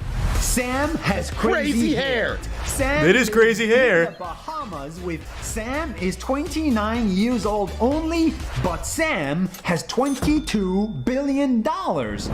Or so he did. Because as of today, he is worth exactly 0 and facing jail time. So let's get... Damn, I read that he had $22, but maybe they were just being nice. Yeah, I wasn't exaggerating. His net worth is legitimately non-existent right now. It's just wiped out. Also in the video, I don't know if Atriac's going to play much more of it. Big A probably won't let this one ride because it's a really stinky video. But when they're interviewing Sam, they ask him how he gets started. And I shit you not, he made it sound super easy that anyone could do it. He said, oh, well, you start with $10 million, and I noticed that Bitcoin was at $10,000 on a US exchange, but $11,000 on a Japan exchange. So I put my $10 million into Bitcoin at 10K, and then sold it for a 1K profit on the Japan exchange. And I did this every weekday, making $1 million a day. It's that easy. You just got to start with $10 million, and you too can be the next Sam. Literally, step 1, start rich. That is almost every billionaire's story. It's a safe and easy way to get into crypto. God. I don't think so. And I'm never wrong about this stuff. And he never was. Don't be like Larry. Don't miss out on crypto, on NFTs, on the next big thing. God, that feels so good. Oh my lord. I don't remember that commercial like that, but that is beautiful. Larry was not wrong. That is correct. Man called it. Maybe we all need to be a little bit more like Larry. Safe. They know that crypto is becoming this big thing, but they don't really understand it. They're afraid of being called out of touch.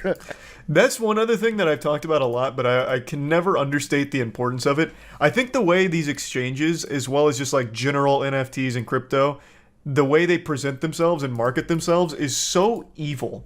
They're very clearly targeting either older people or people with legitimate FOMO, fear of missing out. They're always saying it's safe, you're going to make money, like there's really no risk involved, it's easy to start up, it's quick. Like you are stupid if you're not putting your money in crypto because it's so guaranteed. And it's fucking wild how effective that is. Now, of course, I did the same thing. Yeah, 100%. Like, when this shit was hitting hard, and it really wasn't crypto, it was GameStop stock, because I had such a bad time. Like, I was so upset that I missed out on GameStop stock because I got told about it really early. I was like, nah, it's fucking stupid. So then GameStop happened, and then immediately the crypto boom happened after I'd already been in crypto for like 3 years prior, but just never got serious about it. And I had such bad FOMO, I was like, fuck it, I'm going all in on like every crypto, and lost everything in crypto. In every department of crypto. Well, I guess I haven't lost it because I still have all of it, but it's all worthless now. It's completely worthless. Half of them are rug pulls anyway. But like the marketing targets people with my mental illness, where it's like, oh, you mean like it's guaranteed? Like a cheat code? Oh, like it's safe too? Oh shit. Okay, then I'm in.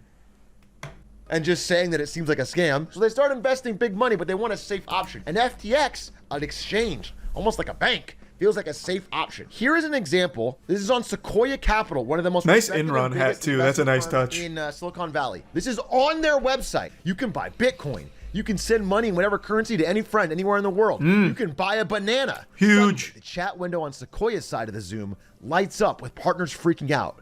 I love this founder, said one partner. I'm a 10 out of 10. Yes! Exclaimed a third. What is that? That's dumb enough. But then we find out. I am a 10 out of 10.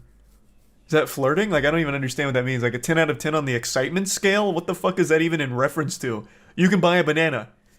I'm a 10 out of 10! Holy shit! From all the money coming in to pay you. And the only way this really will go bad is if they ran out of money. Major market downturn and everything. Okay? Yeah. That's how a regular bank works. Yeah, the way this goes bad is if the exact way FTX went bad. Hey, I want to withdraw my money. You can't. We can't cover that. You can't. We don't have the funds to cover your withdrawal. You know, there's definitely some risk here, But in general, it's okay, especially because in a real bank, all of your money is guaranteed up to $250,000. It's called the FDIC insurance. It doesn't matter if the bank goes out of business. The government will make you whole. Crypto has nothing like that. Understand that like there's a variety of things that can be in this basket here. So imagine if instead of buying a house, you're buying real Yu-Gi-Oh estate, cards or things that generally are stable and appreciate in value.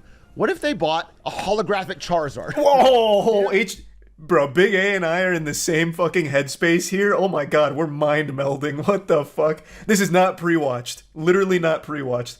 My god. You say you give him $300,000. No, I swear to god it's not pre-watched. He uploaded this during my stream. All right. No, I swear, I promise. I'm not a fraud. I'm no SBF. I've been streaming for an hour 30. He uploaded this 49 minutes ago. The math vindicates me. It proves I'm innocent.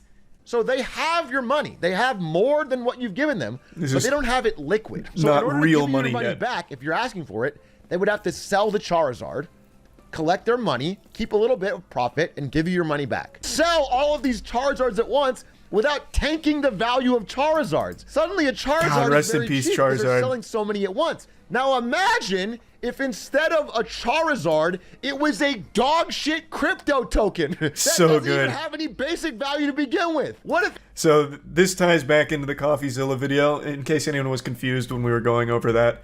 They put it, apparently, it came out in the research, they were putting everyone's money into shit coins. So I believe they had like Solana in there. They had their own like native one, the FTT token. What were the others? Shit. There was a couple more. Literally just taking this money and putting it into shitcoins. So when people had this bank run, they couldn't pay them back because they couldn't sell those coins or anything. They couldn't actually give money back. So that's how all of it just started to crumble and collapse. Ooh, little jump scare here. Wanted to further explain this just a little bit in case anyone's still a little confused. So when you were putting money into FTX, FTX was then taking your money and putting it into shitcoins like the FTT token.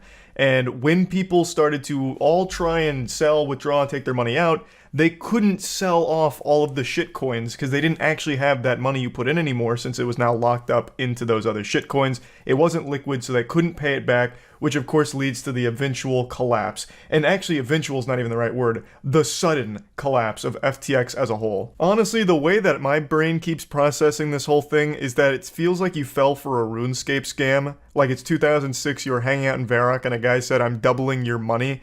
So you give him like 100k GP and he just runs away with it. And you just never get it back. That's the way I'm looking at this whole thing now. Now, of course, I never had money in FTX. I always found it to be a little shady, so I never put anything into that, so I haven't lost anything here. I, of course, feel bad for the people that have. But man, looking at this in hindsight from an outside perspective, it really feels like people just got fucking blasted by a RuneScape scam. Who had something to say about Sam Bankman-Fried? Big advocate for Sam because he has two parents that are compliance lawyers. If there's ever a place I could be that I'm not going to get in trouble, it's going to be at FTX. So, you know what they're doing right here is. Hey, this is Mr. Wonderful, the guy that said people living in poverty is great because it gives them something to work towards or whatever. Fuck, I'm misquoting him. It was even worse than that. God damn it, what did he say? Oh yeah, Kevin O'Leary says 3.5 billion people living in poverty is great news. This, according to fantastic Oxfam, news. The world's 85 richest people is equal to the 3.5 billion poorest people. It's fantastic. And this is a great thing because it inspires everybody, gets the motivation to look up to the 1% and say, I want to become one of those people. I'm going to fight hard to get up to the top. This is fantastic news, and of course I applaud it. I applaud the 3.5 billion people living in poverty. Wonderful news. Now you're all motivated, idiots. So if you're not a billionaire like Kevin, it's your own fault. Alameda Research, which is the other company that he owned, was making all of these terrible, terrible bets on crypto, with their CEO being a 28-year-old Harry Potter fan who also dated Sam Bankman-Fried. And I've seen interviews with her where it clearly shows she has no fucking idea what she's talking about when it comes to investment. Whatever weird, like, meta food things, I don't know. Meta foods? Yeah, I feel like I did manage to get. Starts taking money out of customer deposits at FTX and secretly funding Alameda Research illegally. This is illegal. That is where this becomes an N1 Interesting, moment. This is where okay. It becomes like a... This is what's called a pro-gamer move. Sam taking money out of FTX to fund Alameda research is illegal and very big dicked. So big dick, in fact, that it might just land him an actual prison sentence. You're not allowed to. It's illegal. And it's not shocking to hear that this was going on, given how blatant Sam was about, like, Ponzi scheme and all of that. But man, is it wild to actually see it confirmed and come out. That almost all of the money on their books, it's just FTT token. They had a bunch of FTT token that they said was worth. That's great, though. You gotta love FTT, and so people though. realize, wait a minute, if better we than ask money. for our money back, you can't sell these to get enough value to make all our money back. Like, our money no longer exists in this vault. It's just a bunch of this fucking token. Which is this guy. CZ. Basically says, I own a good amount of FTT token, and I'm going to dump it all. And that's going to make the price of this crash because it already is a shaky investment. It's not really worth what you say it is. To further expand on that a little bit, CZ went on Twitter slinging meat and said, So after this leak happened, he said, I have a ton of that, and I'm going to dump it. And then he even made sure to say, it's not because FTX competes with Binance, our company, the #1 exchange. I'm doing it just because I want to be in the free market, and this is a little off-putting. So he makes this very public statement, which of course sends everyone that has FTT token or anything related to FTX into a frenzy like, holy shit, CZ is about to crash this whole empire. So then everyone in the community, of course, starts to get scared because CZ's walking in like the Undertaker and about to hit the entire FTX with a steel chair at WrestleMania. So he comes in, threatening to flip over the table because now it's been revealed the cat's out of the bag. FTX takes your money and makes worthless nothing burgers out of it in the form of FTT tokens. So when CZ comes in with a fat load, there's no way that they're going to be able to sell those FTT tokens at that price to give that money back. And everyone else that's now asking for the withdrawals and wanting their money back before the worst comes to pass, they can't fulfill it because all they have is these FTT tokens now. They don't have the liquid assets to be able to give those people what they're asking for anymore. And so Binance originally offers... I do think, like, extending this further beyond FTX, I really feel like this is like something that could happen to any crypto exchange. Maybe not Binance. I think Binance is at a point where they're too big to fail. I don't think they're like insolvent or anything. I don't think they could be hit by something like this, but I feel like every fucking other crypto exchange can. You never know. Hey, again, you never know. I did say that behavior from CZ, while being a Giga Chad move, has historically been like a dagger in the future. Do Kwon said something similar, did something similar on Twitter days before Terra Luna died, in very similar and tragic fashion. So it could. It absolutely could. Nobody can get their money out, including this fucking man, Tom Brady, who's probably going to have to play football till he's fucking 59 now. Oh, no. Like TSM. No. Like the Miami Heat, all of which accepted major FTX sponsorship deals that lasted 10 plus years, are all not getting paid. TSM is built almost entirely on this FTX money, which is not getting paid. Well, all of the audits for FTX were performed by the first ever CPA firm in the metaverse. This is the firm that Wall Street relied upon to do accurate accounting on fucking FTX. Well, let's hold on. Let's talk about the first ever CPA in the metaverse. Is there any point ever so far where the metaverse hasn't copped a huge L? I wouldn't even think metaverse would be implicated here, and yet it still somehow finds a way to be front and center at another major fuck up. That is so beautiful. That is the gift that just keeps on giving. Oh my god, what a joke. And there are still people that firmly swear by the viability of the metaverse.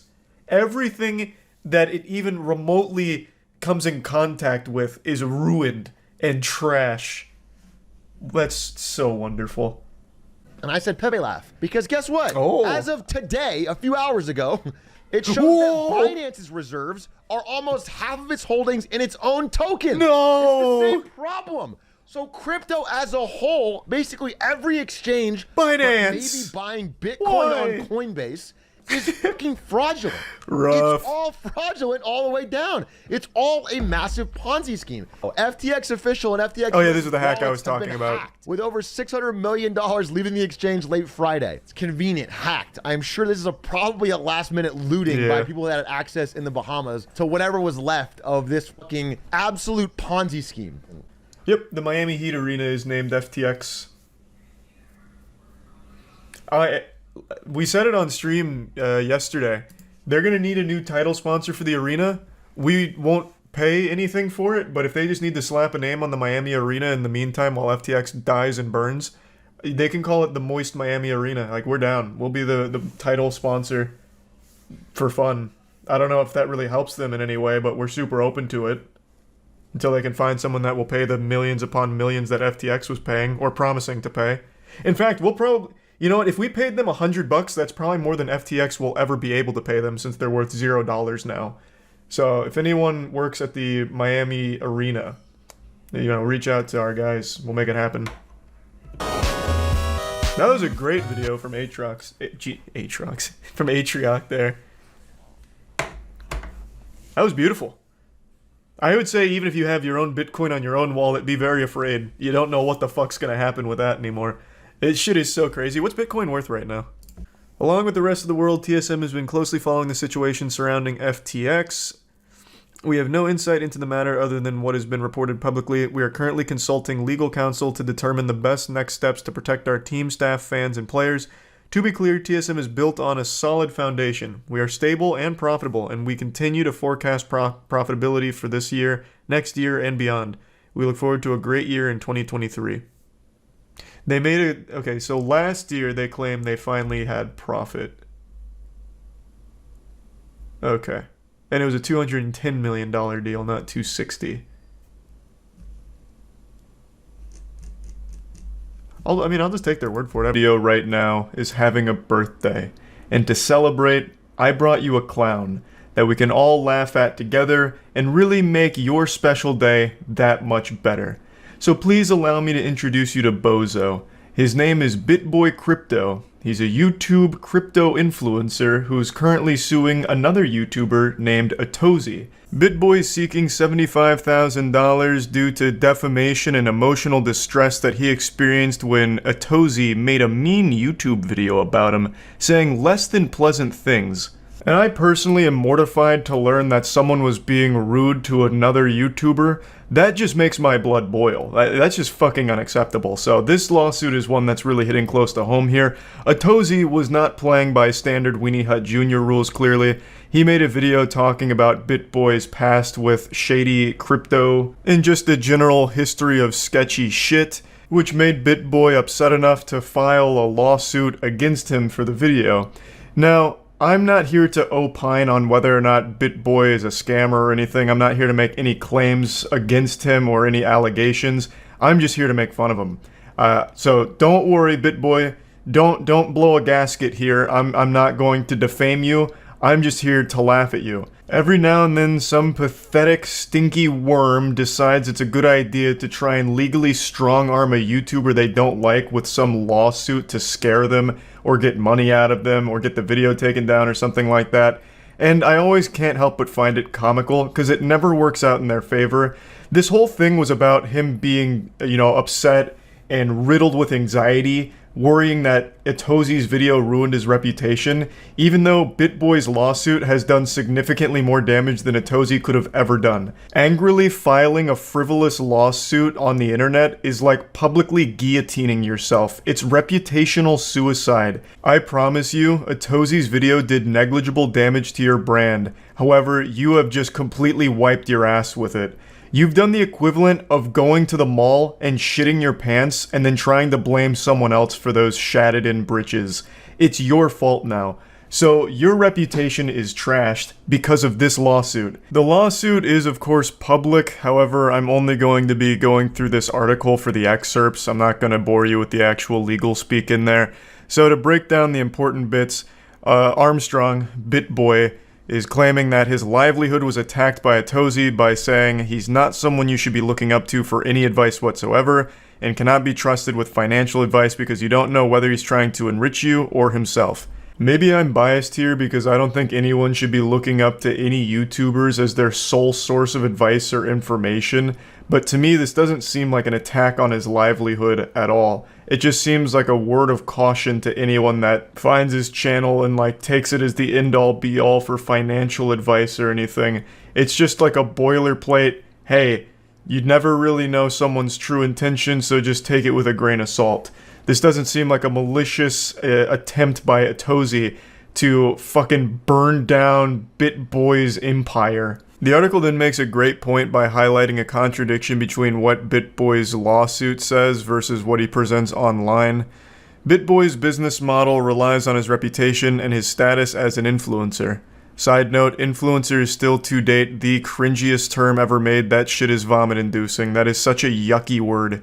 I.e., a well-known online personality who influences others' decisions, such as to buy or sell cryptocurrency as investments. The complaint reads, introducing as fact that he is an industry-leading source of reliable commentary with respect to investments in cryptocurrency. Further, the lawsuit asks, can there be a more damaging assertion for someone like BitBoy Crypto who engages in the business of providing advice and commentary on cryptocurrency investments? Basically summarizing that the lawsuit portrays BitBoy Crypto as like an actual leading authority in the field of crypto investments and advice. However, it's a different song and dance when it comes to his online presence and what he himself identifies as. But on BitBoy's YouTube channel, he says his content is for general information purposes only, and cautions, please be advised that I am not a professional advisor in business areas involving finance, cryptocurrency, taxation, securities and commodity trading, or the practice of law. Nothing written or discussed is intended to be construed or relied upon as investment, financial, legal, regulatory, accounting, tax, or similar advice, nor should it be. You can see a big disconnect here. He's living a double life, a Jekyll and Hyde situation. In the lawsuit, BitBoy's described as like a leading expert in cryptocurrency advice and investment opportunities and shit like that. Fucking Giga Chad crypto god. So to say otherwise is blasphemous. You can't use the Lord's name in vain here, so it's super damaging to claim that he's not the, preeminent expert on crypto. But then you go to his YouTube channel and he's no longer this Sigma male. Now he's all shy. Oh, well, I guess I'm just making crypto content for general information purposes only. I am not an expert, so don't take my advice as the end-all be-all for crypto investment advice or information. So which is it? Is he a turbo barbarian, industry-leading authority on crypto news and investment advice, like the lawsuit claims? Or is he just another fucking crypto bro clickbait douchebag YouTuber? Even aside from the very different tone on what BitBoy's role actually is, whether he's a leading expert or not, it still is a completely baseless lawsuit because he has no leg to stand on. In the article, it even mentions that Armstrong has openly talked about some of the failures he's endorsed. Armstrong's lawsuit says the allegation is without any factual support. However, a CNBC story last week reported that Armstrong made over $100,000 a month promoting cryptocurrencies, including $30,000 alone for the failed DistX cryptocurrency. That's a practice he says he now regrets because it led to some painful losses for his own viewers, CNBC wrote. Armstrong also promoted other fly-by-night projects like Ethereum Yield, Cypherium, and MYX Network. When those projects failed, he deleted the videos from his channel. So what you're doing here is just highlighting even more so the awful shit you've done. Atozy made a general summation, like a history of the weird and sketchy, shady practices you've engaged in, which he's more than in his right to do, and you suing him to try and keep it under wraps and squeeze $75,000 out of him has shined an even brighter light on this kind of information. I would have never known that you've done these things. But since I and many others were laughing at you for this lawsuit, this information started to surface, which I imagine can't be great for business. The number one defense against defamation is the truth, and it's starting to look like that might be on Atozy's side here. Once again, I'm not here to toss around any allegations, I'm not here pointing the finger, accusing you of anything, other than just being an entertaining, silly little goofy goober for this lawsuit.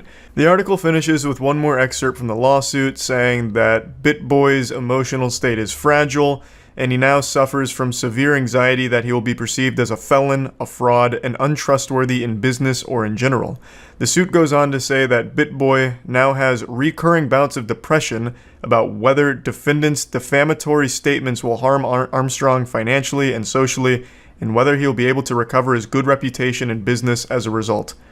You know what loses people's faith in you faster than just a random YouTube video?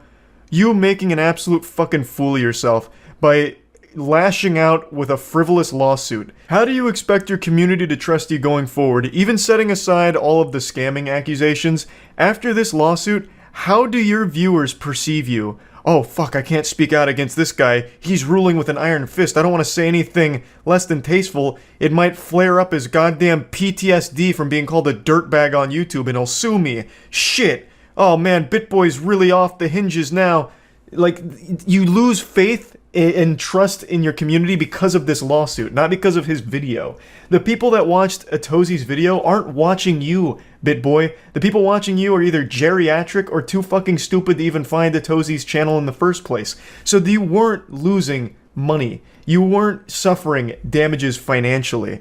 Which is why you're not claiming like actual damages or losses, because it's fucking crypto and you can't prove it. So you're just claiming emotional distress, saying that you need 75 grand to wipe your tears with in order to feel better about one guy calling you a dirtbag. It's absolutely pathetic, and it's a super see-through attempt to try and strong-arm someone who's probably unfamiliar with the law and try and scare them.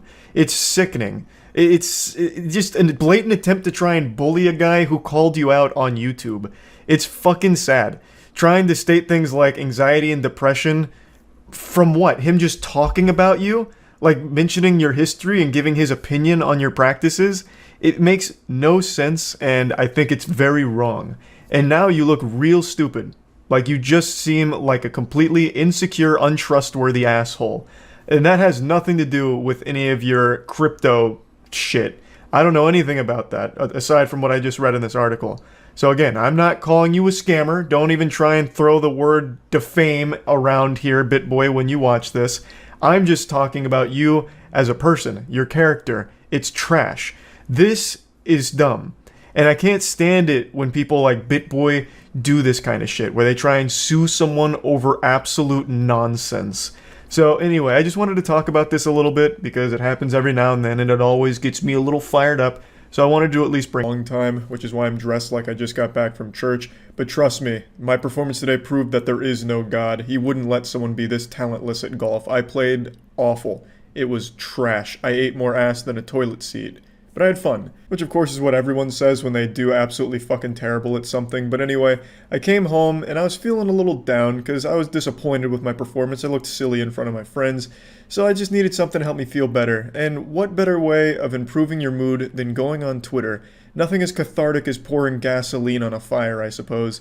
So I went on Twitter and I saw something pretty disgusting. This is the official Stan Lee Twitter account, and it's being used like a fucking fleshlight to promote NFTs. From championing diversity to embracing new tech, Stan was one step ahead of the curve. To honor his innovative spirit, Stan's first Indian hero, Chakra the Invincible, debuts in his own NFT, digital art collection. If Stan Lee was still alive, this would have killed him. It would have put him in the grave. Regardless of how you feel about NFTs, whether you think they're all scams or if you think a picture of an ape with a cigarette in its mouth is worth millions of dollars, it doesn't really matter. You can at least recognize why this is so shitty, just using the reputation of Stan Lee to make a quick buck off of his legacy. This isn't the first thing that Stan Lee's Twitter account has been used to promote since his death. It's constantly like selling things from what I can see. So this is just the latest in their money-making scheme. It feels like any day now they're going to make a tweet saying, "We decided to uncover Stan's decaying corpse, you can pay to come visit it." I don't know who runs the Stan Lee Twitter account, but I can make an educated guess. It has to be Mr. Krabs. They are greedy as fuck. I feel like we're only a month away from them just going full Weekend at Bernie's, where they get Stan Lee's carcass up and pretend he's still alive, like, "Hey, Stan Lee was so pleased with the NFT auction, he's come back to life through the power of the blockchain, baby." Or if he's like too decayed and he's just a bunch of bones in the coffin, they'll start auctioning off individual bones as NFTs from Stan Lee. They're just not allowing Stan Lee to rest peacefully. I've never been one to believe in the supernatural, but I have no doubt he is still anchored to this world as some kind of vengeful spirit, because there is some silliness afoot here with whoever's running this Twitter account. They are keeping Stan Lee fucking chained to this dimension no matter how much he wants to just move on. They will not let him. They have to try and squeeze every last dime out of his legacy and milk him for all he's worth. And it's sad. It's fucking gross. Again, I don't really care how you feel about NFTs, if you love them, if you hate them. You can recognize why this is still frowned upon and shitty. Even Crazy Frog left this comment condemning it. All of us have seen Crazy Frog's dick, but we've never seen him put it in someone's mouth like this.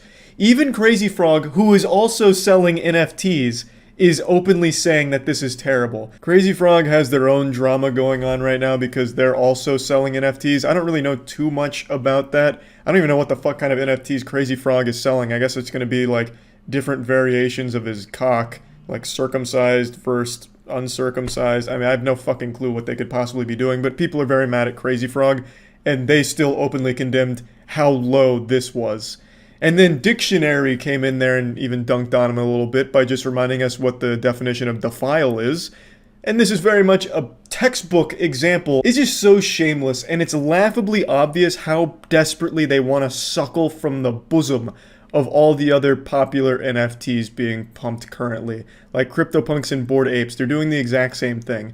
So they have 7,000 unique generative chakra pieces, meaning you could get normal chakra, or you could get chakra who's shooting laser beams out of his eyes with face tattoos and a grill. Or you might get Chakra, who looks normal but is actually missing a tooth, which means he's a rare permutation. They're just copying the exact same formula as all the other goofy fucking NFTs. They're not even doing the bare minimum to make it something different.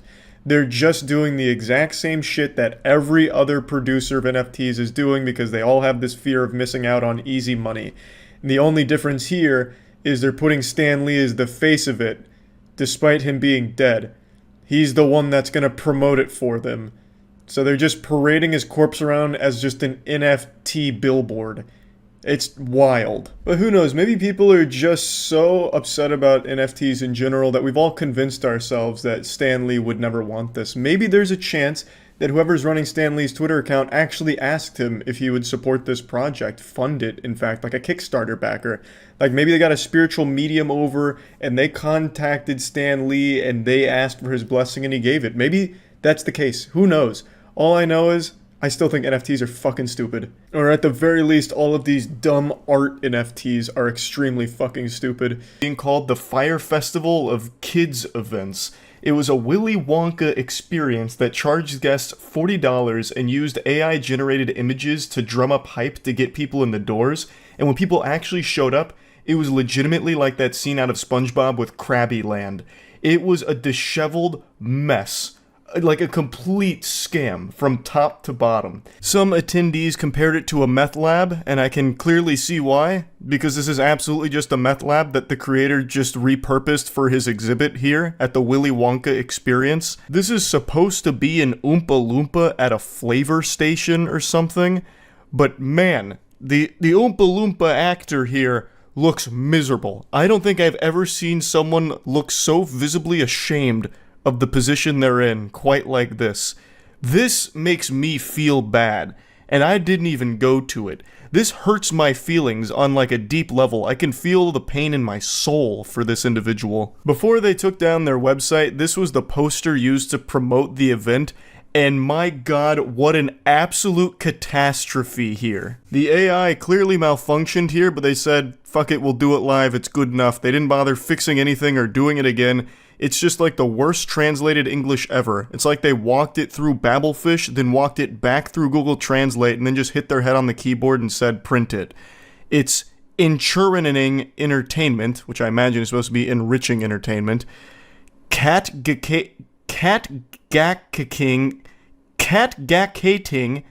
live performances, Karchi Tons, Exarcerdre lollipops, a paradise of sweet treats. That's their marketing material. That was their fucking poster image. On the left is one of the images they use to get people excited to attend, and on the right is what it actually looked like in person. It looks more low effort than a backyard mini golf course that a father would put together for his children. It actually looks like it just uses the sloppy seconds from whatever holiday sale Home Depot was doing over Christmas, and the creator just haphazardly threw it all together in here and called it the Willy Wonka experience. It took place in a dirty warehouse they couldn't even bother cleaning, and here's just some more pictures of the space. It's the most joyless place on earth. I love the bottom right one where it's actually just shower curtains, like just checkerboard shower curtains that he hung around. I guess it's supposed to be a maze or something, I don't really know.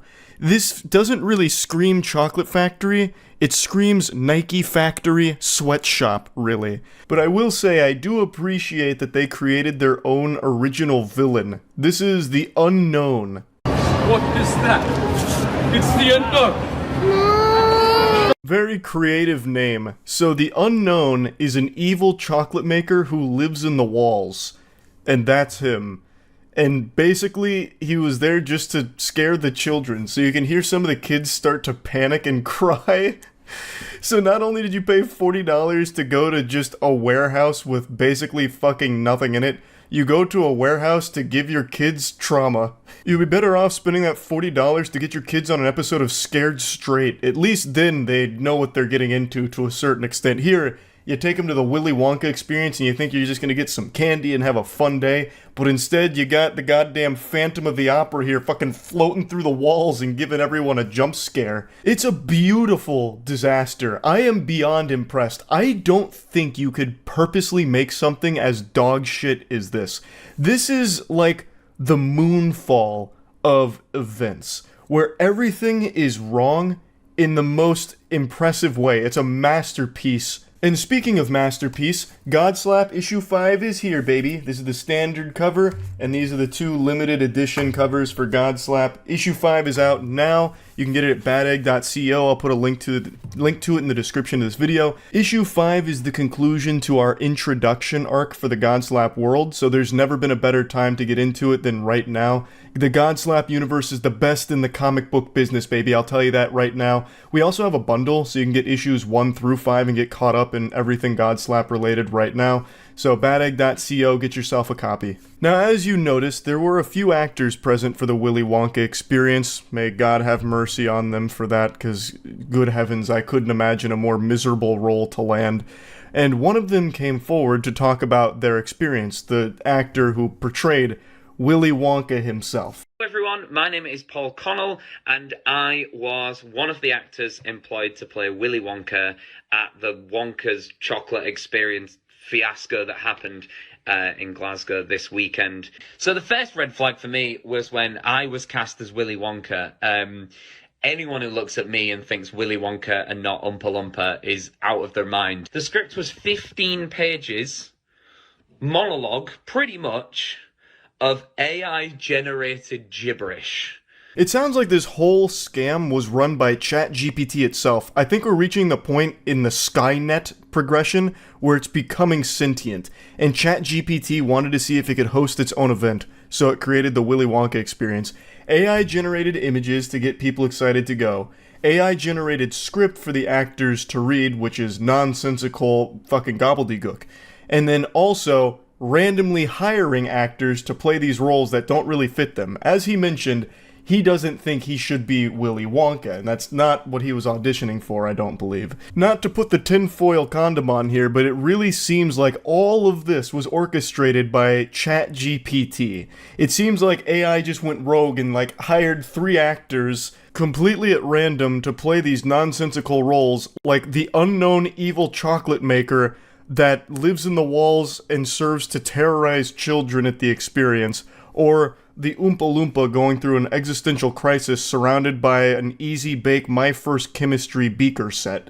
It's all so weird that I can't actually wrap my head around someone that would actually put this together. There's also no rhyme or reason to the decorations of the Willy Wonka experience. It really feels like someone just went into a Sims house and started randomly dropping pieces of furniture and shit just all over the place with no real explanation for it. If you weren't told this was the Willy Wonka experience, you would have thought you just wandered into a killer clown's warehouse where he murders children.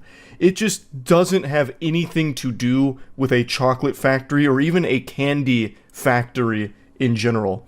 And it actually gets worse. We were told on the experience to hand out a jelly bean, one jelly bean per child, and a quarter of a cup of Tesco's own brand lemonade. What in tarnation? A single jelly bean and a quarter cup of lemonade. That's what you got when going to the Willy Wonka experience. Not even chocolate. It is the fucking chocolate factory and they give you a single jelly bean. Why I oughta? If I was one of the parents there, I'd be charging up like a Donkey Kong punch on them. Like, are you kidding me? 40 clams. I paid 40 clams to come in here and you give my kid a jelly bean and a tiddlywink of lemonade? You are off your gourd. That is absolutely insane. I've paid to come to this warehouse. The least you could do is give me a Hershey's bar or something. A single jelly bean. Who came up with that? That doesn't make any sense at all. Now, since the story's blown up, the creator of the event even came forward with an apology saying, "I'm really shocked the event had fallen short of the expectations of people on paper. My vision of the artistic rendition of a well-known book didn't come to fruition. For that, I am absolutely, truly, and utterly sorry." There's no doubt in my mind he's getting high on his own supply here, huffing the fumes from the Oompa Loompas' dirty meth lab. What do you mean you're shocked? How could you possibly be shocked, you AI-generated fantasy images of a fucking chocolate factory experience that doesn't exist and would never exist? You put together basically the world's laziest, like, lawn decorations for a Christmas party and called it the Willy Wonka experience. Every single human being would be disappointed going to that, even if it was free. But you had the gall to charge $40 for it. You actually get more value and a better experience out of trick-or-treating on Halloween and going through a cool house sidewalk and getting candy from their bucket than you would paying $40 going to this experience. Because at least in Halloween trick-or-treating, you get a full candy bar. Here you get a jelly bean and a shot of lemonade. This is baffling. I would love to hear more from the creator here, just to pick their brain. Police were summoned to the scene as outraged ticket buyers lobbied for refunds. I imagine all of the guests felt scammed by the misleading marketing material and then going to this downright diabolical, creepy location. Organizer Billy Cole, the director of House of Illuminati, that's the name of his group, that's what he's calling this, the House of Illuminati. It couldn't get more nefarious sounding than that. So the House of Illuminati is the one that put together the Willy Wonka experience. Billy Cole told STV News, "I'm really shocked that the event had fallen short of expectations of the people on paper." He closed down the display on Saturday after offering refunds to the 850 ticket buyers. 850 people bought tickets to this. That's not, small potatoes. That's quite a lot of attendees. My goodness. So I just had to talk about this a little bit because what an entertainingly awful, pathetic event that turned out to be. So yeah, I thought that was pretty fun and just wanted to share that. And since I mentioned this earlier in the video, I'd also like to share a goofy little trailer we made for Godslap to celebrate issue 5's release. So please enjoy this.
Ours that we suffered from the Willy Wonka experience. God rest the souls of all who lost their time and money at that event.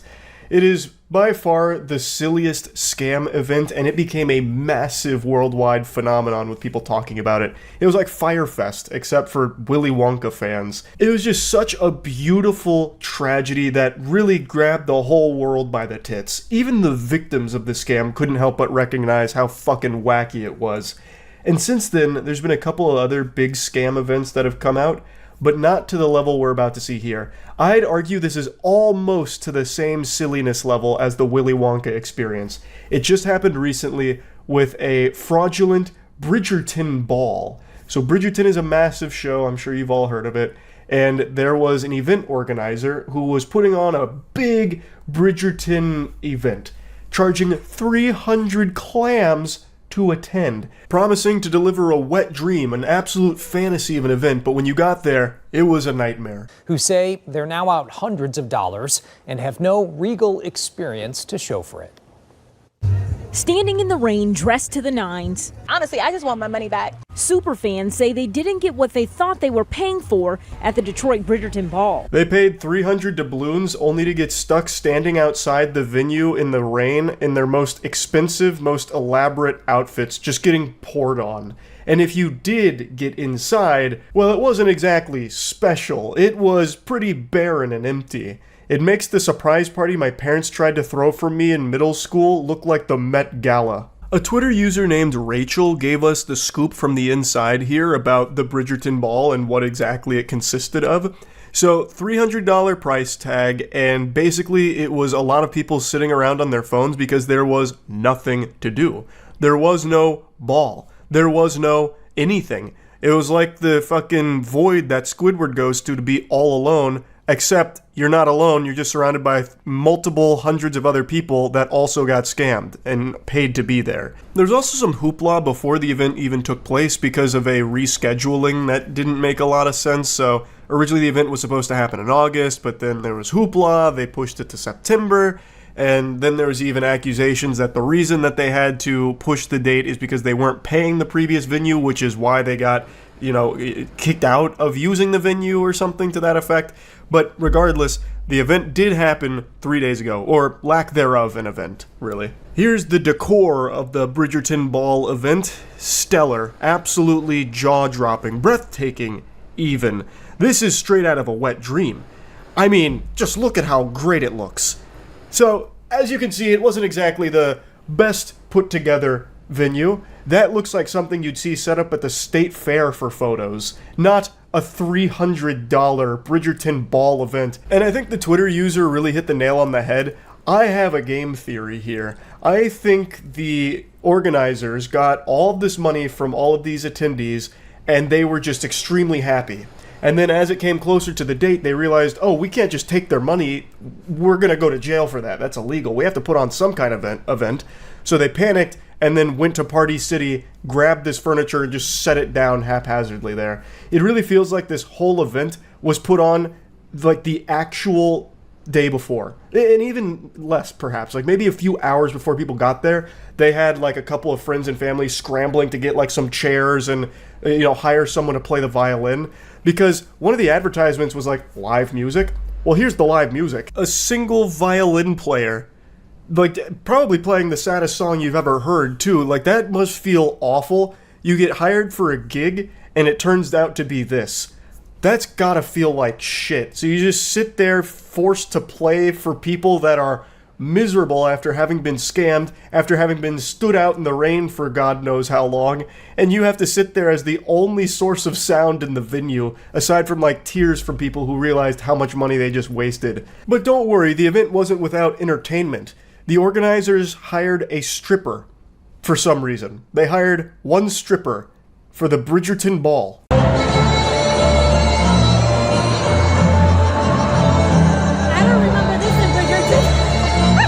Now, I'm not the most knowledgeable on Bridgerton, but that seems a little out of place. It feels like what happened is they just scrolled through Facebook Marketplace for anyone advertising any talent, like, commission them. Hey, I play the violin. I'll come do like a party or something if you need.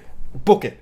Hey, I'm an exotic dancer. Book it. You probably could have advertised anything, and if you were on the marketplace at the time before this event happened, they probably would have grabbed your services. Like, hey, I'm a professional soup slurper. Oh, you're coming to the Bridgerton Ball. Hey, I juggle and spread my butt cheeks. To the Bridgerton Ball with you. Like, it looks like they just desperately, at the last minute, just hired some people to come in here just to, like, hang out to make it look like the event was happening. Like, it looks like they were trying to do the bare minimum where they could make a legal argument that they did fulfill their event obligation. But yeah, they promised a cash prize, which that didn't happen. They promised a diamond of the season thing, which didn't happen, and a lot of other, like, nonsense that didn't happen. And overall, most people want a refund, which is very reasonable. They got scammed. They 100% got schmeckeldorfed. They also got potentially food poisoned as well. Apparently they ran out of food after an hour, and some of the food they were serving was raw. So, there's a good chance that not only did you get scammed, your gut got fucking slammed. The way that it was described is that this was going to be a Bridgerton evening. We were going to have classical music, good dinner, and there was going to be a play, and they were going to pick Diamond of the Season. They were going to give away all of these prizes, and we went in, and it's completely empty in there. Hey, come on now. It wasn't completely empty in there. Didn't you see the pole dancing and the violin player? I bet they were probably just about to bring out Monopoly as well. And had no problem just taking people's money. The company behind the event, Uncle and Me LLC, has since disabled comments on their social media. They haven't put out any official statement, the event organizer I'm referring to. They've just gone silent. So I'm guessing this is just another little game theory here. I'm guessing what's going to happen is the classic. They're going to shut down their socials. They're going to remake the company under a different name and pull another scam like this again in the future. That's my hypothesis. I just don't see a world where Uncle and Me can somehow put out a statement that allows them to continue to do business down the line. Like, this fundamentally stops their whole business, because who the fuck is going to pay money to go to another one of their events? Even if they said they were just giving away free donuts, I bet nobody shows up because they wouldn't trust it. Like, they'd still feel like there's some kind of scam there.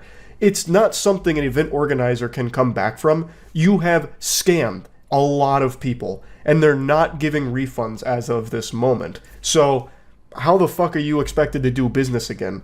And I don't think they're going to try. I think they're going to rebrand. That's my guess. I am hoping for a happy ending, though, for the people that lost their money in this. I'm hoping they get a refund. Also, this scam, like this event, is probably the only one so far where people probably lost a lot more than just that money in that time. Because of the scale of it, like a Bridgerton ball where it was all about, like, elegance and dressing up and all of this, I have no doubt there's people that spent like an entire week picking out their outfit, buying accessories, buying other things, buying outfits, buying dresses, all just to prepare for this event, which turned out to be a big fucking fraud, a big scam. So I do think that this is probably more than $300 that people lost in this. That's just how much they lost on the ticket, and that super sucks. But anyway, want to talk about it. So allow me to cleanse your palate with some good news. A very tasty treat for you today. 8 months ago, I made a video covering the story of a Rhode Island criminal named Nicholas Alaverdian. Nincompoop Nicholas here tried to avoid punishment for his crime, and he fled the country after faking his own death. It wasn't an elaborate fake death ruse, it wasn't a galaxy brain scheme, he didn't exactly call up best quality vacuum from Breaking Bad and order a Hoover Max or anything, but he was successful in leaving the United States and evading authorities, and he started a new life with a new alias, Arthur Knight, which was only one of many names that he went by. He was changing his name more frequently than kids used to on Club Penguin, but Arthur Knight was by far his most used alias. Now, it's important that I tell you what charges he was trying to run away from. Rape charges. You see, Nicholas Alaverdian, Nicholas Rossi, Arthur Knight, all one and the same. A rapist. He faked his death in 2020 by feeding media outlets a bunch of baloney and horseradish about how he's about to die, he's about to meet his demise, but the reality was, he was just trying to get out of the country while the authorities were investigating the rape allegations. So he did get out of the country, and he tried very hard to bury his past, But in 2021, he had to check himself into the hospital for COVID-related symptoms, and that's when the authorities were able to identify that this patient is actually the wanted U.S. fugitive Nicholas Alaverdian.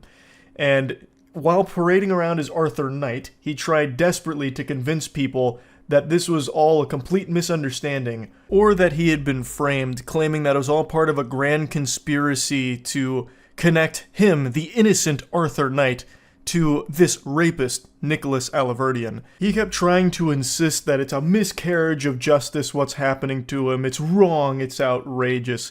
But it's not like they just gave it the old eyeball test or the smell test to connect him. They had every piece of hard evidence possibly required to say beyond a shadow of a doubt that these are the same person. They had DNA evidence. He had identifiable tattoos that they were easily able to connect to Nicholas Alaverdian. Like, they had everything, fingerprints, all of it, the whole kit and caboodle. And the judge even said as much as well. In July, Knight was arrested again, and prosecutors matched his fingerprints to Alaverdian's. Friday, prosecutors of the Scottish court revealed they were able to tell he was Alaverdian after matching the tattoos on his arm. I am ultimately satisfied on the balance of probabilities. And even in the face of overwhelming evidence against him, he kept trying. Like the world's worst anime character refusing to give up, Nicholas Alaverdian kept desperately trying to convince even a single soul on this planet that it was all just a misunderstanding. He's Arthur Knight, damn it, not Nicholas. So he now has this infamous interview he did where he tried to prove it.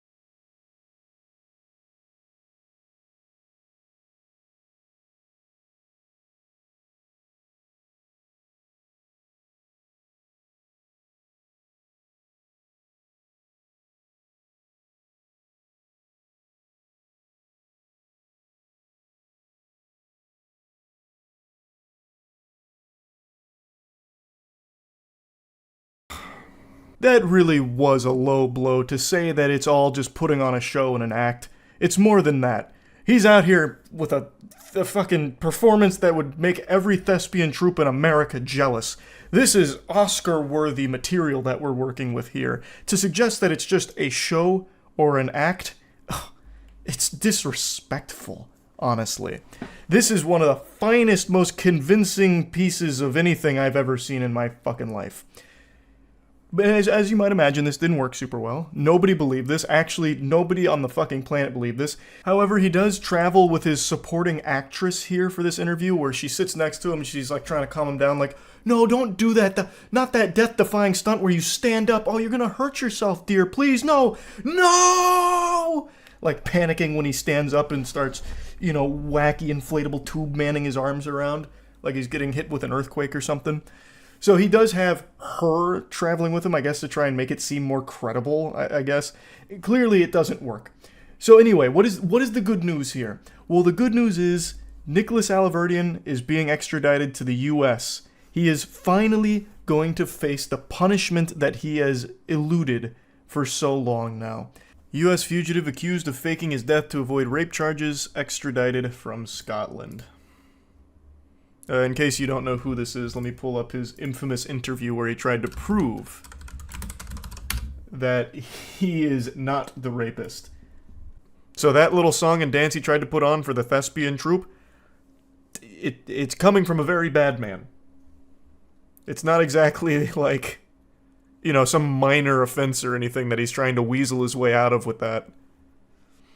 The man known in the U.S. as Nicholas Rossi, whose legal name is Nicholas Alaverdian, is charged with sexually assaulting a former girlfriend in Utah in 2008. He also faces multiple complaints against him in Rhode Island for alleged domestic violence. Rossi, 36, was Utah bound on Friday and will stand trial in Utah County for felony rape charges. The man said he was framed by authorities who took his fingerprints while he was in a coma so they could connect him to Rossi. He repeatedly appeared in court in a wheelchair using an oxygen mask and speaking in less than convincing British accent.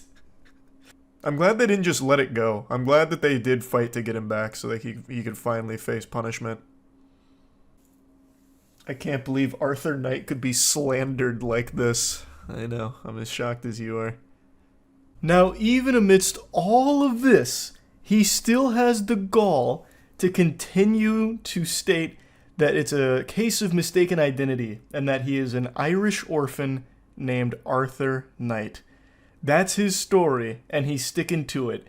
Even though he is dead to rights with the overwhelming amount of concrete proof that he is Nicholas Alaverdian, he still keeps wiggling his finger saying, "Nope, that's not me. You got the case all wrong, Buster. I'm Arthur Knight." It is actually that scene out of SpongeBob with Man Ray and Patrick when he drops his wallet. I also just have to include this because it is so unbelievably outrageous. So again, he is sticking to a story that he is Arthur Knight. No ifs, ands, or buts about it. This is all just a big misunderstanding. A case of mistaken identity. And as I've stated, they have concrete proof that he is indeed Nicholas Alaverdian, one of them being his arm tattoos and fingerprints. So, Alaverdian, when confronted with this, talking about his distinctive arm tattoos and fingerprints that left no doubt about his real identity, he claimed that he testified that somebody inked those tattoos on his body while he was in a coma, hospitalized in Glasgow with COVID-19, and that a hospital staffer had taken his fingerprints and sent them to Utah. And as the article states, his testimony left the courtroom observers with mouths agape. It leaves my jaw on the floor too, that he would even try to say something like that. That is the most nonsensical story ever told. Let's just go ahead and play with that idea for a moment.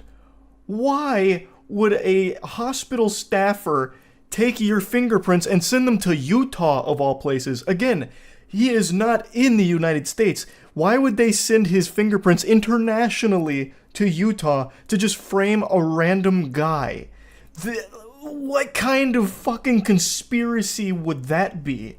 And then also, who the fuck would tattoo a man in a coma at a hospital just to connect him to the guy in Utah again, this Arthur Knight academic Irish orphan? Like, what is, like, I don't know why he thought anybody in the world would believe this. Not even the most delusional individual would hear this and think there is an iota of truth to it. Yet he continues to stick with that story. It's fucking wild. But again, he has been extradited to the US now, so he will finally be facing punishment that is long overdue. So that's good news, and I just had to give you the update to this.